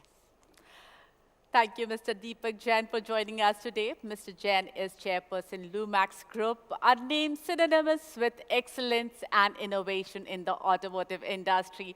We are thrilled to have you here, Mr. Jain. Thank you so much. Now, Indian component industry has become a big manufacturing hub. We already spoke about it, almost 25% of manufacturing GDP. And I saw that number, I was actually really surprised because, I only cover auto companies so much. So when I saw that number, I was really surprised. Now tell us, what are the core strengths of Indian component manufacturing industry? So thank you very much for having me over. I think the component industry is very diverse. It's got the domestic OEM, it's got the aftermarket, it's also got a massive export opportunity. And I think recently with the trends, there is also a balance which the component industry has to do between value and volume. Because as the regulations are coming in, there is a massive value upstreaming which is happening in the component industry. I think from a unique point, there is, for Indian manufacturing, I think it's been not just cornerstone, but a shiny example. Because I think if the manufacturing GDP contribution for the economy has to actually go up, the component industry will have to have a much more faster growth track. You know, our OEMs have done a fantastic job to develop, handhold the localized, basically, component industry. And component industry is also diverse because you have the local players, which are Indian capital, you have the joint ventures, you know, MNCs. But as long as we are manufacturing in India for the world and for the domestic market, I think it kind of promotes the manufacturing make in India concept. What is your expectation in terms of opportunities that are available, and what kind of growth do you foresee? Because you was recently spearheading ACMA as well. So what is the kind of growth that you can expect for Indian component industry? So I think there is obviously a massive growth target to become $100 billion. It is currently at about 70. Honorable Minister of Commerce talked about, why don't you talk about a $100 billion export? So there are big, audacious goals which are expected out of the component industry. But if you look at and step back, we have to understand that we have to grow the right way. And when you say right way, we are manufacturing, we are a brick and mortar. There has to be an investment-driven industry on not just scalability, but also on R&D, on skill setup. Because anytime we want as an industry to grow, and the right growth has to come on the basis of competitiveness and scale and consistent quality. I think if we are able to grow in these three directions, I think a number which could be 10%, could be 15%, I think there is always a very low penetration. If I talk about the GVC, the global value chain, we're just about less than 1.5%. So even if I were to set up the target of saying, hey, can we treble it in next by 2030, we have a runway on exports itself, which is 15 to 20, and there are geopolitical, I would say, situations in play, which may help this cause. You know, Sanjay also spoke about skilling. You also spoke about skilling. So skilling is definitely something that is very important, but it's not as easy as we can talk here. So what are the things that you think India should be doing, maybe on ground level, where we can actually skill people in the right direction for being future ready? I think it's a very important topic, Mugdha. I think given the demographics of India, given the employability of India, skilling has to be done at all levels. You know, you have the bottom pyramid, which fresh out of ITIs, employable, basically skilling. And I think a lot of us, I think all the auto components right now, we call it the dojos or we call it the gurukuls. We have basically training centers within the plants. So we get people, train them to be trained for the shop floor employability and get them back. But as you're creating more value, there has to be then a pyramid going upwards to skill at different facets of technology, different facets of even changing this whole mindset of going from a whole manual to an automation. So the multiple facets, I'm very happy to see that there is also a lot of collaboration happening with academia. Also, there are certain schemes which the government has launched to facilitate this basically skilling. But I think it's the private sector's responsibility to continue to focus and give special focus on skilling so that we are future ready and we are able to grow in a qualitative way. So do you think the investment is needed in having more colleges, more skilling centers, or do you think it is more towards empowering these existing centers more? What is it where government or policymakers should concentrate? So again, I think as we look at manufacturing and particularly the component sector, it's an engineered, quality-driven sector. There is great, I heard some ministers say that, let's say Zomato is doing a great job because it is actually giving employability and skill to the really bottom end of the pyramid. But I think from a component point, what we're expecting is we are creating an ecosystem. I think now most of the OEMs, most of the tier ones have put in their own skill centers, is collaborating with the government to facilitate that input. But input is not a problem, it's the output. And once you have a great output, you will be able to engage the right manpower, a fixed term employability manpower, which would help not just the cause economy, but also upstream, again, the skill levels in the company. Okay. Now, in the component industry, there is a shift happening. In the auto industry, there's a shift happening towards electrified future. What opportunities do you see there for component industry? And it's often said that EVs use less components. So this question I also posed to Sanjay, the same question to you. How do you think Indian auto component manufacturers can capitalize on opportunities there? I think the Indian auto component industry is at an amazing inflection point. If you look at it, I would see as a component industry not just electrified, EV'd, but I think you'll have to catch the trends on a multi-pathway technology. You have ICE, which is getting highly regulated. You're getting more efficient. You have also the EVs coming in. You have the hybrids, different varieties. You have the alternate gas-based system and new technologies, which are getting more and more, let's say, green mobility solutions. Now, looking at it from an EV point of view, it has to become a very more inclusive environment because EV right now is being positioned as a tech. It's not necessarily just components. It'll open a lot more business models, both upstream and downstream. It's also talking about a lot more software. I think the key would be how does the component industry from a manufacturing gets more into an inclusive environment to ensure that we are able to meet the customer needs both domestically and globally. I'll give an example, two-wheeler industry. I think we are the world's largest two-wheeler industry. We are highly localized. It has been able to protect its own turf and going now global. And also probably be the fast track for the EV or electrification. There is an amazing and a very, very strong interest by the government of India as well. India moves on basically two-wheelers. And for that, then the supply chain is definitely having scale opportunity, localized opportunity, and not just for domestic market, for globally. Can we transition this to different sectors of mobility? I think that's where the opportunity lies. What are those exciting areas where you are looking at for expansion, for example? If I talk about my company, Lumax, I think we are looking at certain trends which will talk about future mobility.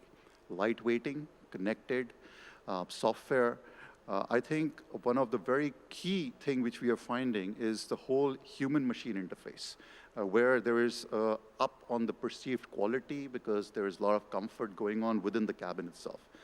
So Lumax has particularly made investments in all the four trends because it's kind of powertrain agnostic, irrespective of basically you get EV, you get ICE, you get alternate-based fuels. One also very particular trend we're seeing, and you're seeing in the very recent launches of the EVs in the market, there's amazing tech which has come in. Now, irrespective of the volumes, whether they will come in that only future hold, and we really believe that this will come through, but the tech you've actually made sure that the consumer, the Indian consumer is aware of. So you cannot take away the tech from the market once you've launched it.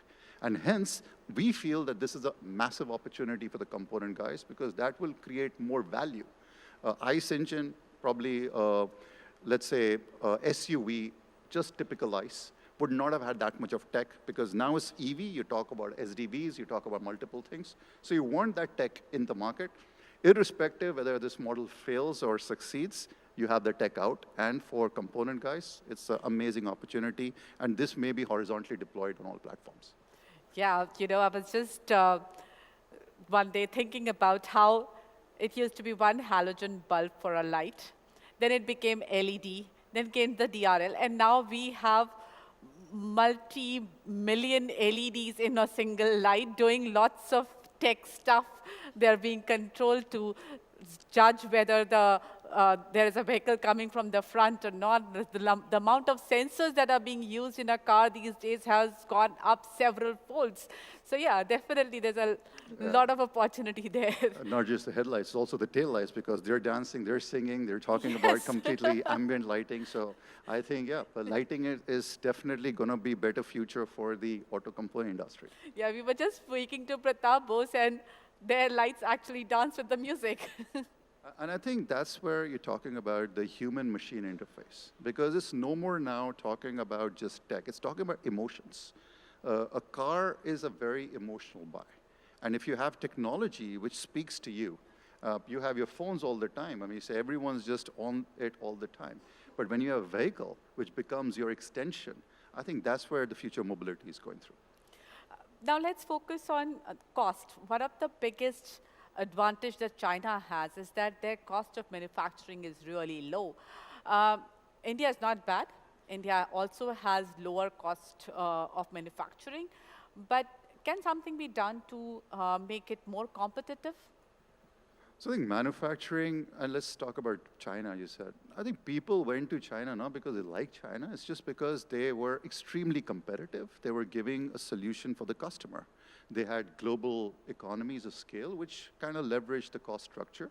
And they also created an ecosystem, which was not just about manufacturing, but all enablers which actually ensure that the right product and right quality is done.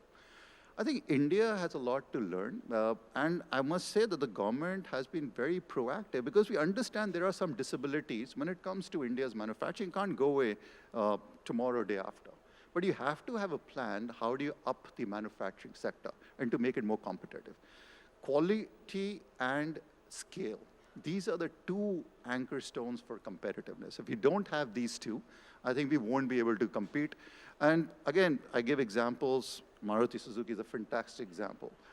I think Hero is a fantastic example. The two-wheeler industry is a fantastic example where they have localized to the extent that I think we can compete globally. How do we take it to a global anchor? And there is obviously a dilemma that the domestic market is growing at such a fast pace. How do we basically meet not just domestic requirements, but also export? And I think the industry now is poised because it has an inflection point at the scale that we can actually challenge now the global markets. Mm-hmm. And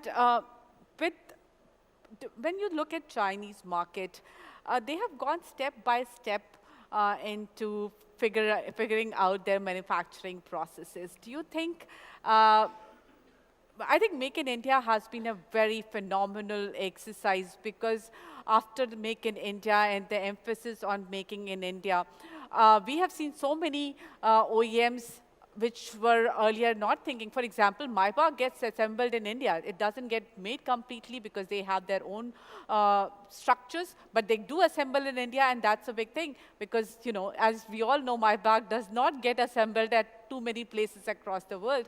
Then I think Jeep has recently started assembling in India. JLR has started assembling in India, and that has been possible only because of Make in India initiatives. What benefits have you reaped because of Make in India? I think first, I must compliment again the Government of India. Honorable Prime Minister himself launched basically 10 years ago in the month of September, the Make in India program. I think it's taken rapid pace for at least giving brand Make in India a global kind of visibility. I think that's very important because unless you understand about Make in India competitiveness and that India is open for this whole manufacturing footprint and scalability, I don't think you would get those examples, what you just stated, be there Jeep or Maybach. But I think we should be more now, not just assemblers. I'm talking about as a diverse manufacturing ecosystem, we'll have to go deep. And I think the opportunity lies when you're collaborating across industry on manufacturing ecosystem. For example, electronics, to auto components, to actually even steel or raw material or plastics. Once that kind of ecosystem is created, and I think there are a lot of opportunities where we talk as one forum to see what other industries, and every sector will have its own challenges. But as long as we're moving towards this whole Make in India for the world, keeping right quality in mind, I think we should be able to do it. And let's understand, Make in India is still very nascent for 10 years. And I think what we have been able to achieve in 10 years, we would be able to achieve a lot more in the next 5. With this extreme competitive but globalized world, do you think Indian government needs to have protective strategies for Indian companies? Or because, the competition, though we are the third largest auto market in the world, but the difference between the second, which is China, and third is huge. So in that context, do you think Indian government needs to have protective strategies for Indian companies? But the flip side of that, having those protective strategies, is that the world then gets very upset. So let me give you 2 perspectives. China, auto component, or auto industries, China, US, India. If you look at both the number 1 and number 2, they make more than 10 million vehicles. India is the only country, because I can talk about Germany, Japan, they never made double-digit million vehicles. India is the only company, so there is a massive, basically, room for growth and opportunity. Second, when you talk about protectionism, I think you have to be smart looking at the geopolitical situation, but I don't think we need protectionism. I think what we need is more, I would say, facilitation in the context of how India manufacturing is coming. Because as long as protectionism comes, we won't be competitive. I actually said it at some stage, even my peer, Sanjay Kapoor, has said it to the Minister of Commerce that, hey, get whatever you want, do all FTAs, the component guys in India will be not able to just protect the turf, but we will be able to also export. I think we will have to just make sure that we do consistent quality, because I believe so that that's one of the anxieties or apprehensions that could we be able to do consistent qualities for developed mature markets. And I think the Indian component industry at least has, for certain components, showed that we can actually do that. We just need to fast track that part of it. So I don't believe in protectionism. I think we need to be smart with certain geographies. But other than that, I think the world has a better market for us. And I think it's a massive opportunity which we can tap into. But does it worry you when you see all this news coming in with GM taking $5 billion hit, Volkswagen shutting a plant, or people scaling back their operations, or even reducing their staff? Is that something that worries you with global scale, big organizations, haloed organizations taking these steps? Well, I think these organizations in India are taking more investments. We are very fortunate that we are in a market which is having a massive growth potential. The MD of Maruti Suzuki just said the low penetration levels and what they achieved in 40 years trying to do in 6 years. So I think we're poised in a great domestic market. Export, again, as I said, there is a massive opportunity, and I think we need to look both east and west now for matured markets. You have to understand that Japan, Germany, US, these are where basically there are multiple export opportunities. When those markets are turning more into EVs, they are reducing their ICE investments. And India could tap into that opportunity to become the global ICE manufacturers for components, particularly engine components, and then export around. So I think there is a massive opportunity. Companies will have to be smart.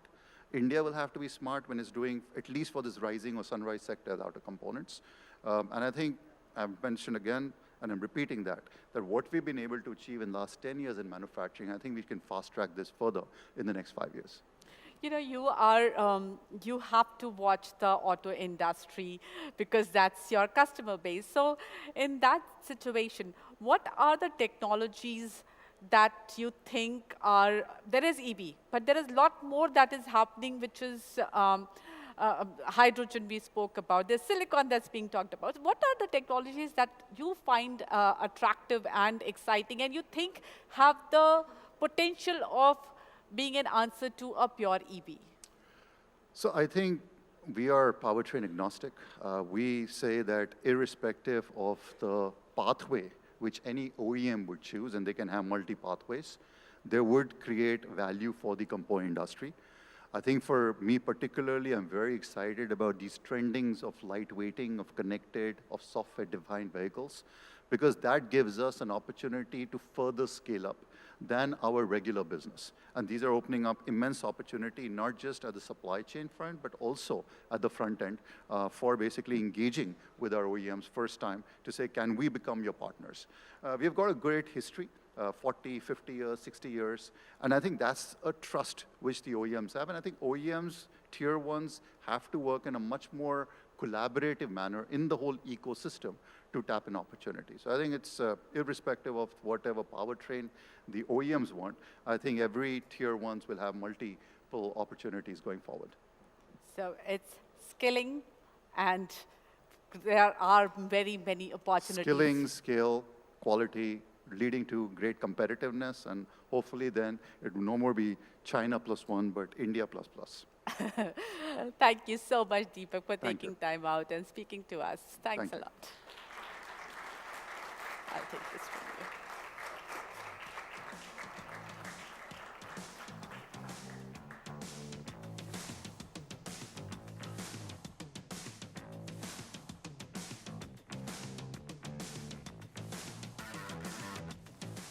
Ladies and gentlemen, we'll be taking a 5-minute break for the security checks to be completed for the arrival of Sri Nitin Gadkari. So please bear with us. Get yourselves a tea or coffee if you want to. We'll take a quick 5-minute break. We'll be starting the next session in the next 5 minutes. Thank you. When you're out on an open road, you tend to momentarily leave your worries behind. This means a better chance of innovating with a free mind. And our next panel discussion focuses on that. The magic happens exactly where innovation meets the open road. This is our discussion theme for today. And the participants for this panel are Samir Seth, Director Marketing for India, Dolby Laboratories, Rajiv Batra, CEO, Tata International Vehicle Applications, and joining us online is Kanav Singla, Founder, CEO, Metadome.ai. May I request you gentlemen to take your places on the stage. Thank you. Quite excited to be joined by you gentlemen, and we'll be joining, Mr. Manav Singla will be joining us momentarily. And we have Mugdha Mishra, Editor, NDTV Auto, joining them on the stage. Hi, Mr. Batra. Thank you.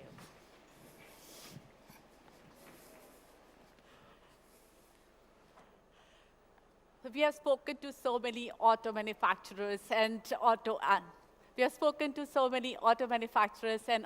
ancillary manufacturers, and now this is a little different panel because this focuses on innovation in auto. And I have Mr. Rajiv Batra and Mr. Seth with me. Thank you so much for joining us, sir. Mr. Seth, Dolby has come to India. Now, we recently were reviewing XEV9E and BE6. Now, how big is the Indian market for you? Right, thank you, Mugdha. It's a pleasure to be here today. At Dolby, we unlock the power of sight and sound as we are in the pursuit of delivering awe-inspiring experiences across lifestyles.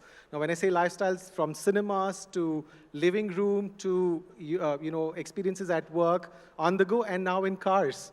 And all of this is possible because of the collaboration that we build with musicians, filmmakers, storytellers, and artists, and even businesses that use our visual and audio technologies, namely Dolby Vision and Dolby Atmos, to deliver a spectacular experience. And this journey really starts with the creatives. It's the content creators who keep telling us when they use Dolby technology, they are able to deliver their creators' intent far better. On the consumer side, talking about music, of course, Indian consumers consume a lot of music on their mobile. The second and the most important use case for music is cars.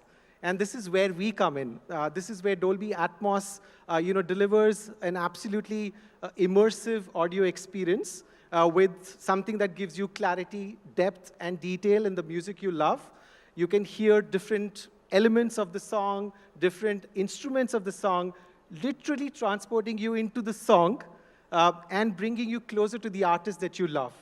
And of course, all of this is possible through the collaborations that we've built. In fact, I was speaking to a musician who took me back in time, and he said, you know, back many, many years ago when he would create his music in a studio, the first thing he would do is he would transfer the song into a tape cassette and bring it to a car and play it through the tape recorder there and hear the song. If the song sounded right to him in the car is when he would decide to release the song on different platforms.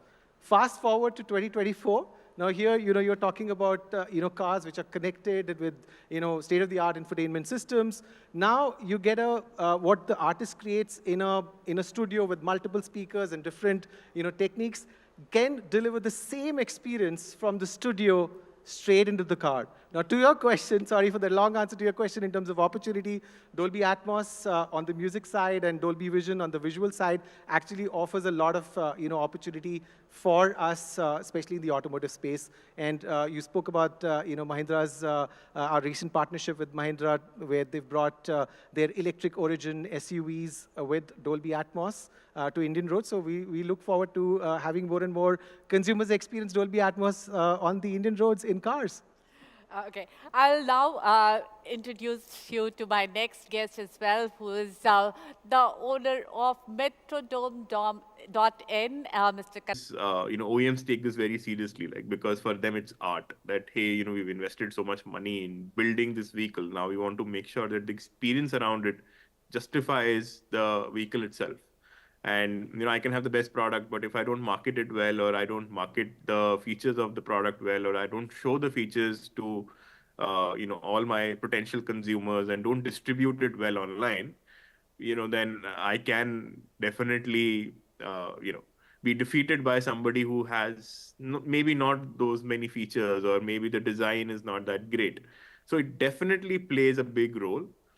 Having said that, I think the product is the ultimate winner in most cases. You can have the best experience and not have the best product, you will still lose. So I think it's a combination of both. You need the best experience and the best product to truly differentiate in a highly competitive market like India.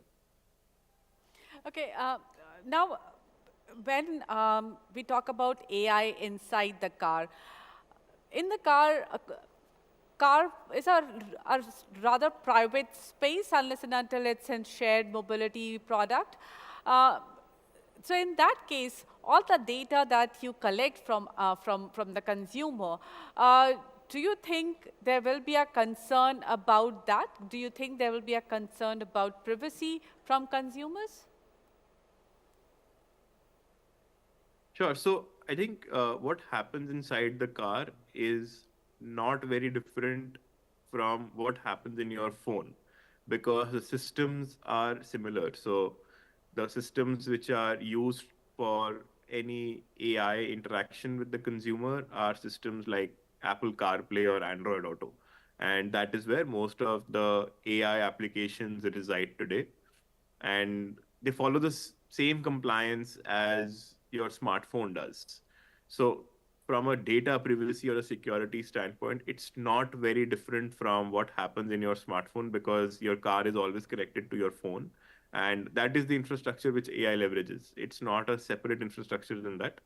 And the data also that it captures is very similar to the data that you would anyways be sharing on your smartphone.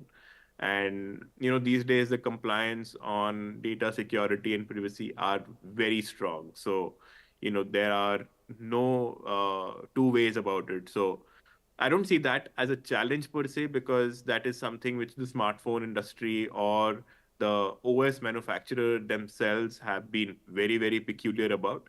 And they have the strongest of the strongest standards these days. So privacy as a notion, I'm a big believer in it. Security as a notion, I'm a big believer in it. So I'm optimistic that AI will be regulated in a way, or the data will be regulated in a way that they are secure, and we don't run into troubles. Mr. Seth, Indian market, we saw you collaborating with Mahindra. So at one point, Dolby Atmos was considered a very premium product.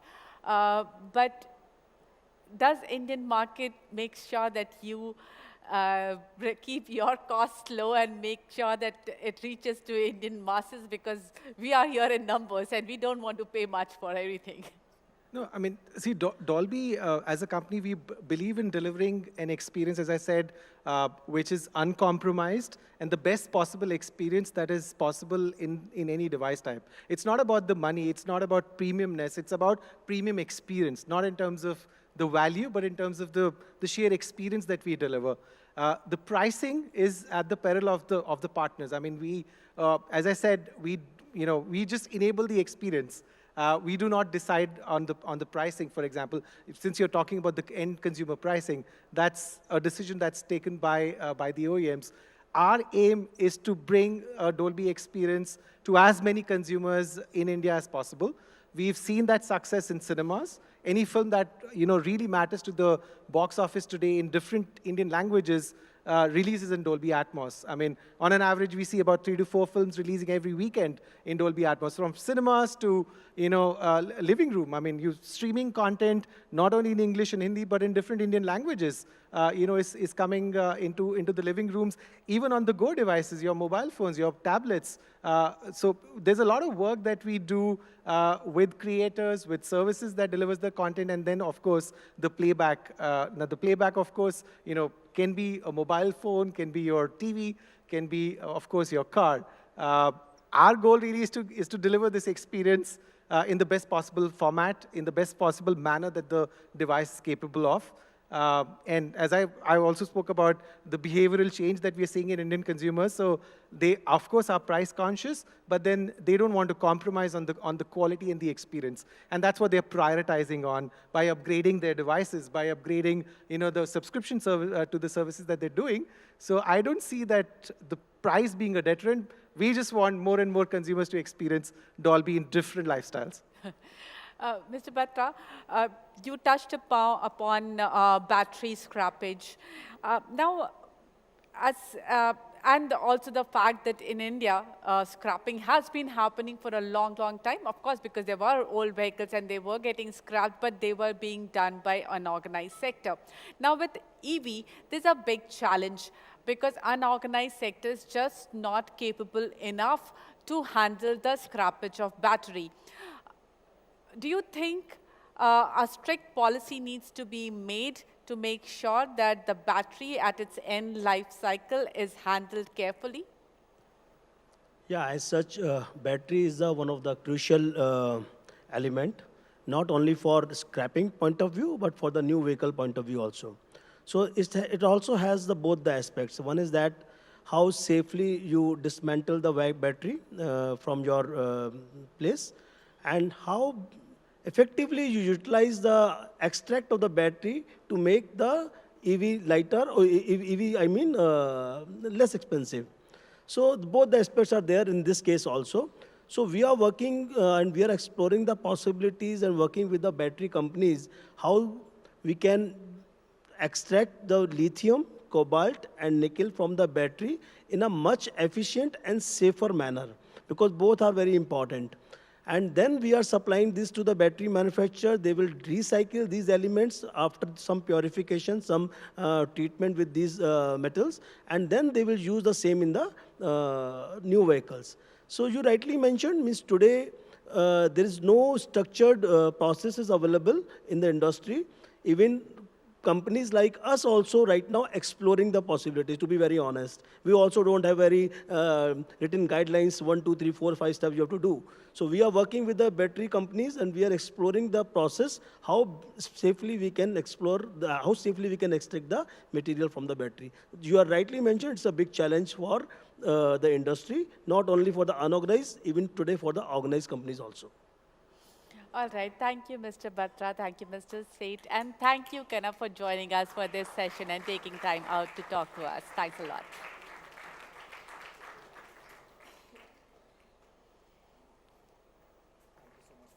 Thank you.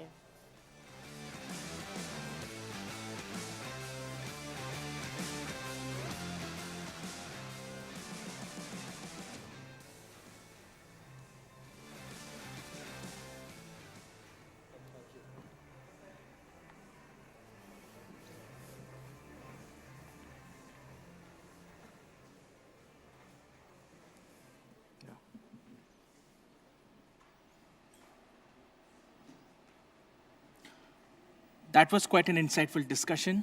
Well, for our next session, someone rightly said, 4 wheels move the body, but 2 wheels move the soul. Our next guest lives and breathes motorcycles. Motorcycling enthusiasts are cut from a different cloth, and he epitomizes that thought.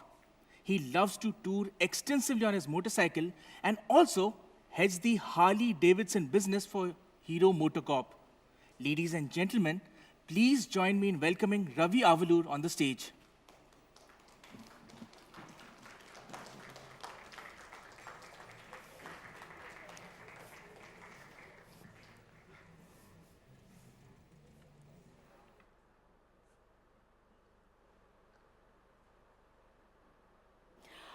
Who hasn't heard of Harley-Davidson, a brand synonymous with motorbikes and the love of riding? Ravi Avalur heads Harley in India, but this discussion is going to be a bit different. We are not going to talk about business and growth and numbers. We will now focus on the love of riding. Thanks, Ravi, for joining us today and talking about your passion for riding.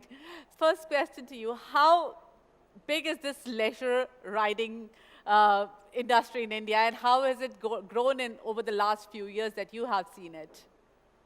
Well, it would be difficult to put a number to it, but I think what has I don't been want driving... numbers, I want experience. What's been driving that boom in India is a realization that you don't necessarily need great infrastructure to go touring. In fact, the lack of it very often makes for a better motorcycling experience. But that increase in infrastructure over the last few years makes it easier getting to places. Now you can get to Manali. If you leave in the morning, you can be there in the evening. And it's quite easy to get up to the Himalayas. A person can take a week off and do a reasonable trip. Also, we've seen more infrastructure come up. Also, we have a race circuit in Delhi, which we didn't have 15 years ago. So we've seen a lot of improvement in both the sports side of it and also the touring side of it. And it's been positive. You just came back from a riding experience. How was it? Where were you and how was the experience? Well, actually, we were at India Bike Week, which is India's largest music festival for sure. It would definitely be amongst, I would say, the top 10 festivals in the world. We had 17,000 people there on Sunday. A nearly equal number the day before that. And I, of course, this time I didn't have much time, so I flew into Bombay and I rode only that last bit from there, and I flew back because we had this meeting here. But what is the most attractive location for you to ride to?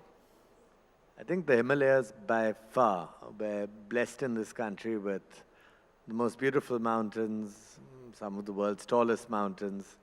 And it's wonderful, the combination of incredible infrastructure that enables reasonable speeds for a performance bike and the complete lack of that infrastructure that makes for a true adventure. And you can get all of that in one trip. You can be at 40 degrees during the day and -2 at night on smooth tarmac one day, and very difficult off-road sections the next. So India offers an incredible variety in a fairly contained area. You know, India is a little bit of a difficult market in the sense that, yes, biking community is rising, but we've also seen that the top premium market is not seeing as much growth as it was expected earlier. What's the reason for that? Have you ever given it a thought? Oh, I've given it lots of thought, and I don't think it's necessarily a bad thing. So people earlier were polarized towards either riding a small commuter bike, a 100cc bike, and that was a bike they needed, not a bike that they wanted, or a very large displacement bike that was overpowered for our conditions for the most part. And if you go back 30 years ago, the streets were full of Japanese race bikes for the most part. That's what was coming into the country. I think there's been a boom in the middleweight segment, and to define that, that's the segment between 350 and 500 cc, priced roughly between 2 lakhs and 4 lakhs, and that's somewhat affordable when you break it down into EMIs. And it takes a lot of riding before someone actually has more skill than the motorcycle does, before he's actually outgrown that motorcycle. And I think it's a lot more usable, it's economical, so there's a gravitation towards the middleweight segment. That number has gone in 10 years from something like 200,000 to 1 million motorcycles.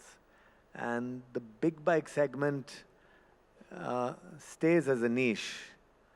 It's not necessarily going to grow at the same pace as the middleweight segment. In fact, as you said, it's come down in the last 3 years, but I think it's entirely because of these options available at more affordable price points that we never had in the past. So I used to ride earlier, and there is a bit of joy that you feel when you feel the air hitting you when you're riding.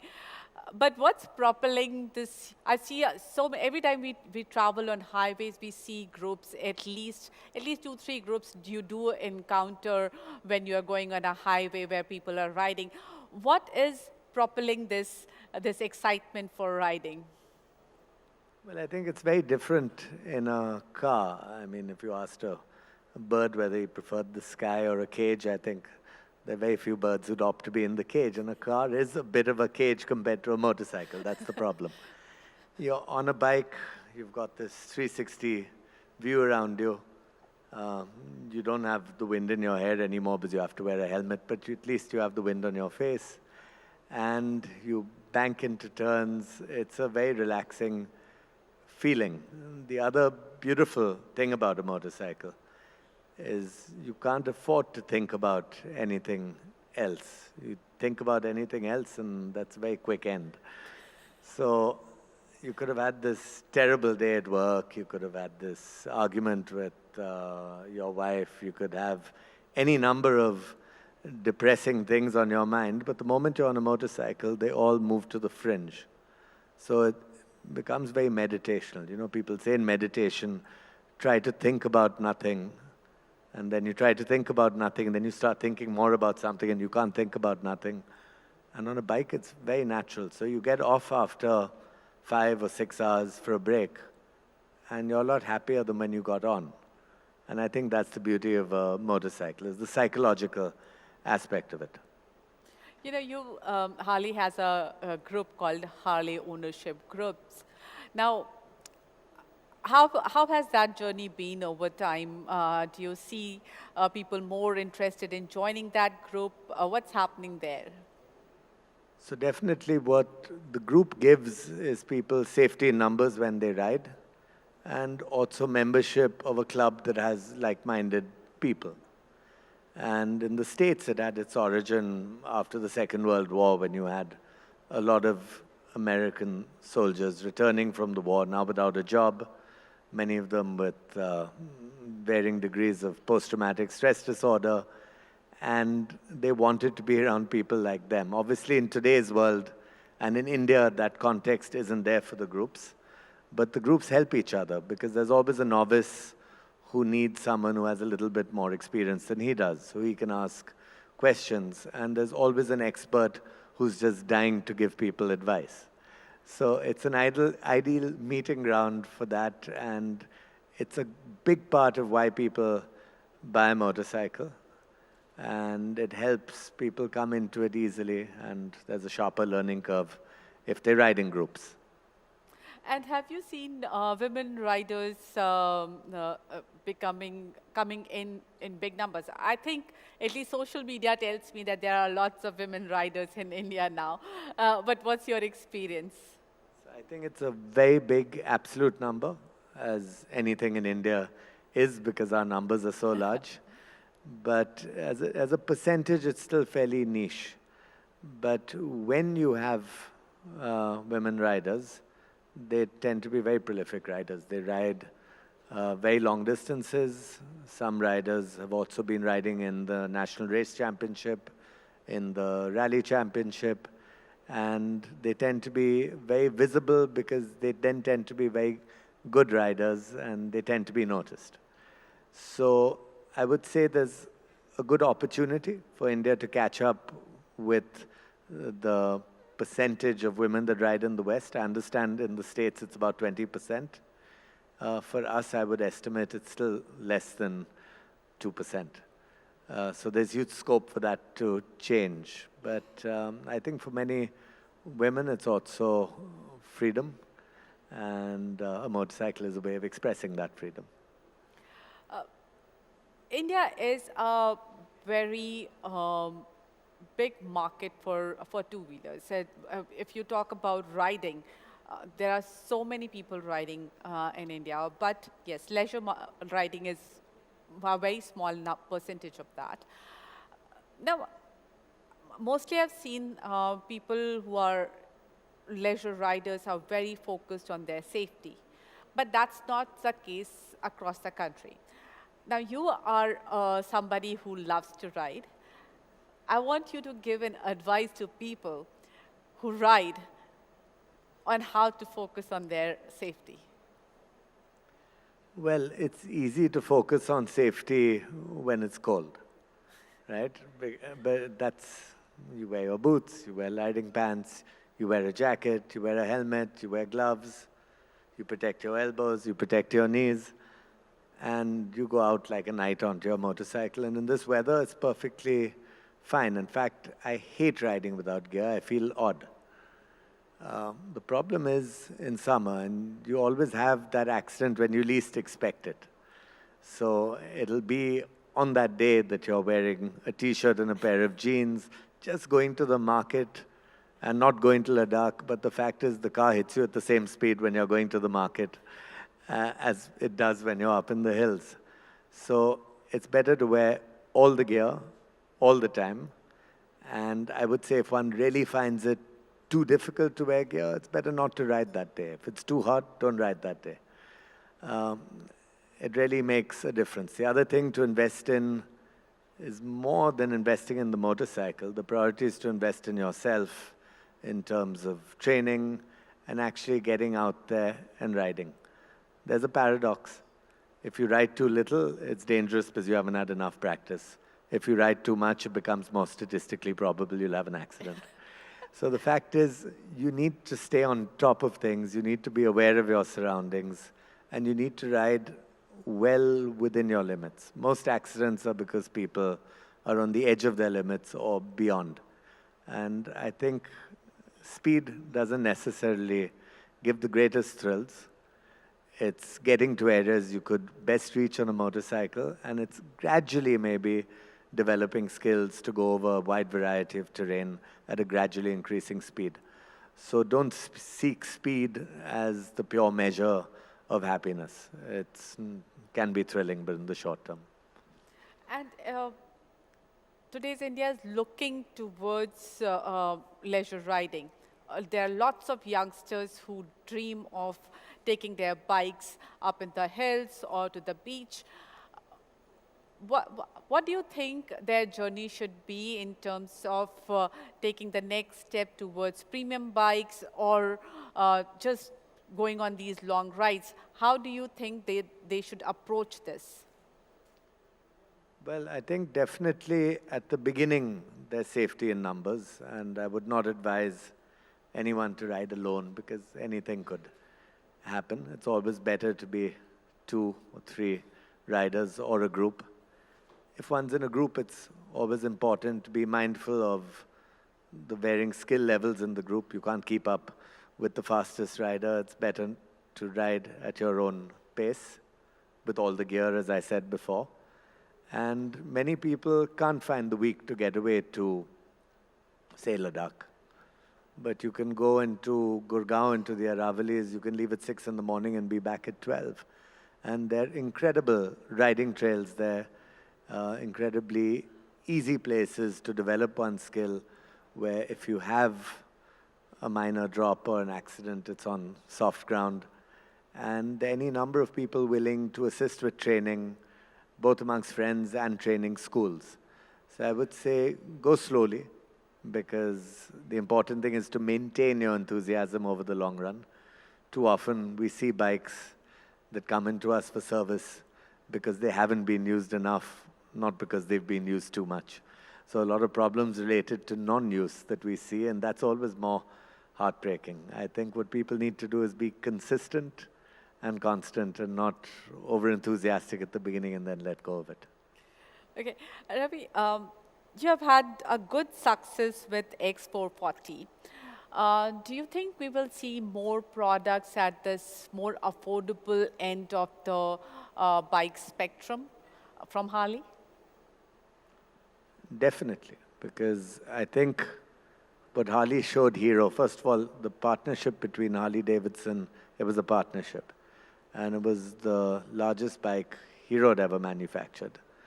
But it was the smallest bike that Harley had ever manufactured for a long time. They made a bike that was small in the 60s, 70s, but gradually bikes got bigger and bigger and bigger. And they hadn't had a bike sub 500cc for a long time. So what it showed Harley is the way forward, because world over, the average demographic of the motorcycle rider is going up. In other words, new people aren't coming into riding. In the States, in the early 90s, in the 80s, the rider's average age was 30-something. In the 90s, it was 40-something. Today, it's above 50.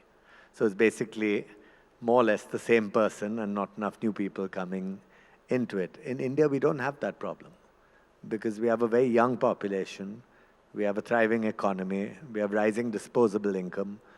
And you have a lot of young people coming into riding. So for the States, it's a way of building a bike that will appeal to younger people. For India, it's a way of satisfying that demand that will be predominantly for smaller, middleweight bikes, which are easier to ride.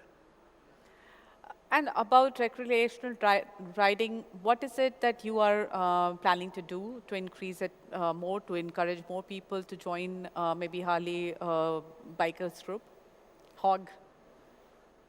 Well, first of all, the riders group we have is open to all people who buy the bike.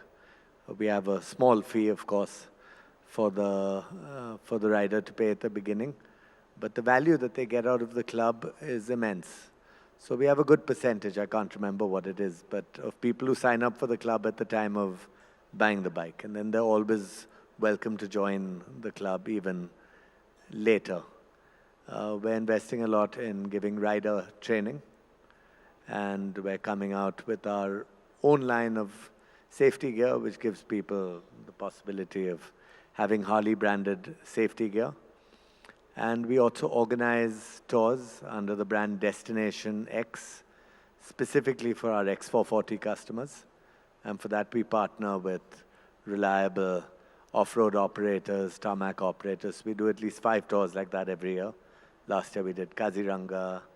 We did Leh at least twice last year for the smaller bikes. And it's quite economical for not much. Someone can go for a week to Ladakh, and we look after everything. We give them the mechanics, the backup medical, on-the-go riding instruction. So there's always a master rider riding with them who will be able to give them tips wherever they stop. You know, you should be doing this and not that. And we try to make it accessible. And with that, we see a lot of people gradually graduating from the smaller bike, which is the X440, to buying a larger motorcycle, because within 6 to 8 months, they feel confident and they move upwards. So in this, when you said that you will be launching more products in the mass market segment, or less cc segment before 40cc segment, do we expect something smaller than that, or will that be around this sub 500cc is what that you would be looking at? Can't comment on that, but I can say is that we want to cater to different segments of riders also with the type of riding that they do. So to the urban rider, to the highway cruiser, to the explorer. And I think that's important. CC and price, these things are secondary. The first thing is to cater to different types of riders. and that we'll do. We'll always remain a premium player, and of course, we won't focus on areas of business that are not in line with what Harley are renowned for, which is basically recreational and leisure riding. You know, when Harley announced its exit from India, lots of Harley owners were very concerned about what happens to their bikes now. Are those concerns all allayed now? They're all put to rest, and are people comfortable with the service that you're giving them? Well, I think most of those owners spent a very nervous 6 months because Hardy left the country, and then Hero stepped in. And with Hero, they have the world's largest motorcycle manufacturer, partnered with the world's most iconic motorcycle manufacturer, and we've resolved all the issues, the logistics related to parts supply. The Harley-Davidson University, the trains technicians, was reactivated. The dealer network was reinstated, but more than reinstated, it was expanded, because now for the X440, we have nearly 100 Hero touch points selling that bike as well, over and above the 20 Harley-Davidson focused legacy dealers. So I think universally the feeling amongst our rider community of hogs is they're all very satisfied, because I think now they have none of the problems. In fact, the situation has improved, and a lot of foreign companies eventually benefit from partnering with an Indian company that understands the local market and that are structured to provide the support that is required, even for small numbers dispersed over a large territory, which is the case in India. Thank you so much, Ravi, for taking time out and speaking to us. Thanks a lot. Thank you very much.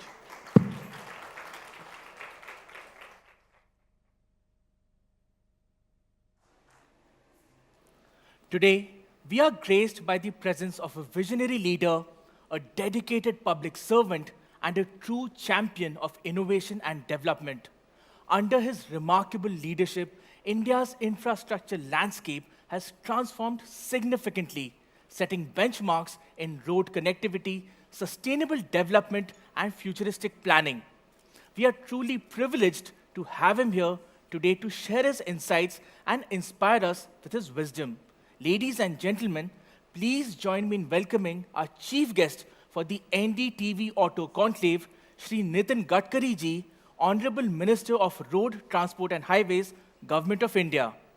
May I invite Mugdha Mishra, Editor, NDTV Auto, and Vishnu Shom, Group Executive Editor, NDTV, to escort Shri Gadkari ji on stage.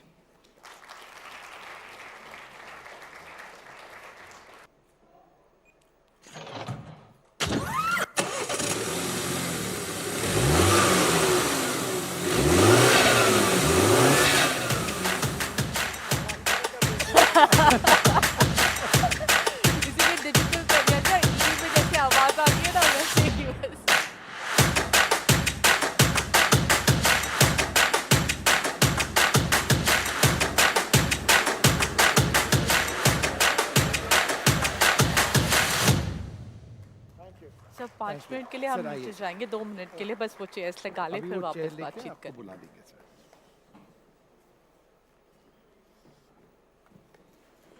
So we welcome you all to this special occasion, the official launch of the NDTV Auto website.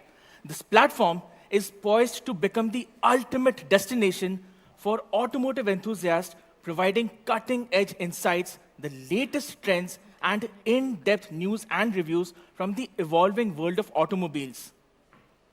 My request,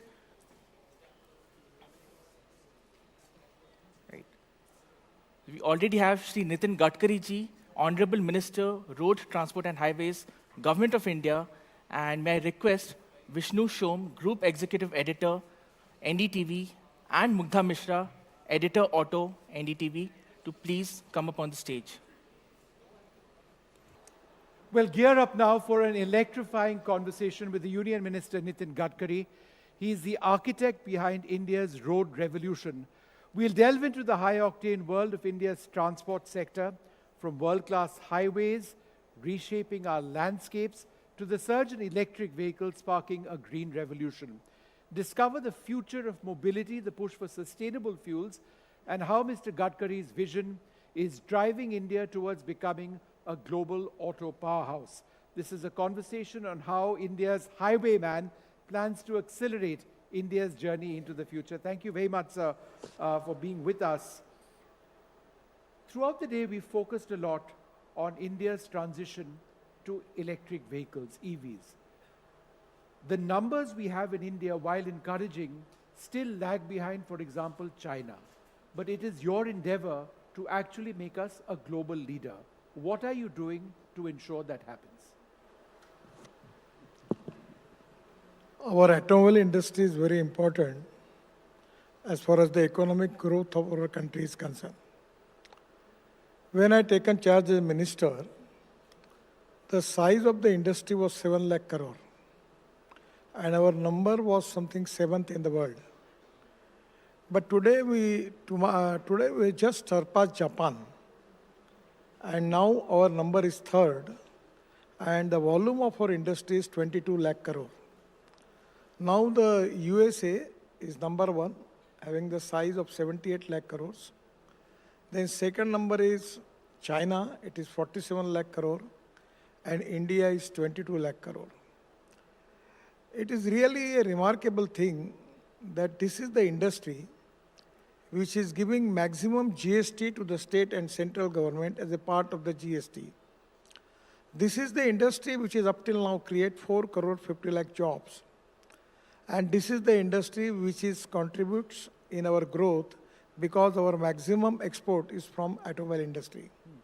Now the all world reputed brands present in India, and now we are developing the new technology, particularly alternative fuel and biofuel, and that electric, hydrogen, flex engine. I'm coming with the Innova car, yes. First in the world that Innova is, which is on 100% bioethanol.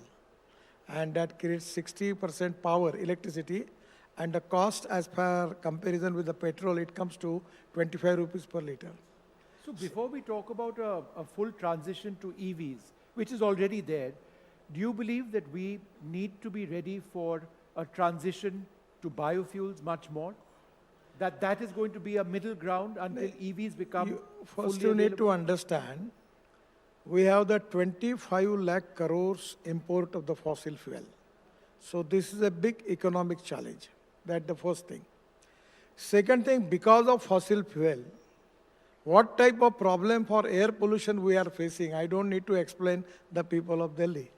It's very hazardous and it is really a problematic.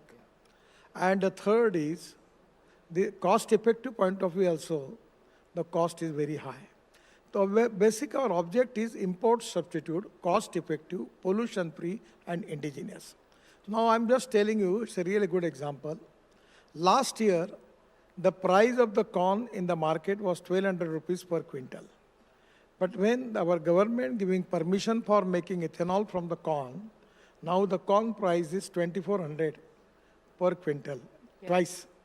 And now this is the time in agriculture, we have surplus rice, surplus wheat, surplus sugar, and surplus corn. Even we are not up to the mark of MSP also, the market. Commercial prices are lower, and MSP is higher side, and market price to the lower side.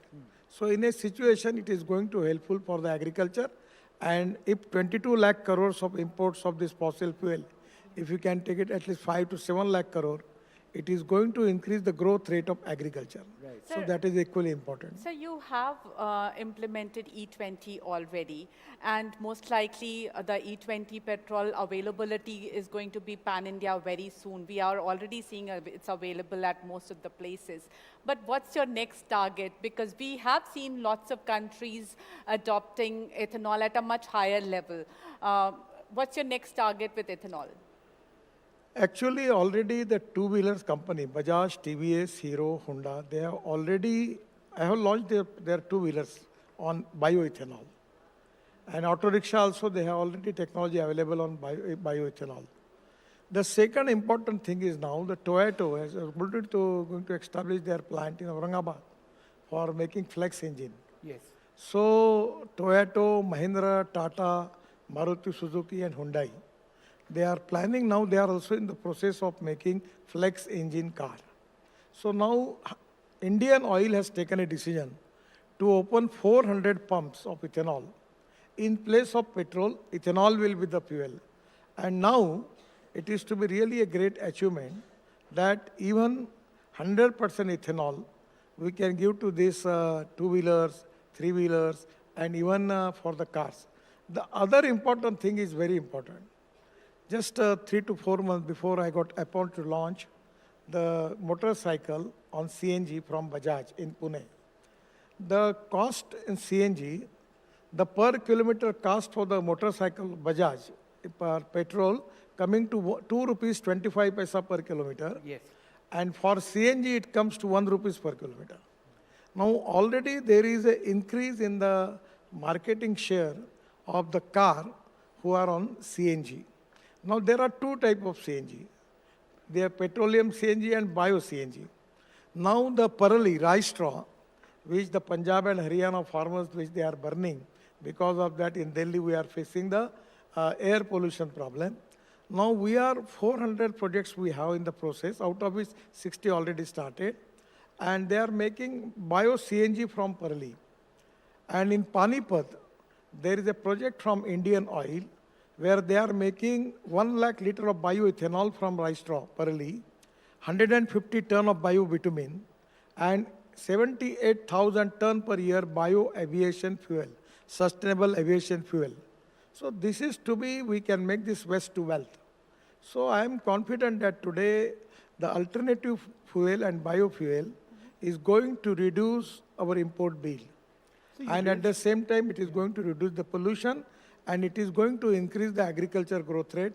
And economic point of view, this is exactly the pathway to make India Atmanirbhar Bharat. You've raised an important point. We all breathe this polluted air this time of the year. But there is often a problem in infrastructure in getting stubble from the fields of Haryana and Punjab to these centers where they can be converted into biofuels. Do you believe this needs to be a national priority? Because transforming the agricultural cycle in Punjab and Haryana is very difficult. Farmers don't want to do that. But if there is an alternative to where their stubble can go efficiently and effectively, it could reduce pollution. It is 100% possible. Now these 400 plants, which are at maximum in Punjab and Haryana, actually 2 days before I was in Amritsar. Now a lot of people are now starting this project, some of in the process, by which now the cost of the parallel is 2,500 rupees per ton. Yes. And the Haryana government is giving subsidy for that. And now there are some agricultural equipment we need to making the baling of that material and everything. All the process is going on. I don't know, but just I listening from the concerning people that this year, the parallel burning is reduced by 40%. And I am confident within 2 to 3 years, it is going to be reduced by 100% because there are two important philosophies. One is innovation, entrepreneurship, science, technology, research, skill, and successful practices. We name it as knowledge and conversion of knowledge into wealth is the one.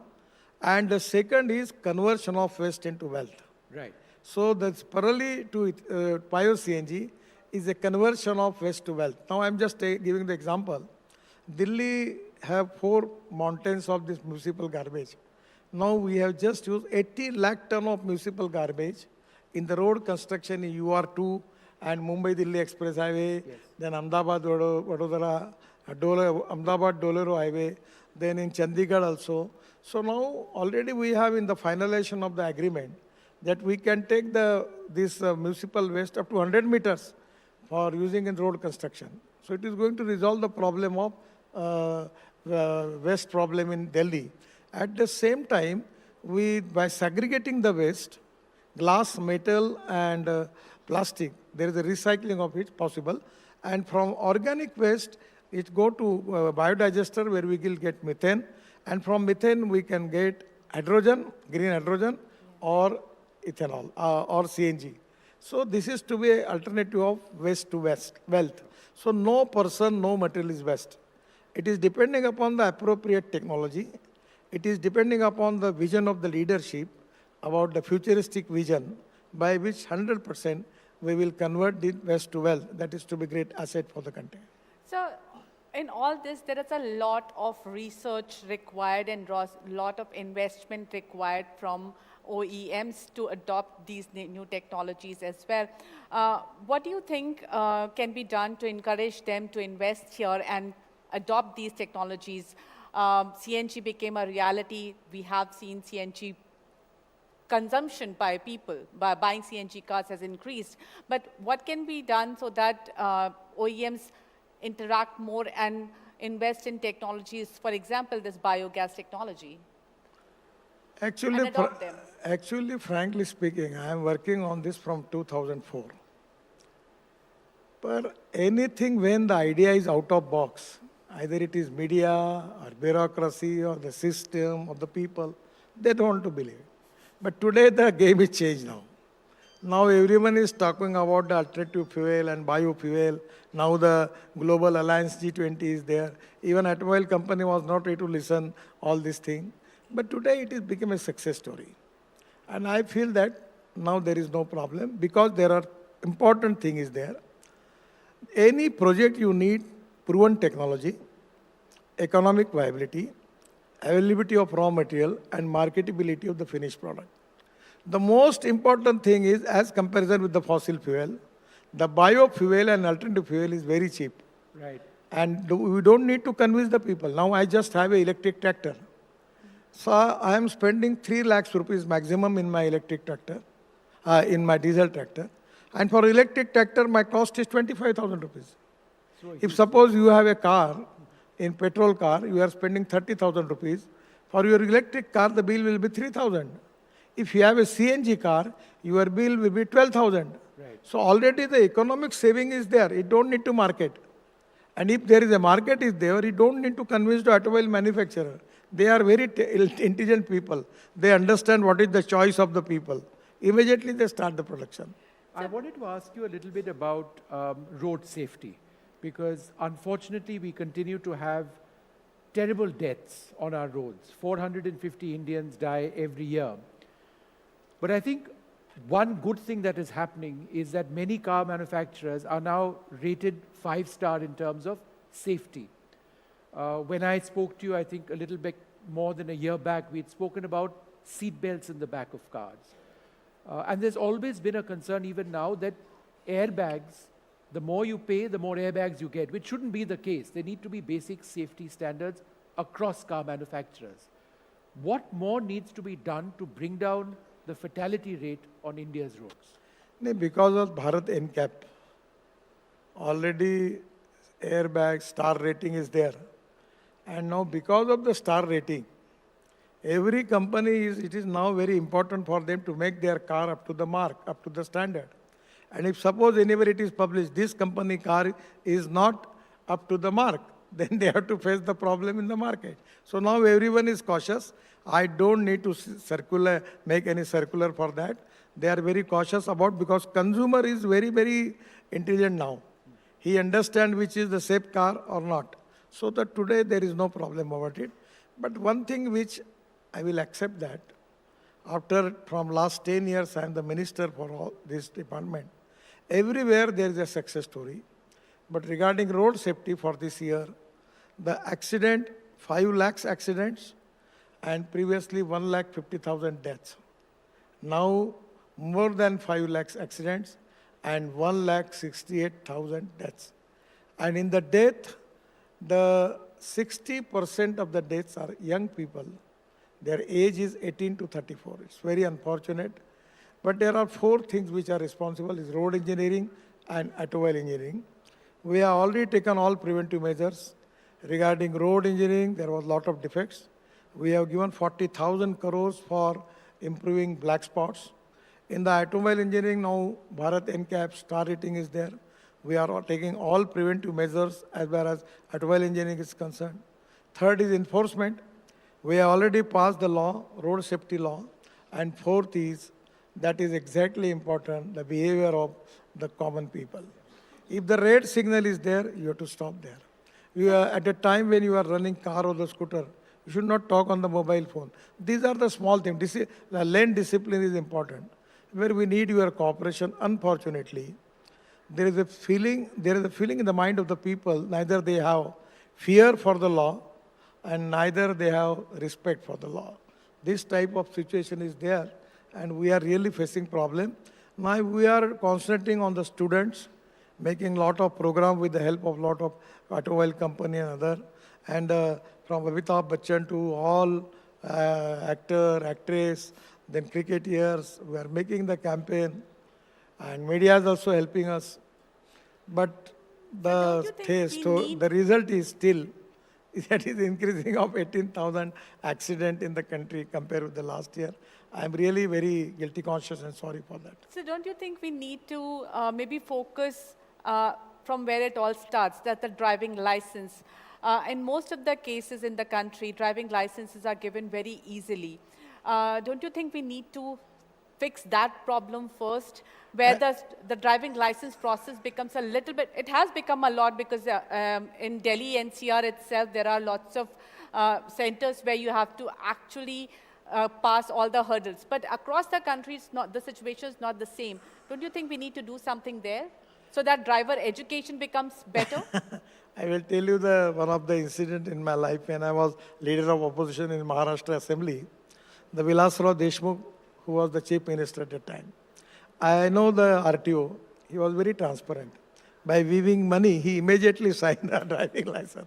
So I take the license on the name of Vilasrao Deshmukh, with spending 100 rupees and showing into the assembly, please see, this is the transparent government, that 100 rupees, you will get the license. Now if I can ask the question to all these people, please.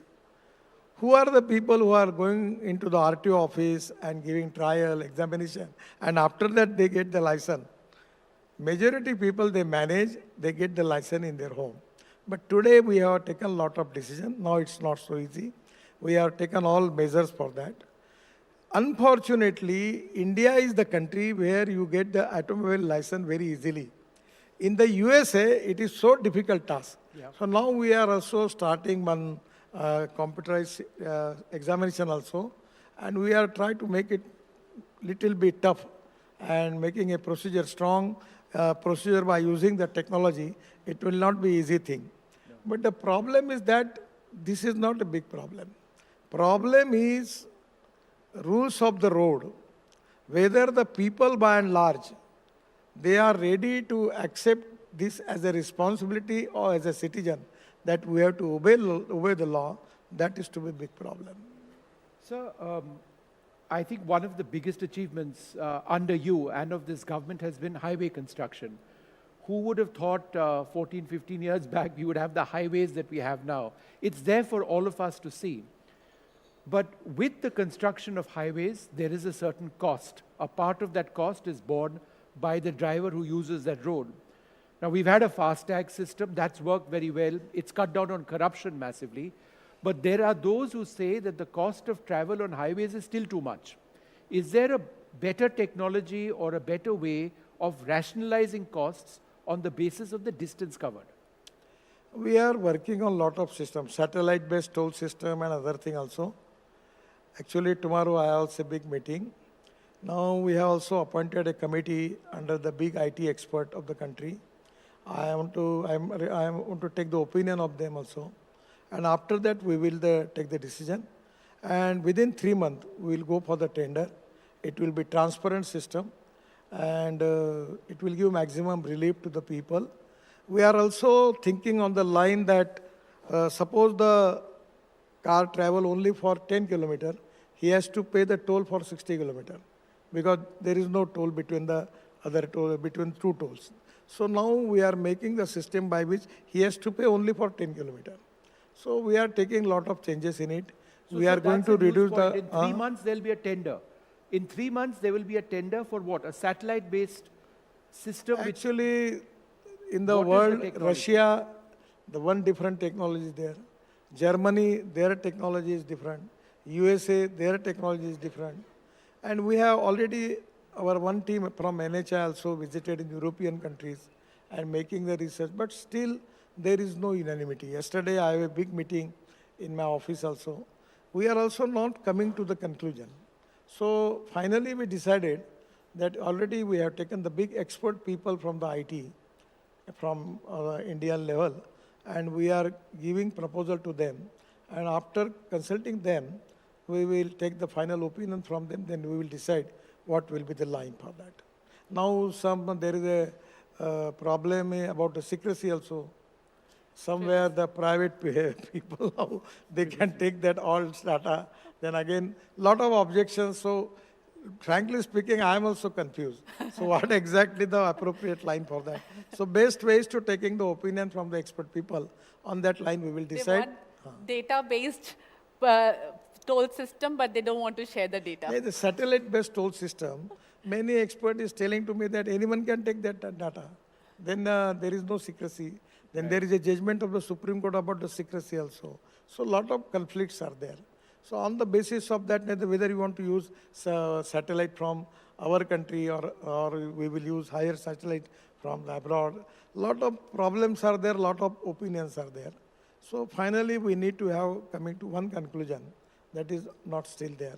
So after taking the opinion of these 5 expert people and the committee, we will come to conclusion. Sir, I just 1 or 2 more questions. Now, we focused on highways, where we're doing a tremendous job. I mean, who would have thought that traveling between Delhi and Jaipur takes about 4 hours? It used to take at least 2 hours more just a few years back. But what do we do about our cities? Look at the city we live in now. And I know not everything comes under the center. Some things do, some things don't. But as somebody concerned about this, flyovers can only do so much. Underpasses can only do so much. What is the solution to our traffic woes? Actually, in Delhi, outer Delhi and Delhi, we are spending 65,000 crore. We are already completed ring road of 12,000 crore. Then I don't know too much Delhi about it. The Kalindi Kunj near from Faridabad, there we are making on big road there. That is to be on, we are spending 10,000 crore for that. Then Dwarka Express, half the road we are open. Now there is a tunnel by which under the airstrip we come to T3 directly. So from Panipat to airport, it will be half hour. Presently now it takes 2.5 hours or sometimes 3 hours. Then we are making Delhi, Amritsar, Katra. That is just yesterday Prime Minister opened 4 packages of that road. Where Delhi to Amritsar 4 hours, Katra 6 hours, Srinagar 8 hours, Delhi to Jaipur 2 hours. And next January end we will open Delhi to Dehradun 2 hours. So there will be no flight from Delhi to Jaipur and Dehradun after 2 months. They will be closed, no flight for that. Sir, I want to ask you, there are so many technologies that are coming in the auto sector. There is EV being talked about, hydrogen fuel cell being talked about. There are, in batteries also, there are many technologies being talked about. There is hybrids. What do you think is the optimal solution for Indian auto and pollution worries? Actually, it is not only, we should not think on the one line. We have to think about pollution, we have to think about the cost, we have to think about Swadeshi. And we have to think about the agriculture, rural and tribal sector. Because in our GDP growth, agriculture contributes only 14%. And the people belongs to agriculture is 65%. So without developing agriculture, we cannot make Atmanirbhar Bharat. So diversification of agriculture towards energy and power sector is very important. The other important thing is the cost for the fuel and for the vehicle. Now when we started these electric buses and scooters, I remember the journalist asking me very different type of questions. Because no one really wants to believe that on the lithium-ion battery, it is possible to run the car.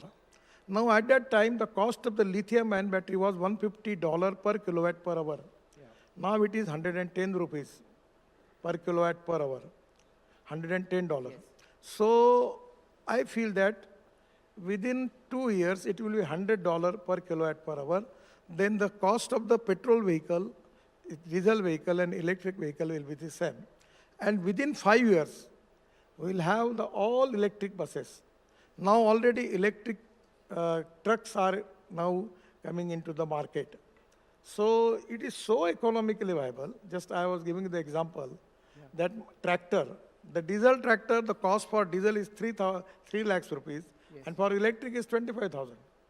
So because of change in fuel, we are reducing the cost, at the same time reducing pollution, and at the same time we are going to increase our export, create new jobs, and I'm telling you very confidently, I am confident that within 5 years, our Indian automobile industry will be #1 in the world. You just see that.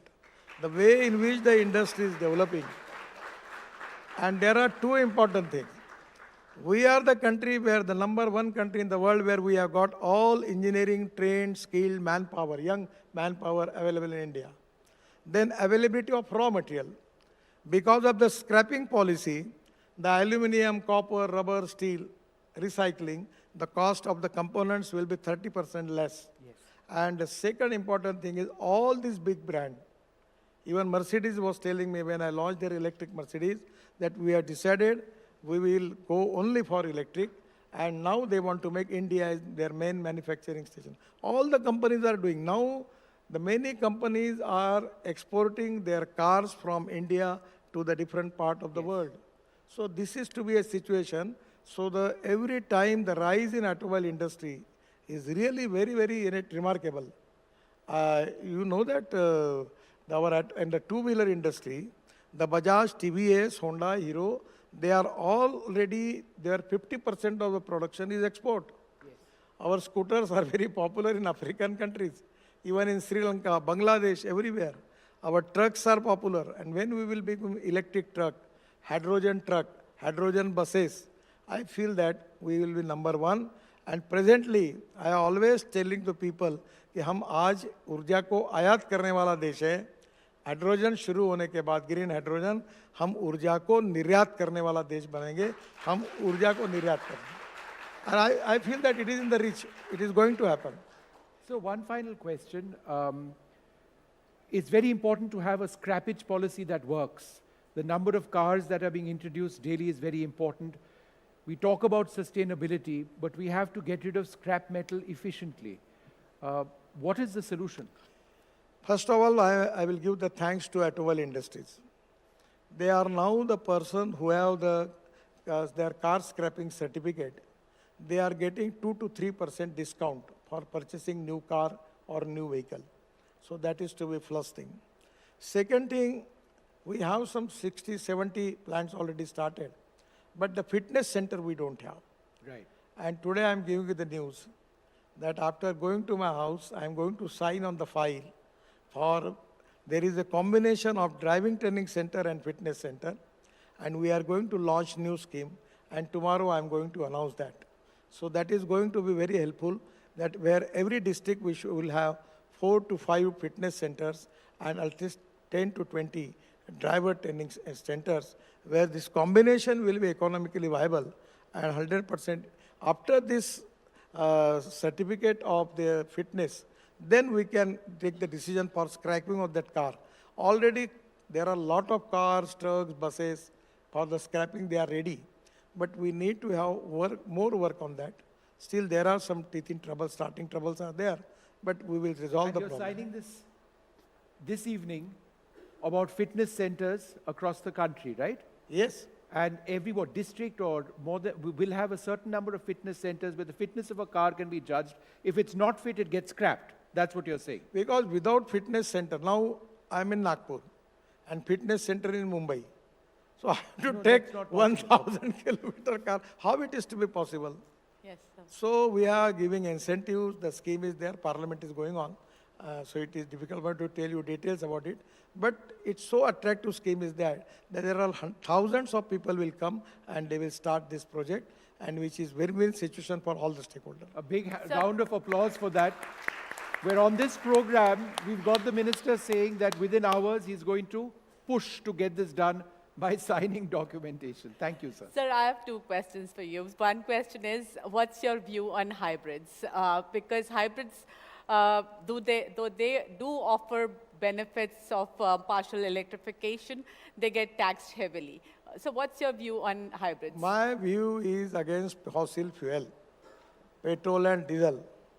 It is a mission for me that how we are going to reduce the use of petrol and diesel, fossil fuel, two point of view. One is pollution. I am personally, when coming to Delhi, every day I am thinking when I am going to Nagpur. I don't want to even, every day infection is there. One of the report was telling that the Delhi people are now 10 years of their life because of pollution they are facing the problem. So pollution is a big problem because of fossil fuel. And I am the person who is responsible for the pollution. As a transport minister, 40% of the pollution is because of road transport. So that is to be one thing. And second thing is import of 22 lakh crore. If suppose is 22 lakh crore, if 10 lakh crore, if we can save this import and put into the agriculture, rural, tribal area, we can take agriculture growth rate from 14% to 20%. It is going to change the socio-economic scenario of our country. So it is in the national interest that we Swavalamban, Swatantra or Swadeshi. Right. तो गांधी जी का ही मंत्र था. Sir, do you think an emission-based taxation structure is something that India should consider? It is not in my hand. I don't make any comments on it. But what's your view on it? What's your view on it? No, I will not give my view because unnecessary it will create. It's not related with my ministry. Okay. There are a lot of people in the lot of country, there are a lot of dispute on this subject. Best way is, now this is the appropriate carbon credit is there. So by which we can give the incentives. And the second thing by our policy, now global alliance is there for biofuel and alternative fuel. And it is economically viable. It is going to reduce the pollution. So this time I feel that positively, if we can make this campaign successfully implemented, it is going to resolve the problem. Now, we need development and we have to protect ecology and environment. Ethics, economy, ecology and environment, they are the three important pillars of the society. But eccentric to any side is not good. Yeah. The problem is that some of the people who are very eccentric about ecology and environment, and some of the people who are very eccentric about the development, they are not going to bother about the ecology and environment. We need to find out an equilibrium, a middle way by which we can protect the interest of the country, creating more jobs, improve the economy. At the same time, we will protect the ecology and environment. That is to be a balanced thought by which we can resolve the problem. It's wonderful. Sorry, I have one more question.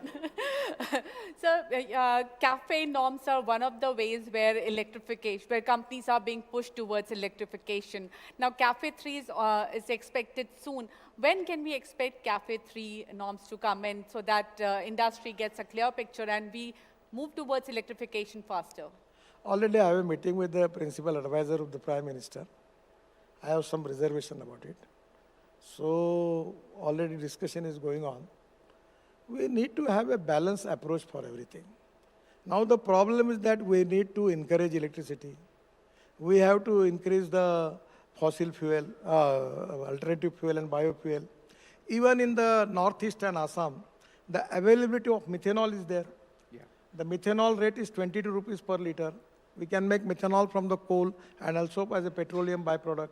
Now in Bangalore, in Karnataka, I launched the project of Karnataka State Road Transport Corporation, Ashok Leyland buses, adding 15% methanol into diesel. It is 3 months successfully implemented.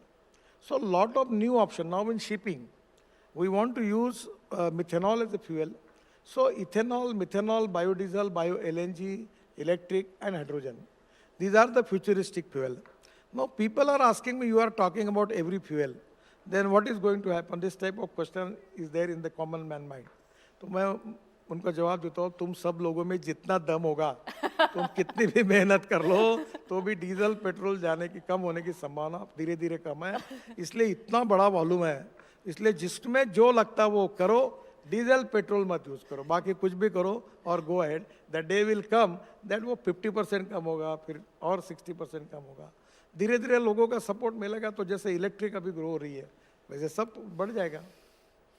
Sir, it's even always... एक construction equipment का अभी exhibition है. Yes. मैं inauguration का जाना. अभी सब JCB ने हाइब्रिड जेसीबी बना है, सीएनजी और डीजल का, मेरे आग्रह से. उनको 1000 जेसीबी का ऑर्डर मिल गया रशिया में. जो टेक्नोलॉजी को अडॉप्ट कर रहे हैं उनका फायदा हो रहा है। आपके पास ये जो ऑटोमोबाइल इंडस्ट्रीज वाले हैं, इनकी एक प्रॉब्लम है, वो नहीं होता कि जो एक मशीन होती है एक डाई करते खट खट खट वही मार्केट में बेचते हैं तो वो खुश रहते हैं। अब नई डाई बनाना, नया कुछ करना तो इनके बड़े जान पर आता है। तो ये नया प्रयोग करने का डर है, पर मैं इनको इनका दोस्त के नाते ये बताता हूँ कि अगर ये चेंज करोगे और ये करोगे तो इससे ज़्यादा फायदा कमाओगे और आपका बहुत अच्छा फायदा होगा, और जो ये नहीं करोगे उनका सेल डाउन होगा। मुझे अब नाम नहीं बताता, पर मुझे एक बहुत बड़े व्यक्ति ने कहा ऑटोमोबाइल इंडस्ट्री के कि जब आप इलेक्ट्रिक की बात करते थे तो हमने आपको सीरियसली लिया नहीं, हमको लगा ही नहीं ये इतने जल्दी होगा। अब आपने इतने जल्दी ये सब कर लिया, अभी 50-60% इंक्रीज हो रहा है, अब वेटिंग लिस्ट हो गई उसकी इलेक्ट्रिक गाड़ियों की, तो अब हमको लग रहा है कि वी मिस द बस। जो टेक्नोलॉजी को समय के साथ बदलेंगे नहीं, वो धीरे धीरे ख़त्म हो जाएंगे, और जो नई टेक्नोलॉजी लाएंगे, नए अल्टरनेटिव फ्यूल के व्हीकल लाएंगे, वो डोमेस्टिक मार्केट में और एक्सपोर्ट मार्केट में आगे ही जाएंगे। तो समय के साथ बदलना और टेक्नोलॉजी को स्वीकार करना, ये देश के इकोनॉमी के फायदे के लिए तो है ही, पर ये ऑटोमोबाइल मैन्युफैक्चर के भी फायदे के लिए है। अगर इलेक्ट्रिक टू व्हीलर बनेगी तो उसका भी वर्ल्ड में उनको ऑर्डर एक्सपोर्ट का बहुत ज़्यादा मिलेगा। तो मेरा उनको भी कहना है कि बिल्कुल आप अल्टरनेटिव और बायोफ्यूल पर कॉन्सेंट्रेट करिए और काम करिए। Sir, it's always wonderful speaking to you. You are really a visionary, and I think the takeaway for us is matching ecological concerns, development concerns. It all has to come together in a balanced policy which looks at road safety, which looks at the well-being of our citizens, which looks at the future of our highways. Thank you so much for being with us. Thank you. We really appreciate your time. We are deeply grateful to Sri Nitin Gadkari ji, the Honorable Minister. Thank you so much, sir, for delighting us with your wit and wisdom. Ladies and gentlemen, as we draw this remarkable event to a close, I would like to take a moment to reflect on the incredible journey we embarked on today. The launch of NDTV Auto is not just the unveiling of a platform, it is the beginning of a vision that connects, informs, and empowers everyone who is passionate about automobiles and innovation. A heartfelt thanks to all our guests, dignitaries, partners, and the entire NDTV team who worked tirelessly to make this launch a grand success. I'll take a moment to thank our sponsors. The NDTV Auto Conclave was presented by True Alt Bioenergy, our special partner JK Tyre, and our associate sponsors Skoda, Lectrix, and Motorola. Let us continue to drive forward, not just with speed, but purpose towards a brighter, more sustainable automotive future. Thank you all for being a part of this journey. May I request all of you to join us for dinner in the adjacent room. Thank you, and have a good night.